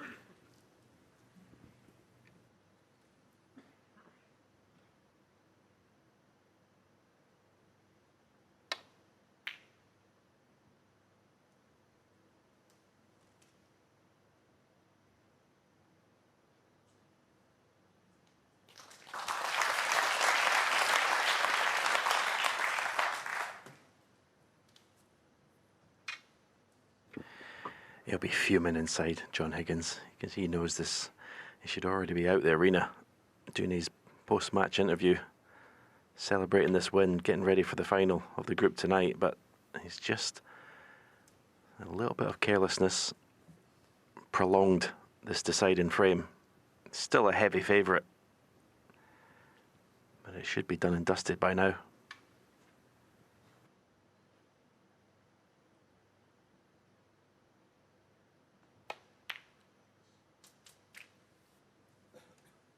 One.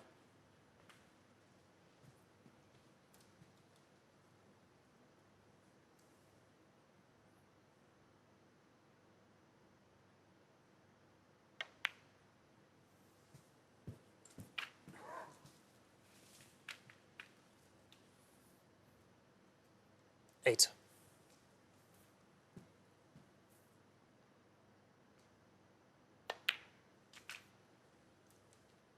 9.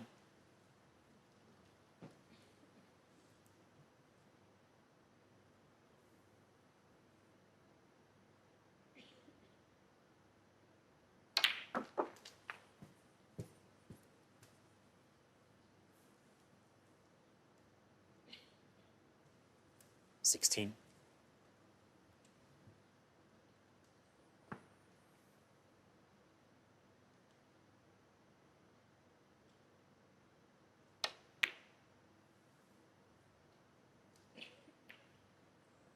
Xiao 16. Well, that kiss on the green from the red was golden for Xiao Guodong.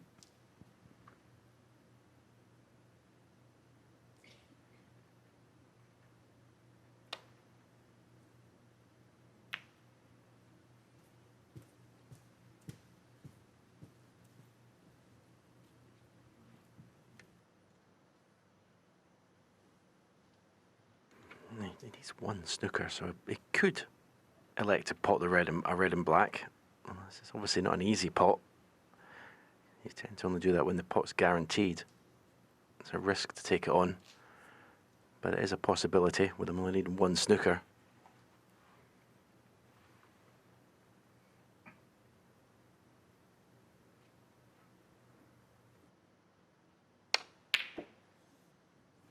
Well, he did, and he absolutely butchered it, you have to say.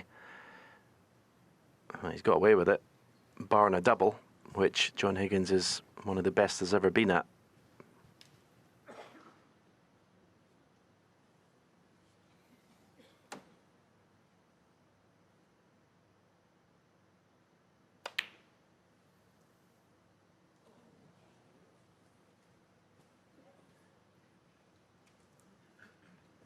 I mean, winning the match is the main thing, but he's put, you know, potentially 20 minutes on this. Bearing in mind he's got to play again tonight if he does win against the great Neil Robertson, with not a lot of time between sessions. This is someone who travelled back from China on Monday.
Yeah, he just hasn't quite threatened to lay a really good one yet, but the threat remains.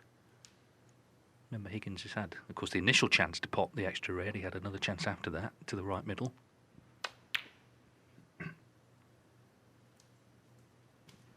He'd love this to go in.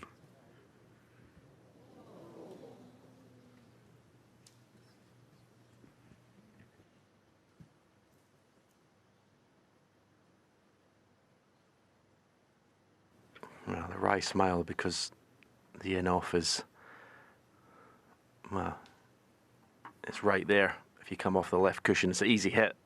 The red off the left cushion, but probably 8 times out of 10, maybe 9, you going off, and that's match over.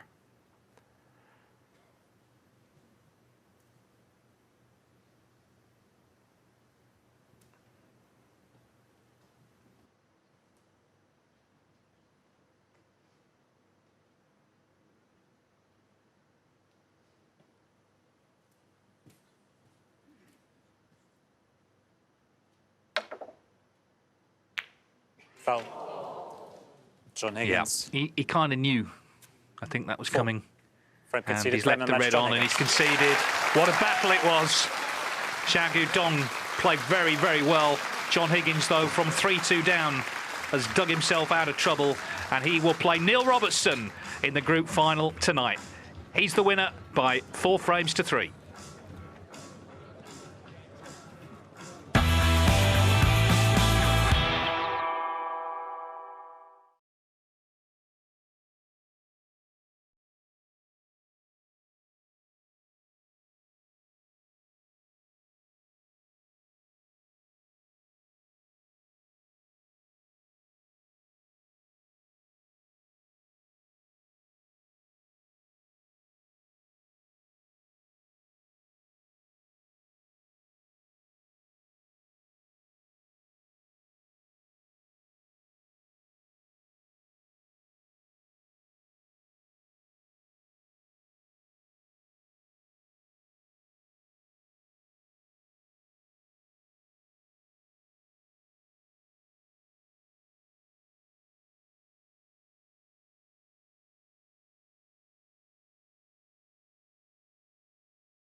Won't you come on over, Valerie?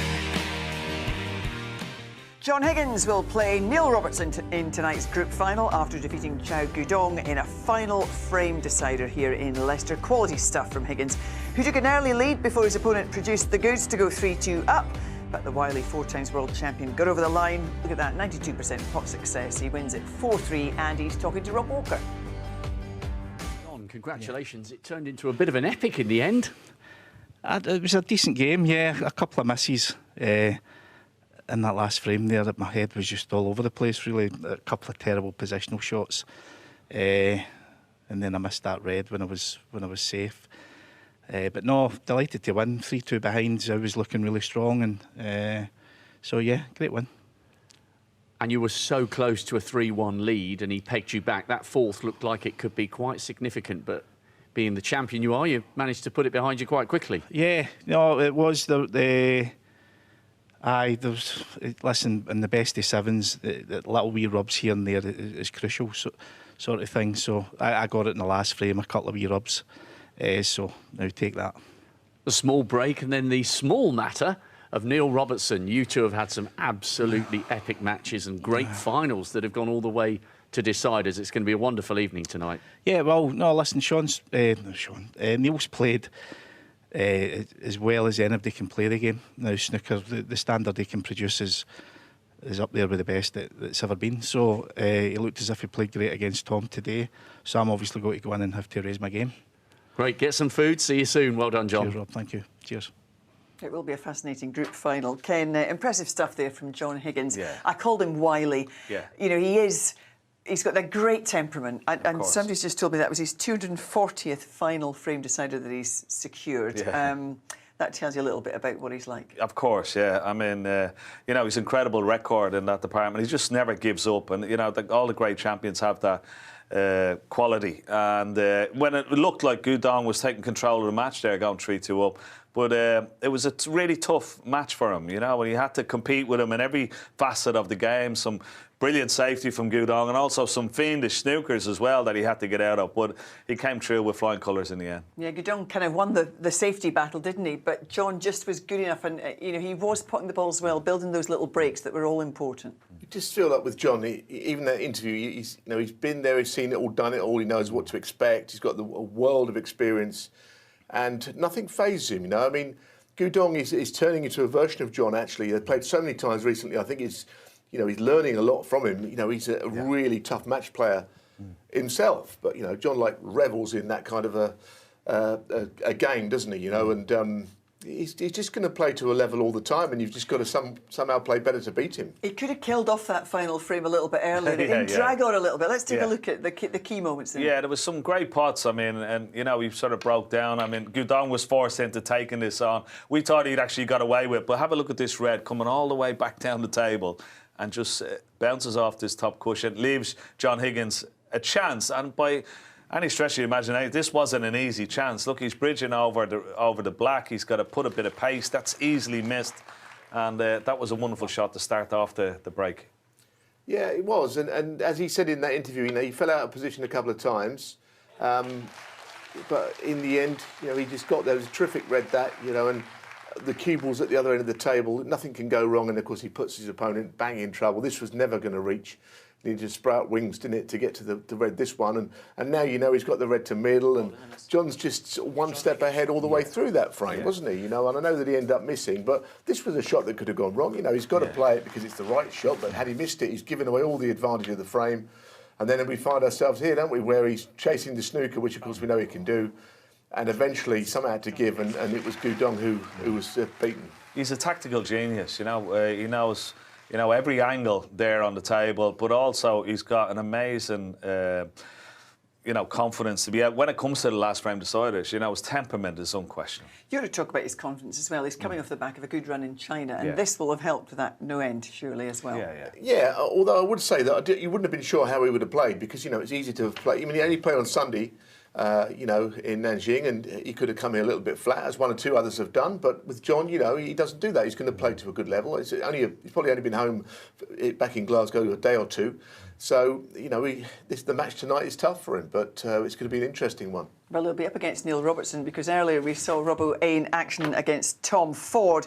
Made no final frame deciders there. He made short work of Tom Ford, winning it by 4 frames to 1. Let's hear from Neil Robertson now after that match. He spoke to Rob. Well, Neil, that was quick. A comprehensive victory over a man you hadn't previously beaten ahead of today since 2013. Yeah, in fairness, we haven't played a lot. No, that's right. But no, Tom's a great player. You know, he's in full flight. Like, he's one of the best players in the world to watch. You know, yeah, he's quite funny as well. He made a few sort of like jokes out there as well, which was pretty funny. I think when I went 2-0 up and he hadn't scored a point yet or potted a ball, he said he wanted to come to the table and just beat Mark Allen's record this week, which I think Mark Allen potted 1 ball, didn't he? So he potted 2 balls and then he conceded the frame. You know, job was done. So yeah, no, he's a good guy, Tom, and you know, he's yeah, I was really pleased for him when he won the shootout, and I'm sure that will push him on to you know, do greater things. I'm sure he'll win, you know, many ranking events. And you must be happy with the way you queued, 92 and 90, and he finished with a lovely century. Yeah, that's it. Yeah, the other 2 could have been centuries as well. You know, Tom should have made one, you know, and he made 90-something as well. So, yeah, the crowd got a great feast of snooker action there. And, yeah, it's nice being first on and be able to sort of get through the match quite quickly, which gives me, you know, a little bit more sort of rest while, you know, John and Xiao battle it out. And what will your approach be to the next few hours? Will you watch that match between Xiao and John, or try and ignore it? You go for food, you have a little sleep? What's your plan? Yeah, just chill, relax. Won't really sort of watch too much. I don't really find that time sort of useful when you're sort of like got a break in between matches. So yeah, I'll just get something to eat, just, you know, relax on the iPad, and yeah, and wait for tonight. Get ready to go again. See you at 7. Well done in this one. Yeah, we'll see him very soon up against John Higgins for a place in the semi-finals. We are guaranteed 4 world champions in our semi-finals now. It is. It's a great lineup, you know, and a magnificent match to look forward to tonight. I think John will have to up his game, though, because Neil Robertson looked very, very sharp, didn't he, in that match against Tom Ford. Could have had 3 centuries, as he said. He's knocking in the long balls again. He's knocking in the big breaks, and he's playing an awful lot quicker. So he's a lot sharper mentally as well. So I think it's going to be a real test for John tonight. He was pretty good, yeah. I thought, I was in commentary for that game. I thought he played well. You know, as he said, he could have made 3 centuries, a ball or 2 either way. We were saying, oh, he's knocked in 3 century breaks, but it was much too good for Tom Ford. You know, and it's going to be interesting. I mean, of course, Neil Robertson is the only player who, should he win this week now, and he's in the group final, will stop another new winner for the season, because all the other guys left in have not won anything this season. Judd has not won anything, neither has Xintong, and Mark Selby. Somehow none of these guys have won anything this season. So unless Neil wins the whole thing, we've got another new name. Yeah, and John Higgins mentioned Mark Allen in his interview. Mark didn't have a great day here, but he is the only person to have won the Champion of Champions who's not a world champion. Is that right? Yeah, well, Phil was on about, you know, he loves that, doesn't he, all that sort of stuff. I mean, yeah, I mean, what it tells you is it's a terrific event, isn't it? You know, I mean, you know, a lot of top players have won it. I remember the year that Shaun Murphy beat Ronnie in the final. Ronnie had owned this event, it seemed, but he beat him, and of course he's a world champion. So it's a really high, prestigious event, isn't it? We're still not much closer to finding out, but the semi-final lineup after tonight will be very, very interesting. Yeah. Can you call tonight then? Give us an idea of how do you think it's going to go? I wouldn't discount John Higgins ever, but I think he'll have to up his game. But I'm going to go slightly with Neil Robertson, 6-4. By the nature of how he played this afternoon. I think just by the way the both players have played. But, you know, John Higgins is one of those players that gets better and better as the tournament goes on. So I wouldn't discount him. I think it was big performance from both players tonight. The little gap he's had, the rest he's had over John, just might make the difference, because there's not much else between them, is there? Should be a great game. You fellas can have a very brief rest as well, but we are back here on ITV4 at 6:45, building up to this one. It's Neil Robertson against John Higgins, looking for that last semi-final berth in this year's Champion of Champions. Just time to pop the kettle on. We'll see you back here 6:45. Bye for now. Listen to the music.